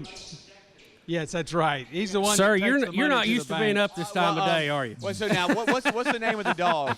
What kind of dog? It's rare that Carney's answer the call. That dog. This dog is actually a. His ears got to be hurting. I know that. A rescue dog from the. You don't even know. Is that right, Philip? Do it now, Philip, go ahead. We were at the fair a couple years back and got down to Columbiana, Alabama, to Shelby County Humane Society. Red joined the show down there, so he's actually a local dog. Hey, Philip. I think he likes you. Philip, I got to ask you a question. Is this guy with you over here? It's early, I know. Y'all don't get up early, do you? So let me ask you a question. He It grabbed looks the like guy to that was me running that the we got scrambler. Bobo on here, and then we got what kind of dog? Oh my gosh! What just happened? Did Bobo bite Speedy? you? Did you just Bobo get bit? grabbed me. Yeah, it freaked me out. Let me ask you a question. Speedy, were you just bit by the monkey? Speedy, were you just bit? Look, the monkey. Okay. All right. Can we Speedy, talk did you without just get- Bobo around me? Because I'm afraid I'm a. Oh my Speedy. gosh! Oh my gosh! Oh my gosh! Did he just bite Speedy? Huh? I'm you back. just get I'm back bit, over here. Speedy? Is Bobo mad at me? Well, all right. Let me ask you a question real quick. Speedy, can you hear us? Barely, buddy. Barely. I got me a monkey. Speedy, Okay. did the monkey bite you? It almost did. No, I don't know. No, it did not. No. Speedy, did it no, break no. the skin? It just grabbed. All it did was it grabbed my hand. Get Cassie but on the line. It freaked me out. No, this thing is not going to bite me. But let me ask you guys real quick. What about that guy standing next to you? Let me ask you real quick. What are you feeding the monkey? I'm giving him grapes. Grapes. Okay. So it's on the dog thinking, hey, I'm going to get rewarded constantly, and so that's what you're having to do. That's right. And we just stopped at the Holiday Inn Express. He had breakfast over there, so he's having a great morning. Wonderful. All right, So- Speedy, let me say this. So let me get this right. We've got Bobo the monkey, who is the jockey. He's the monkey jockey. He's on a local dog, which came from a rescue mission. Is that correct? That's not a rescue mission. He's from the Shelby County Humane Society down in Columbiana. I was here 2 years ago at the Alabama State Fair. We're at the Verizon Wireless Center. I drove down there, met this dog. This dog is a complete knucklehead. When I met him, he's a wonderful trying to get on Oh, dog. Speedy. Look He's at been that. all over the United States the last 2 years. He's been from Arizona to the New York. That monkey's trying to drag Speedy, I hate to tell you where you almost got bit. You wasn't looking. and he was looking for grapes. Yes, he was. He almost picked 2 grapes. So the last time. He's coming at you, mouth open again. Look out. So the last time you were here, that's when you picked the dog up. And what's the dog's name? The dog's name is Red. I've actually had him 2 years. He's been from Arizona State Fair, New York State Fair, Anchorage, Alaska, down to the Rio Grande Valley. He's a great dog, and we're going to have races all weekend long, multiple races. They can check on the website for the Alabama State Fair. Sure. We're at the Verizon Wireless Center, east side of the grounds, right next to the amphitheater there. Speedy, can we ask about the monkey? Does he guide the dog? Does he know? Does the dog answer to his pulls which way to go? Absolutely. They're a two-man team. When we're back home in Greenville, South Carolina, they'll go down to the Dairy Queen, and they got that lady trained there. They walk up to the Dairy Queen, and she throws food out for both of them right out the drive-through window. I'm sorry. Because I noticed that the monkey's kind of like is pulling on the dog. You know what I mean? Look, He's pulling on the Bubba, dog. look at that. He keeps seeing his reflection. He thinks there's a bunch of handsome monkeys here, not just himself. Hey, he walks looks by that awesome. I love his outfit. I mean, he looks outstanding. Can we see him run to 40? Yeah, we've got to be able to see this. I know monkeys are pretty smart, but mirrors still have them thrown off. Right? Well, Bubba, exactly. they're not quite to our level. No, and I don't know how much setup time we're here, but if you'd like to, I'd like to walk you down and see if they can kind of just trot down the line. Please. The guys just have this. The faster, the better. Yeah, they have this vision of just seeing them run right past the window. Well, we're trying to do our best time. We got an inside bet over at the fairground. Okay, good. Oh, good. We're betting the elephant. 100 pounds of bananas. The winner gets 100 pounds of banana between the elephants. I guess you're going to race the elephant tomorrow. So I'm putting my money on the red dog and the white monkey here. If you feed the monkey grapes, what does the dog get rewards in this too? The dog never gets reward in life. You know how that goes. Wow. Yeah, sure. That's why they call him a dog. Well, Bubba, he is man's best friend, not monkey's best friend. The dog does all the work. The monkey gets all the credit. You know, the Banana Derby, we can combine man's best friend with man's closest relative. By the way, I love this hound, too. He's a good-looking dog. I got to ask you a question, too. I mean, I know the monkey seems good. I mean, I know when it's in trouble, you don't spank it or anything like that. But what exactly do you do as far as behavioral Waited all issues? morning for that. I'm a big fan of clicker training. You give the dog or the monkey a treat, you give them a click. It's a great way to communicate. If people are interested in you train your dog at home. If you want to fool around with your dog, teach your dog some tricks. Check out clicker training. It's got books at the library or online. It's a great way to positive reinforce an animal. Okay, well, is that why I always feel the need to go, what's that clicking noise? Yeah. Okay. It's like a kid's toy. It's the way they communicate with porpoises, dogs, horses, monkeys, and you can get them at any pet store or online. It's a way to train. So that's how it does. It's they hear the clicking, they know, hey, I'm doing good. I'm about to.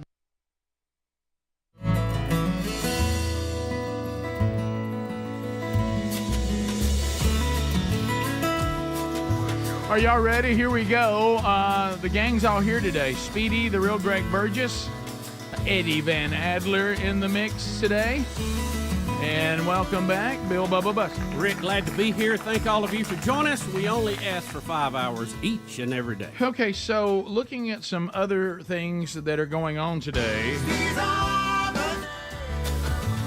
You're America. Promised land. Bubba, Rick, Denny's. Denny's. How Denny's. can it be? Can't be. Denny's. Is this fake news, somebody? It is, Bubba. It's fake news. Well, people continue be? to struggle out there trying to make it work. You know, the restaurant business, as you and I both know, it's hard quite on a good well. day. It is a difficult thing to do. The margins are so very tight. The state of the economy, Denny's, and the word abruptly is being used. Yeah, Denny's has abruptly announced the closure of 150 locations in an effort to counteract poor sales. The chain announced 50 stores will be closed right away, and the rest will take place next year in 2025. That's 50 this year, 100 next year. The news comes after 15 of the chain locations closed this summer alone, and 70 total have closed in the past 2 years. Inflation has been blamed as a significant factor for the recent closures. I bet getting good folks to work has also been a problem, if I had to guess. That'll do it. And, you know, Rick, how can Denny's, I mean, again, this is just another of the very long list of restaurants and businesses we've talked about closing. I mean, we've talked about a dozen of them this year. And how can that be if the economy is in such good shape under this, current administration with their exceptional vision and track record for the economy? Bubba, there's all kinds of pretend going on. Another thing they threw out is they're not pretending. That's real. That's so right. You know. That's true. It said also they had planned locations, and they also had locations, he said, that are too old to be remodeled or in areas of the country and neighborhoods that have become unprofitable. Goes on to say we've had our 5th straight quarter of decline. Says the pandemic. You remember Denny's? That's what I was going to bring up. Denny's was kind of up there in the Waffle House world. It was 24/7. Yep. Yeah. You could go to Denny's anytime. He says that we have just never returned to the usual around-the-clock hours since we started changing the way we did things during the pandemic. We never could return back to normal. And so said it just didn't make any sense. Says foot traffic and changing consumer behavior That didn't help. Continue to show the effects from the pandemic. You know, same thing. You saw that. I mean, I've talked to all kinds of pastors, with the stuff we're doing with the Man Church, and I'll ask them, what's the state of your congregation? And I can't tell you. It's I mean, I'm only going to say it's not 100% because I'm sure maybe there was one I don't remember, but everyone that I can remember, every single pastor said, "Oh, we lost people once we started doing online church that have never returned." Yeah. Well, you figured you would. And so it said there's no way to know what their situation is, whether they're even still watching or whatever. We don't know. But when people got to where they could keep their pajamas on and sit down and say and can tell people, "Where were you this Sunday?" "Oh, I watched it online." That a lot of people just never came back. Mm-hmm. So that we're still suffering from some of the things that we did that can't really be supported scientifically. A lot of it we didn't know at the time. I guess the problem was when we began to figure out some things that we could adjust to, we just kept doubling down on things that we knew weren't so anymore. Yeah, early on, we just didn't have data to go by. Nobody knew. Yeah. They made some assumptions. Yeah. People trusted people with, big degrees and titles in front of their names. And then as the real data started coming in, and I'll give you, for instance, school children, very, very seldom fatal to them. less than like 0.001%. And the online schooling was more detrimental to them than the actual virus. And the scores are going down. Right. We still kept kids out of school because the teachers union didn't want to go back. So, you see a cost for that. Firing people that wouldn't take the vaccine. Totally unscientific. Yes. That we went from calling people heroes who were working in emergency rooms and helping to deal with this influx of people going to the hospitals and praising them and singing for them when they were changing shifts to firing them in 30 days And because now, they would not take the vaccine. And now let's get down is to that crazy or what? Now let's get down to the restaurants. These restaurants, it is very meticulous.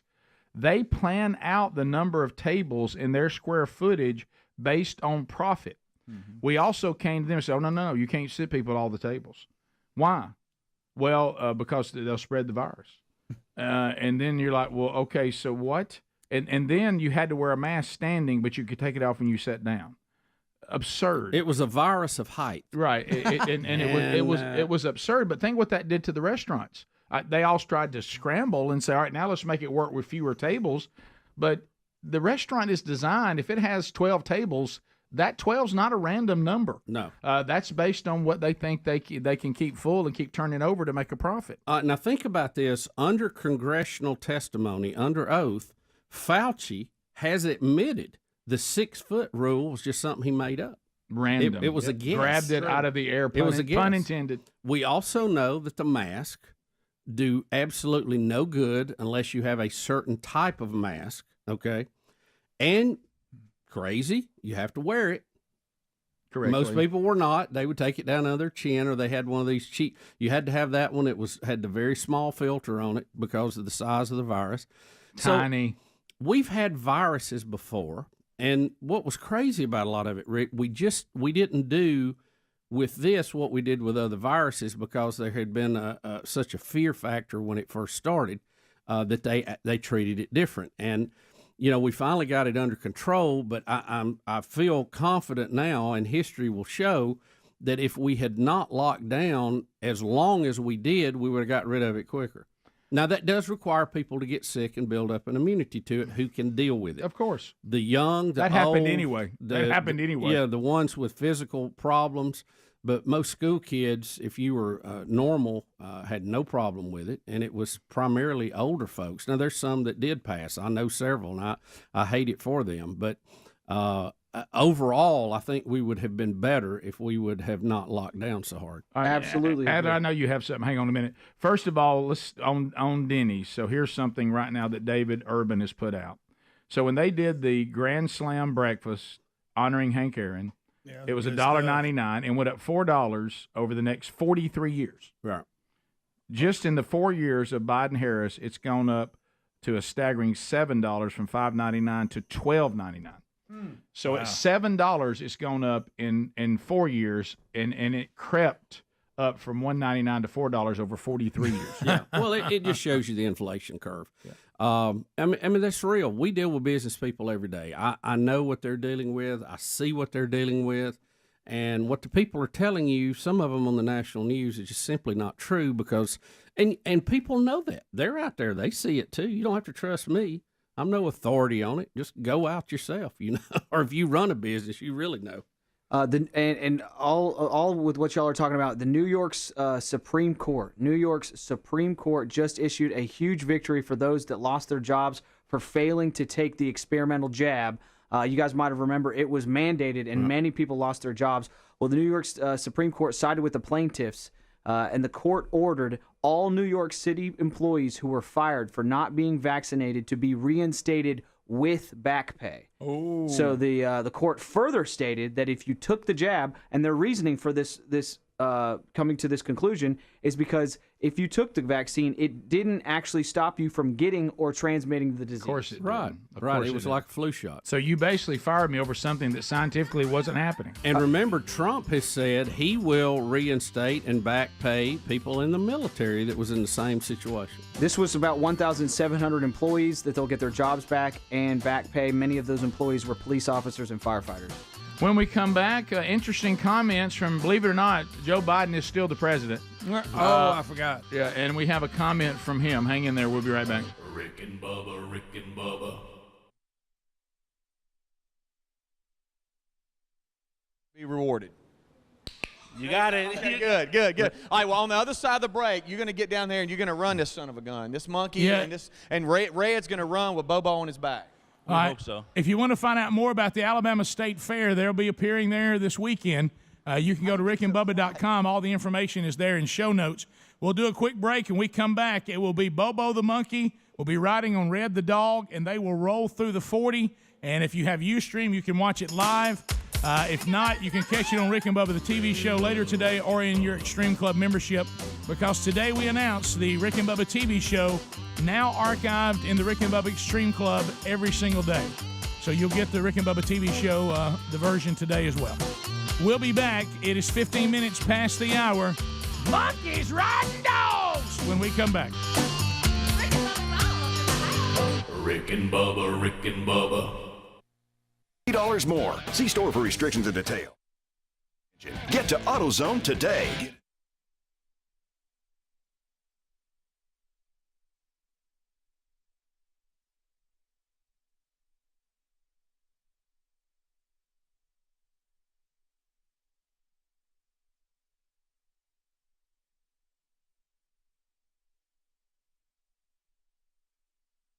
And Mike Stewart, the owner of Pineview Buildings, is here. Mike? Mike, please. Thank you. Yeah, we had a business right across the street, like with the Swananoa River flowing on the backside of it, and we lost everything. We had 70-plus buildings, and we drove here 2 days later, and there wasn't one building that was ours, but there were houses and trailers and tankers and all sorts of things that were strewn across our property. And we lost a business, but there are a lot of people who lost everything, including loved ones. And I believe that you can serve as a great inspiration to this community right now. And the reason being is I think God's given you an indomitable spirit. And no matter what gets thrown at you, you find a way to press through. And I think that'll serve as an inspiration to this community to press on and move forward.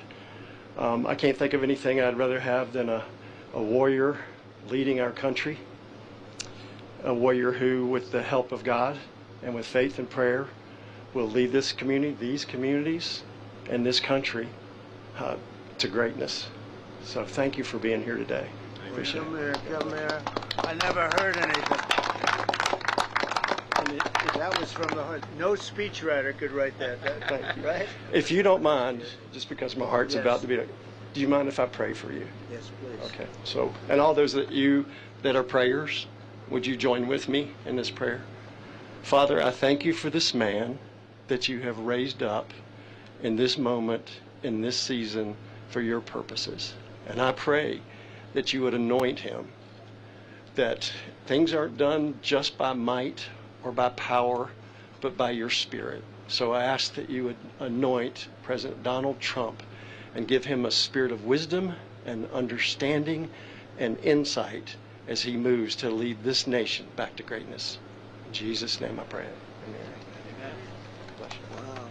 Bless you.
We're back, 21 minutes past the hour. Fieldofgreens.com. I know a lot of you are sending me your testimonies. I love it. How Field of Greens is a game changer, and it is. So if your body is designed to run perfectly on the right nutrition, sometimes the right nutrition hard to come by, what if you had the wonder that is Field of Greens, where doctors and scientists have already picked the right fruits and vegetables that support vital body functions like heart, liver, kidneys, your immune system, and how about this? They guarantee that it will make a difference. If your doctor does not notice the change, you get your money back. The biological age is your real age. You know, you hear people all the time, age is just a number. Well, it's true on the other end, too. When I was 40, I was older than I am now at 60. If you looked at my health. So, yeah, it can work both ways. So why don't you right now go to fieldofgreens.com, use the promo code BIGVOX, and get 15% off and free shipping, and start using Field of Greens like I have, like many of the guys on the show have, many of you out there have, and get these incredible results. You're going to love this. It's a game changer. And the link's at rickandbubba.com under the sponsors button as well. All right, so, Bubba, we have a story out of Arkansas. You know, we got big news, a lot Rick. of folks up there in hog country. They love the show, and there's big news. Yeah, and it's not just that the hogs are having a pretty good year on the gridiron this year. That's not that. A new study led by the U.S. Geological Survey has found a large amount of lithium reserves in southwest Arkansas that could meet the rising demand of the EV car industry. The study estimated that there's between 5 million and 19 million tons of lithium reserves present in the current formation. That estimate was about the amount of lithium in place and didn't assess how much of that is technically recoverable, though. If the reserves can be recovered commercially, the low-end estimate of 5 tons would be enough to meet the world's projected lithium demands through 2030. Here we go, pigs. Now, that's at 5. If it's actually 19 million, you're talking about 100 years worth of lithium. How about that? Wouldn't have to depend on other countries for it. I mean, you go over to the state park and you dig, you might find a giant diamond. You go down to southwest Arkansas, you might hit you some lithium. I mean, yeah, they got it all. Yeah, this is, you were saying this in the break, is this the modern day version of the Clampett story? I think it is, Rick. Let me tell you about a story about a man named Jed, a poor mountaineer, but he kept his family fed. Then one day he was shooting at the food and found from the lithium. ground come a bubbling crew. And found lithium by the tons underneath the ground. So that's it is funny, the changing industrial world, what they're needing. You know, we had a big, I think it's called graphene find in our state, and they're building plants to process that right now, and that's going to be big because you have to have that to build chips with. Yeah. So, you know, it's you never really thought about graphene or whatever they call it. Sure. And lithium being something that would be, you know, the new black gold Texas tea. right. Now I will tell you this: if strip mining breaks your heart, lithium mining. I don't know exactly how they go about getting that. It's but, ugly. I'm sure they'll dig in there and get it. Well, somehow. it's a mess, but if don't there's a know- demand for it, I'd Yeah. rather have it here at home. And we'd mentioned before we talked about this, the lithium batteries are, you know, do some incredible things. They do have a burning and exploding problem, but energy-wise, they produce a lot. And Elon is working on this sodium battery. They say that's going to revolutionize and bring the prices of batteries way down because it's made from seawater. Which is We got plenty of that going around. So would that be the ultimate Arkansas? You can't have nothing. I mean, you get 19 million tons of lithium, and all of a sudden Elon Musk says, "We just need salt water."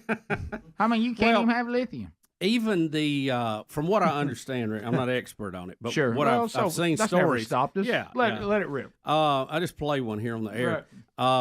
The sodium batteries do not have near the power capacity that the lithium has. So to get the same amount of output, you would have to have more of a sodium battery. But it does not have the problem of the exploding and burning so hot either. So I don't know. We'll see. That's American ingenuity. It'll all rise to the top. I hope. Have you ever made like you're changing out back before we got these other options when you were changing out like game cameras or something and you forget and the batteries they're not dead but they're far enough along you got to change them and you throw them in your pocket and forget about them and the heat up get across the key or something. All of a sudden it starts heating up in your pocket. Easy now. So anyway, but the mining it's not all that. It's ugly, but if we need it, do they do it strip mine or do they do it deep mine? It's a bad. Hey, look. the guys that work in that? God bless you, man. That is a special breed right there, man. Well, it's one of those things where I never understand the leftists on this because some of you are texting saying they'll never allow it. This is what I don't understand. Like electric cars, they'll create the demand for something that they then demonize. And they won't let us do it here, but then we'll continue to do it. We'll just make another country wealthy, getting it from them. I don't understand that mindset. Right, like we've done with oil and a lot of other things. It's either good and we should be doing it, or it's bad and nobody should be doing it, and we shouldn't be part of it. And, see, they make a big deal about this, Rick, but look at this. This is your normal strip mining operation, and everybody's worried about how they're going to cover it back up and all that. I say make an amphitheater out of it. Absolutely. I mean, it's already set. It would be a great one. If you had to dig that out to build an amphitheater, think how much it would cost. And right there's one sitting there waiting. You're right, Bubba. And you put it in the round right down there. Somebody calls that strip mining. We hate it. You walk up on that in like Caesarea, and everybody says, "Ooh, cool." I mean, look, it's an old amphitheater. You just throw some concrete in there and some seats. You're ready to go. Hey, Red Rock. That is. I like it. I've seen several people. I've never been to it, but I've saw TV specials with comedians there. Yeah, they say it is awesome. Seen a lot of people's concert footage there, but never been there. Would love to. Yeah, call it the Lithium stage. Yeah, hop right on up there. Yeah, there you go. There you go. So Arkansas, that may be good news for you to, like I say, the left. Life's looking up in Arkansas right now. It really is. They got all that NIL money. They got them a new basketball coach. The Hogs are winning some football games. What's the Hogs situation in football right now? Did they get beat this past weekend? They did. Who did they lose to? LSU, wasn't it? Yeah, maybe. I think they're at Mississippi State this weekend. So you think they'll bounce back? Oh, well, I don't know. The State's playing better football. They are. I'm telling you. Before the LSU thing, they were tied for the lead in the SEC. Yeah. We can just get off the field. We'll be all right. But it's a big change to what they've had the past few years, so they got to be happy with it. Right. Yeah. They're upticking in the right way. Right. Yeah, somebody's put up there. It looks like Pawpaw's fishing pond went dry. I'm gonna tell you, our fishing pond. I got to get on top of this, trying to keep the water up. I lose too much water. Yeah, and I'm sitting on an aquifer, and we ought to be able to do better than what we're doing. And I can't get anybody to get me an answer. We have so much water available. We ought to be doing better than that. And but Rick, you have to drain that thing, put some clay in it, and just Well, I don't think it was ever when it was originally built. We didn't build it. It was a cow pond. It was a cow pond. Yeah, they didn't care. And we started turning it into a show no fishing pond, and I don't think it was ever designed for that. No, it wasn't. But boy, the evaporation, and then the local water companies got their pump near us. They pulling on the water table too, right there by it. Bottom of the hour, we'll be back. Baby. More Rick and Bubba coming up. Rick and Bubba, Rick and Bubba.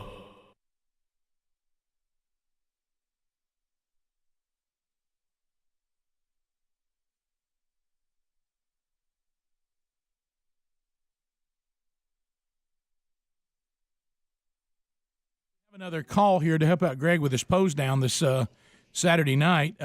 Greg has also called and said that we're leading people to believe that it's going to be more than it is. We're only quoting the doctor. That's right. The doctor stood here and said Greg would be wearing a small black bikini bottom. That's right. That is what all the contestants wear in this. As a matter of, and one of the things she said, it will also be powdered with the monkey butt. Yes.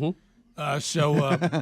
Melissa, hello, Hueytown, Alabama, says she can also help. Now look, Greg is light skinned. Mm-hmm. He does not have a dark complexion. And Melissa, you said you could help with that? That's right. That's what I do. I go to the bodybuilding competitions and I put the spray tan on the competitor. Perfect. All right, now is this going to make him like this, like yellow or orange? Is this going to stay, or is it going to come off when he shakes somebody's hand? Do you have a tone that is labeled savage? Right. Well, no. Actually, it's a color design for bodybuilders. It's a comp color. It's not something you would wear to the grocery store or just in your everyday life. It takes them really dark. Now, what do you call it? What's the name of it? What is the name of the product? Yeah, that color you mentioned. Well, I mean, the color is a competition level color. Competition level. Oh, is it secret? You can't tell us the color? It's secret, Bubba. Now, one thing I do know about spray tanning is that you have to shave. You can't have hair. Right. So that means he's got to shave his whole body, right? Well, no, not necessarily. I mean, I spray tan people on a regular basis, just for everyday use, and you can spray a hairy man and it work out fine. But now, if he's going to be on stage in a little bitty black bikini bottom, he's probably going to want to take off some of that hair. Yeah, he's going to have to do that. And one word for you, bikini trim. No question. Oh, yes. No question. You do that? So, Melissa, get full body wax. Melissa, will he have to come to your, like a paint booth to do this, or can you do it on the road? Can you be at Spain Park ready to go? Actually, I could come to you guys and do it in the studio. I'm actually going to be at the host hotel for the event Friday night doing their initial color, and then I'll be backstage. How about Saturday morning? How about Friday morning at 7 a.m.? Friday morning at 7. Just come to your studio. Yeah, can you do it out here in front of the window for us? Yeah, we can absolutely do that. Oh, yeah, we don't want the spray in here around the equipment, but right through that glass would be just dandy. I have a pop-up tent that's designed for it that captures all the spray. Please, so please. It's completely Yeah, clean. just Melissa, hang on, and we need your information. What does he need to have on? Speedy can't email you right now, but he can call you. Yeah, cell phone and email. Well, he needs to wear what he's going to wear on stage. If he's going to wear posing briefs, he needs to wear posing briefs. They have a name for them. Posing briefs. Right. And could you better bring, have a name for him. Could you bring your little waxing stuff in case you need to hit that back? Okay, well, I don't do the wax. Okay. So we still have to be a hairy tan. That before I get there. Yeah, we'll get a hairy tan going. Yeah, we can get a hairy tan. Look, bring plenty of that. I might get a shot of that too while you're here. Hey, you guys need to have a tanning party. We'll just tan the whole There studio. you go. I want to be that same color Dancing with the Stars use. All right. I did. I was Melissa putting you on hold. Yeah. This will be great. And of course, here's Greg on the hotline. He can't stand This it. will be a great time for me to try out my, go back to Billy Idol Blonde, I think. Oh, yeah. Yeah. You know, with a rebel yell. I'll wax Greg. Put Greg on Put Greg on hold. Yeah. We want to talk to Greg. Look, I know Greg's focusing on safety right now. I don't think he should be talking while he's driving. Just put him on hold. Look, he's running his mouth to her. Go. Hey, buddy, we got it covered. Hey, I ain't wearing black bikinis. Yes, you are. That's what she said. Yes, you posing are. briefs. She said you got to pose in briefs. Yes, she did. Greg, she said that. We didn't say That's not true, by the way. Yes. Greg, Well, I guess Dr. Mickey wouldn't know. You know, I tell This you, is her thing. Yeah, she's only sponsoring it. I told her you're willing to wear a thong where she can iron your rear end too. Look, y'all, have your fun, all right? Hey, well, look, Greg, it's real. It is real. I didn't But think. that's not what I'm doing, by the way. So let me ask you: Look, you look good in your tan Friday. Are you going to go on a stage and take your shirt off and pose down? Yes or no? I don't know if that in depth.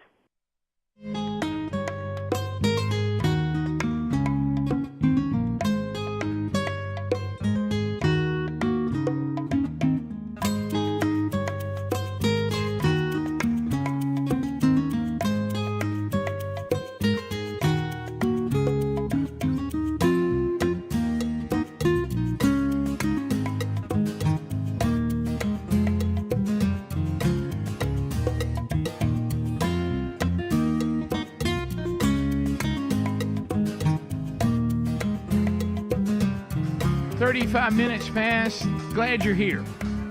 As we're cranking out another one, we'll try to squeeze in maybe some more phone calls before the hour is done. The text option, obviously, we can read, so you can always chime there. All right, so Biden is still president. I don't know if anybody knows that or not. He is. He's still serving as our president. He's doing as much as he has been doing. Now, I don't think any of us think he's truly been president for a while now. He's not running things. Chuck Graham, state senator's here. Chuck, stand up. Chuck, let him see you. Oh, God love you. What am I talking about? Where to go? Where to go? Yeah, is anybody new? Basement Joe. One of the things we keep hearing from the left is, hey, you got to fear Orange Man. Orange Man bad. If Orange Man goes in, Bubba, what's he going to do? Weaponize the government. Oh, yeah. He's going to weaponize the government, and he's going to come after you. Fascists, all that You know, stuff. the way, of course, they've done to him. I know. Only people that we've seen weaponize the government is actually the current left. But anyway. Only documented case in American history. Yeah, so going to weaponize the government. Watch out, Orange Man's going to get you. January 6th was just the worst ever moment in American history. By the way, Babylon Beast's mockumentary on that is, the clips are hilarious. But anyway, so here is, I just want you to hear from Joe yourself. You make your own assessment. 13 days before the presidential election. And here's what Biden has to say about Orange Man bad. Here we go. He is talking about doing away with the entire Department of Education. He's talking, he means it. This is not a joke. It's not a joke. This is a guy who also wants to replace every civil servant, every single one. Thinks he has a right under the Supreme Court ruling on immunity to be able, if need be, if it was the case, to actually physically eliminate, shoot, kill someone who he believes to be a threat to him. What? I mean, so I know this sounds bizarre. It sounds like if I said this 5 years ago, you'd lock me up. We got to lock him up. Politically lock him up. Oh, he caught himself. So Biden just said Somebody wake he his was saying tongue up. Trump is bad because he said he was going to lock me up 5 years ago. So what do we need to do? Lock him up. Right, Politically. I tell you the one thing that I'm not kidding. I'm not joking. By the way, I know you're not. So. I'm for getting rid of the Department of Education. I am too. That doesn't scare me. I'll tell you what scares me: the Department of Education and what it's done to government schools. I say this: it's an absolute joke. Let's go back to exactly how it was sold to us by Jimmy Carter, and it was an umbrella organization to help coordinate. Didn't hand out money. Didn't hand out edicts on how things had to be done. That would be fine. This is bad to what it has evolved into, and it always does. Once again, I know this is a term that's overused, and I acknowledge this, even have pointed this out, gaslighting. But here's Obama, video 4. So President Obama, this thing where the Democrats complain about themselves while acting like they're not, really owns me. And you're going to hear Obama announce at a Kamala Harris rally in Wisconsin that he just doesn't understand how things have gotten like they are. Just listen to this. I don't understand how we got so toxic and just so divided and so bitter. And I get why sometimes people just don't want to pay attention to it. And we all have friends like that. We have family members who just like, it's all a circus out there. He don't know how we got here. Really? He has no idea. Nothing to do with Is he talking about the family members in Kenya or No. closer to home? Well, Bubba, he just doesn't understand. He doesn't understand. How did this get so toxic? Well, I could probably give you a few examples how'd this of the happen? millions of dollars y'all have spent to create that. Do you remember? All the politicians. Do you remember when we finally get, and America is ready to celebrate, even throwing away their normal political preferences, to make history in our country and give the White House for not 4, 8 years to a black family. 8 years. Now, during the 8 years of this particular family, our race relations actually went backward. Because why? They were divisive and toxic. And they vilified people. We went from, which let me tell you, these two things are equally wrong. It is completely evil to say that someone's ethnicity and the color of their skin, that alone makes them inferior. It is equally evil to say that someone's hue and the color of their skin makes them evil. Both of those are equally wrong. And what we did is we said, white folks, they're inherently evil. In this country, my goodness, ill-gotten gains. Colonialism. It just, we should be ashamed of ourselves. We should apologize to the whole world for our the prosperity on the backs of people. And so before you knew it, we all were kind of getting along. And then we had this leadership out of a wonderful time to do more, even though I don't agree with everything that Nelson Mandela believed, but I do acknowledge I thought it was very wise when apartheid was done away with, which was much worse than where we were at the time of Obama going in. Come on. I mean, we were no longer in these horrible atrocities of the past. We had moved on from these things. And so when Mandela went in, he was like, now, I know this would be a great time for us to do let's get them back, but that won't be good for our country. You know, we need to, he was trying to bring everybody together. And then, of course, once he died, the next regime did not do that, and it's led to chaos in South Africa. But Obama, as opposed to saying, look at America. Look at me. Look what I accomplished. Look what you can do. Look at your White House that is now housed by black people. America has completely moved forward and has put the evils of racism and bigotry and slavery in our past behind us. And this is a day to celebrate. Oh, no. It was, now that we're here, by golly, we're going to set things straight, and we're going to now vilify white people, and we're going to divide the races, and we're going to use that for our advantage. You can't get ahead if you work hard, because it's rigged against you. You're a victim. And so, but he just crazy. But he can't understand how we got to this toxic place. Really shocking, isn't it? Yeah, it's shocking. So anyway, there we go. On a much brighter note, out of the sports world, unless you don't like LeBron James, but LeBron James offers his son Bronny some fatherly advice moments before the Lakers and this duo made NBA history. Yeah, first father-son combo to be in the NBA. The event was also attended by Ken Griffey Jr. and Sr. They were the first father-son combo to hit the professional field 34 years ago. This rookie got a standing ovation when checking in. You don't see that a lot. And he went on to miss 2 shots and get 1 rebound in his 3 minutes. So it says LeBron, you can hear him saying, y'all ready, asking his 20-year-old son before they checked into the game. And then he looked at the son and said, now you see the intensity, right? Just play carefree, though. Don't worry about mistakes. Just go out there and play hard. I'm sure he was. So I was confused. I didn't see this. It looked like they both checked in at the same time, but it was later in the game, right? Mm-hmm. LeBron, did he not start? Maybe he was just warming up again or something. He might have been out and then got back in. Sure. 4 minutes left in the second. I mean, surely they didn't wait that long to put him in, but he didn't look like he had been. I know, because he's got his warm up. It said when they both checked in, so I don't know. Yeah, maybe they may have held him out for this moment. You know.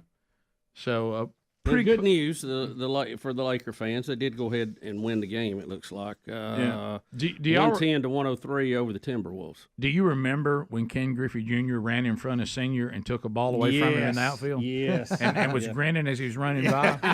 and they asked, Senior, just cut him right off. And he asked Senior what he did. He said, "I told him to hand me his car keys. He was grounded." He said, "Don't get out there and showboat me, boy." You know. It was a funny moment, though. And see, we remember Ken Griffey from being with the Big Red Machine. Oh, yeah. I love that. Oh, Big Red Machine? One of the greatest baseball teams ever? We'll be back. We'll look if we missed anything, and we can also grab some phone calls from you at 866-WE-BE-BIG when the Rick and Bubba Show continues right after this. Rick and Bubba, Rick and Bubba. Greg, you're going to have people expecting something I'm going to get. Greg, see, now, I overheard a conversation you don't think I heard, okay? Right, and that's when she said you were getting on stage and posing against another guy, and you were going to be shirtless and have a little shorts posing on. briefs. No, I'm not. I'm not having little shorts on, by the way. Yes, you are. I tell you what, you're gonna be tan. You're gonna be tan at the end of the show Friday. That's right. That's right. She's talking about some dark shade. I mean, I'm gonna look like Eric Estrada or something. I mean, yes. You know, that's what you're supposed to look like right after you get shaved. I tell you what, you're gonna look. It's fantastic. Bubba said he's getting his stomach sprayed. That's right. We're going to spray it off. They're going to have to shave you down, though, Greg, like a beagle that's fixing to have surgery. Greg, listen, let me tell y'all something. This is getting out of hand now. Now look, we may not. Hey, look, you can take a pass on the shaving, but the tanning's on. Ain't no question about that. But I'm not wearing briefs. What, you want me to stand there in my underwear and get spray tanned outside the Yes. car? No, you actually have to Yeah, you she's have to got strip on down. You for need that. you need your posing brief. Yeah, she's got like one of those camping showers that you can kind of pull up. So you're going to step in white, Greg, step out tan, Greg. Greg, you've always wanted to be tan. This is going to be great. Why do I always have to do stuff like that? Seriously. Because I'm a low man. Because you're number 5. You're low, man. And guess, well, if we did it with Adder, there'd be too much paint left. He's a pale little fella, too. If he needs to do it, if I do. Let's tan him, too. We've actually got on the internet now, Greg. It's going to be what Greg looks like. He's got a touch of Patrick Swayze. Look to you. How about this? Let's tan Adler, too. Let's just do a tan fest. There's a pale little guy. He Look, needs his upper body. we'll all get something done if you're going to get it done. I I'll promise. do it, but I'm not wearing. But y'all, I'm not wearing them. Yes, you gonna tan leopard skin bikini bottoms. Hey, you're gonna tan. You're gonna put on Speedy's old posing briefs he used to have. That's right. And you're gonna borrow some oil from Judd. That's right. Unbelievable. Okay, hey, well, anyway, I'm listening, just so y'all know. Hey, Lisa's going to love you, too, Yeah, by the way. man. Yeah, you're going to I come bet in. she's gonna be thrilled. Oh, you're going to come on. Let me tell you who's gonna go to work. Let me tell you, Lily White's gonna go to work, and how about this Latin lovers coming home? And you know what I'm going to do? I'm going to cut a few yards on my way home, and it'll look natural. Oh, that's good, Greg. Well, we could use you. We could use. That's why it'd be offensive, Greg, when you're mad. Yeah, you're lashing out. Greg, why will you do that? I'm out. Huh? Okay, there you go. So, yeah, you knew he'd lash out. Sure he did. He Rick, was wounded. what do you think? What song do you think is going to be playing when he walks back in the house? What do you think? Oh well, I mean, I don't know. I mean, is there a song called Latin Lover? I'm sure there is. Try. I'm sure there is. Let's see. What's that song? I remember one time, wasn't it? Madonna did some song about a bullfighter or something, and she's supposed to be some woman in love with a bullfighter. Well, I don't know if we can play that. Yeah, you're Greg. probably right. Let's see. Good call. Ray? No, not Ray of Light. Yeah, I don't know. Deeper and I don't know deeper. Not that. Just pot him down. Just pot Speedy down. And some gonna just read. He'll just read. Don't cry for me, Argentina is what it is. Yeah, okay, Bubba, you got something.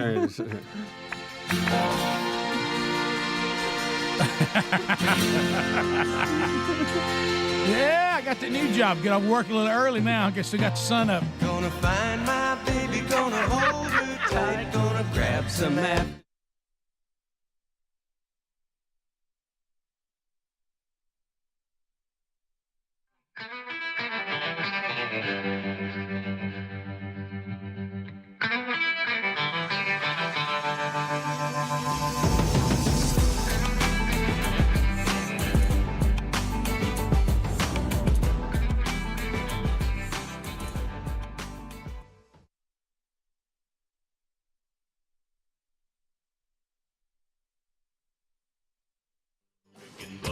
This is the Rick and Bubba Show. Watch more at blazetv.com/Rick and Bubba.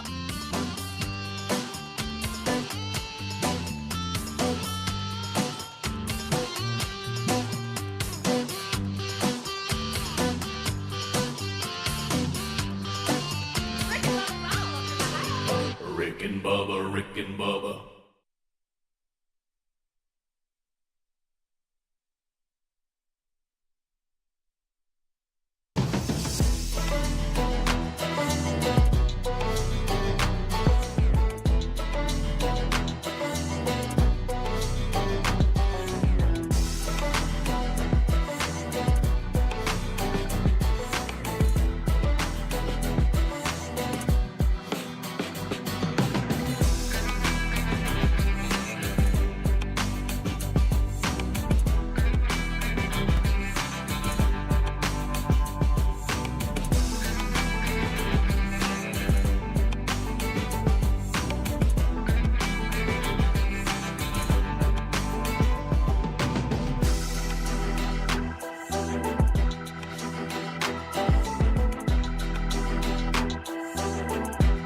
Phone calls. You want to go now? 866 We Be Big. Speedy taking the calls and get you lined up ready to go.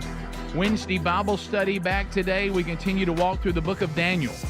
Today, chapter 4. It'll be live noon Central, 1 o'clock Eastern on the Rick and Bubba YouTube channel. The archive will be out soon after that on our podcast or our YouTube channel. Hey, want to point you to cbdistillery.com. Is your medicine cabinet crammed with stuff that just doesn't work? Still not sleeping well? Yeah, and you've tried everything under the sun. If you look for some real change, and how about real change naturally, you want to go to cbdistillery.com, save 20% with the code BIGVOX. If you do that now, what you're going to find, there's no fluff, there's no fillers, pure, effective, all-natural solutions designed to help support your health. Non-clinical surveys are coming in.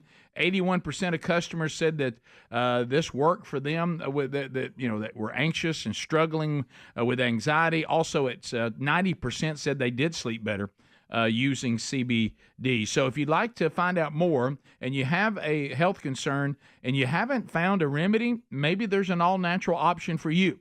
Over 2 million customers and a 100% money-back guarantee. Go to cbdistillery.com. Use our code BIGVOX, 20% off, or just find the link at rickandbubba.com under the sponsors button. Phone calls coming in, but Bubba, did you see McDonald's just kind of experiencing highs and lows? You got Kamala says she worked there. Nobody seems to find the paperwork. Yeah, well, the file is mysteriously missing. The Big Mac chicken thing, it doesn't seem like it's going over well. They've turned the Big Mac into a chicken sandwich, and people don't like it. They're basically telling the chicken sandwich stay where it's at. Chicken sandwich should be chicken sandwich. Big Mac should be Big Mac. It's not a good look at all. Yeah, and now McDonald's has been hit by a major E. coli outbreak. That's bad. My goodness. Somebody's dead. Dozens sick. And the chain has had to say, hey, we got a problem with E. coli with one of our burgers. And they are pulling it because of a strain of deadly bacteria. This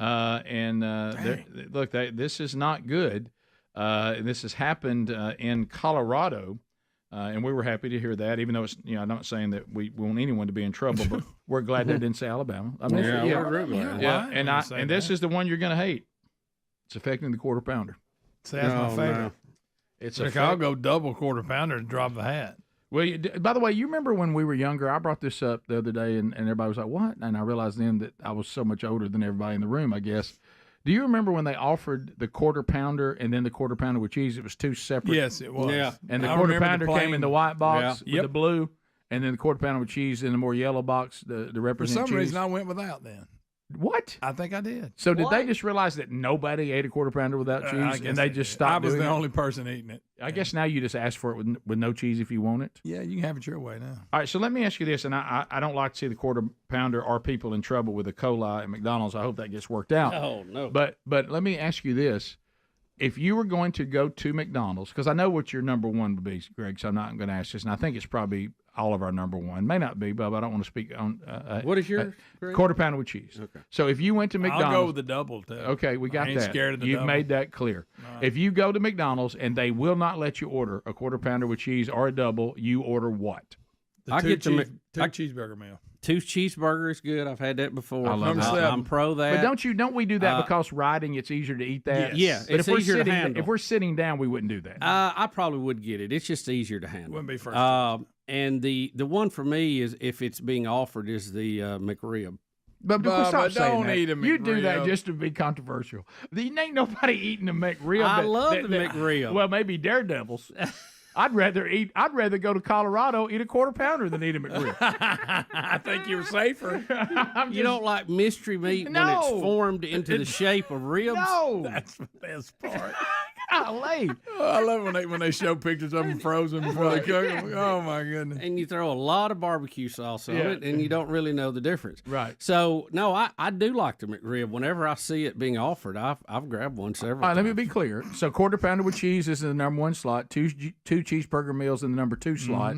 Y'all don't consider the Big Mac to be the next option? I don't like a Big Mac. I just Too don't. much bread. It's just I'm too not much a fan of it's Big too Mac. much to handle. I'll get a you know? McDouble. I'll get a McDouble in a second. What's I'd rather that? get Just two regular singles, size? Rick, than one giant hamburger. If you go chicken sandwich or filet of fish, or you're just trying to mix it up, you're not all. Is this just trying to do something different? Go get a cheeseburger. You're at McDonald's. Let me tell you this. If all that's left is the fish sandwich, I'm just not eating. No, come on. I can't. No, I ain't eating I like that fish. fish Sandwich is good. I ain't like eating that a fish fish sandwich. I have to get it without tartar sauce, and then if they put that on it, I can't eat it. Here's what I do. I keep the tartar, add ketchup. I just don't like a. And you turn it something about a into fish $1,000. sandwich. I'm eating a Big Mac with fish in it. Something about a fish sandwich at a drive-through speed it. I don't know. All right. On the McDonald's hamburgers, cheeseburgers, whatever. Do they still offer the regular hamburger with no cheese? Yeah, I think like Rick was saying, you have to ask for no cheese. You just ask for the cheese, cheeseburger, no cheese. Yeah, they make them now. They used to prefab them. Here are the standard ingredients. You got the patty, the bun, the American cheese, pickles, onions, ketchup, and mustard. Do y'all go with all of that, or do y'all ask no onions? What do y'all do? I go straight like it comes. I go no pickles, no mayonnaise. I don't mess I'm with good it. with the I pickles. just take I'm it good like with it the is. onion. Take it like it is. I'm good like that. Now I do want my patty without E. coli. No onions, no pickles. I usually won't eat onions on a sandwich. If I Why remember, would you not eat onions? What else would you like, eat onions? I on? like onions. They don't like me. Okay, I got you. if I remember, I usually go no onions. Everything else, I'm good. You know, with. I used to go no pickles, but now I like pickles. And see, Greg, Betty may want to tear that sugar up later. And I want to have an onion breath. That's a good point. Can I tell you this? And this won't surprise y'all at all. I'm not that crazy about the pickles. I'm not that crazy about the onions. But there's no way I'm gonna make my order be longer. I know that if I order it like it is, I'm getting it quicker. That's a great point. Sometimes, Rick, though, it can be hung in that red light district, and if you order it without pickles and onions, they make you a fresh one. Ooh, I'm just saying. Well, the red light district in my world meant something different, but I know what you mean. Right. Well, that's what they call it. And be careful what you order there. Yeah, really. I don't think they pile them up. Go with no onions. I don't think they pile them. double. Hey. I don't think they put them under the light anymore. They make them as you order them. It's a joke. You remember, though, in the old days, Burger King was the first one to get it like you want it. Yeah. Or whatever they call it. That's not what it's I don't called. think that Have was it their your saying. way. Have it your way. Get it like you want it. That wasn't it. They spent millions of dollars coming over that line. Oh, get it like you want it. Great, now you're back over. Or Okay, have it your now way. back in the red light district. Have it your way. But they were the first because I remember McDonald's. If you ordered something special, you're gonna have to pull over. You have to sit there while they make it special. Mike in Alabama, this has been on the text board today. Mike, you had something about the Golden Bachelorette? Yes. Yeah, I didn't know if y'all had already spoke about it. I kind of came on the show late, but y'all mentioned something yesterday. Kind of made me laugh. But I was thinking about Chalk, and I didn't know. Do y'all think that he's coming on? Those that seen it, do y'all think that he's coming on too strong? And if so, don't you think that should pull her away? Oh, see, I'm not watching. I don't know what you y'all- mean. Somebody put on the board that once again they've got some controversy. Yeah, I saw that. I don't know that what it somebody's ex-husband or I something. think her ex-husband, who's no longer with us, right. Is shady. I swear, I saw the same text you. Yeah, they got to stay away from these old people. When you get to the age that too we many are things. and older, you got too much baggage. Yeah, if you're single, something's going on. At that And point. also- there's too much baggage. Adler, sometimes you're widowed. Y'all follow That's me. Follow me on this. That guy Chalk, he's talking about he is a VIP, and he talks, and his mannerisms are like Peyton Manning. Yes. He sounds like him, and Yes. his mannerisms, and it's just weird. Yeah, I'm thankful I don't know what y'all are talking about. Bubba, sometimes you're widowed and sometimes you're black widowed. Uh-oh. Okay. Send your emails directly to adler@rickandbubba.com. But you know, that's just a longer resume. There's too much out there. Yeah. I'm not too caught much, up. Too much baggage. I'm not caught up, by the way. No spoilers. Top of the hour. Rick and Bubba, Rick and Bubba.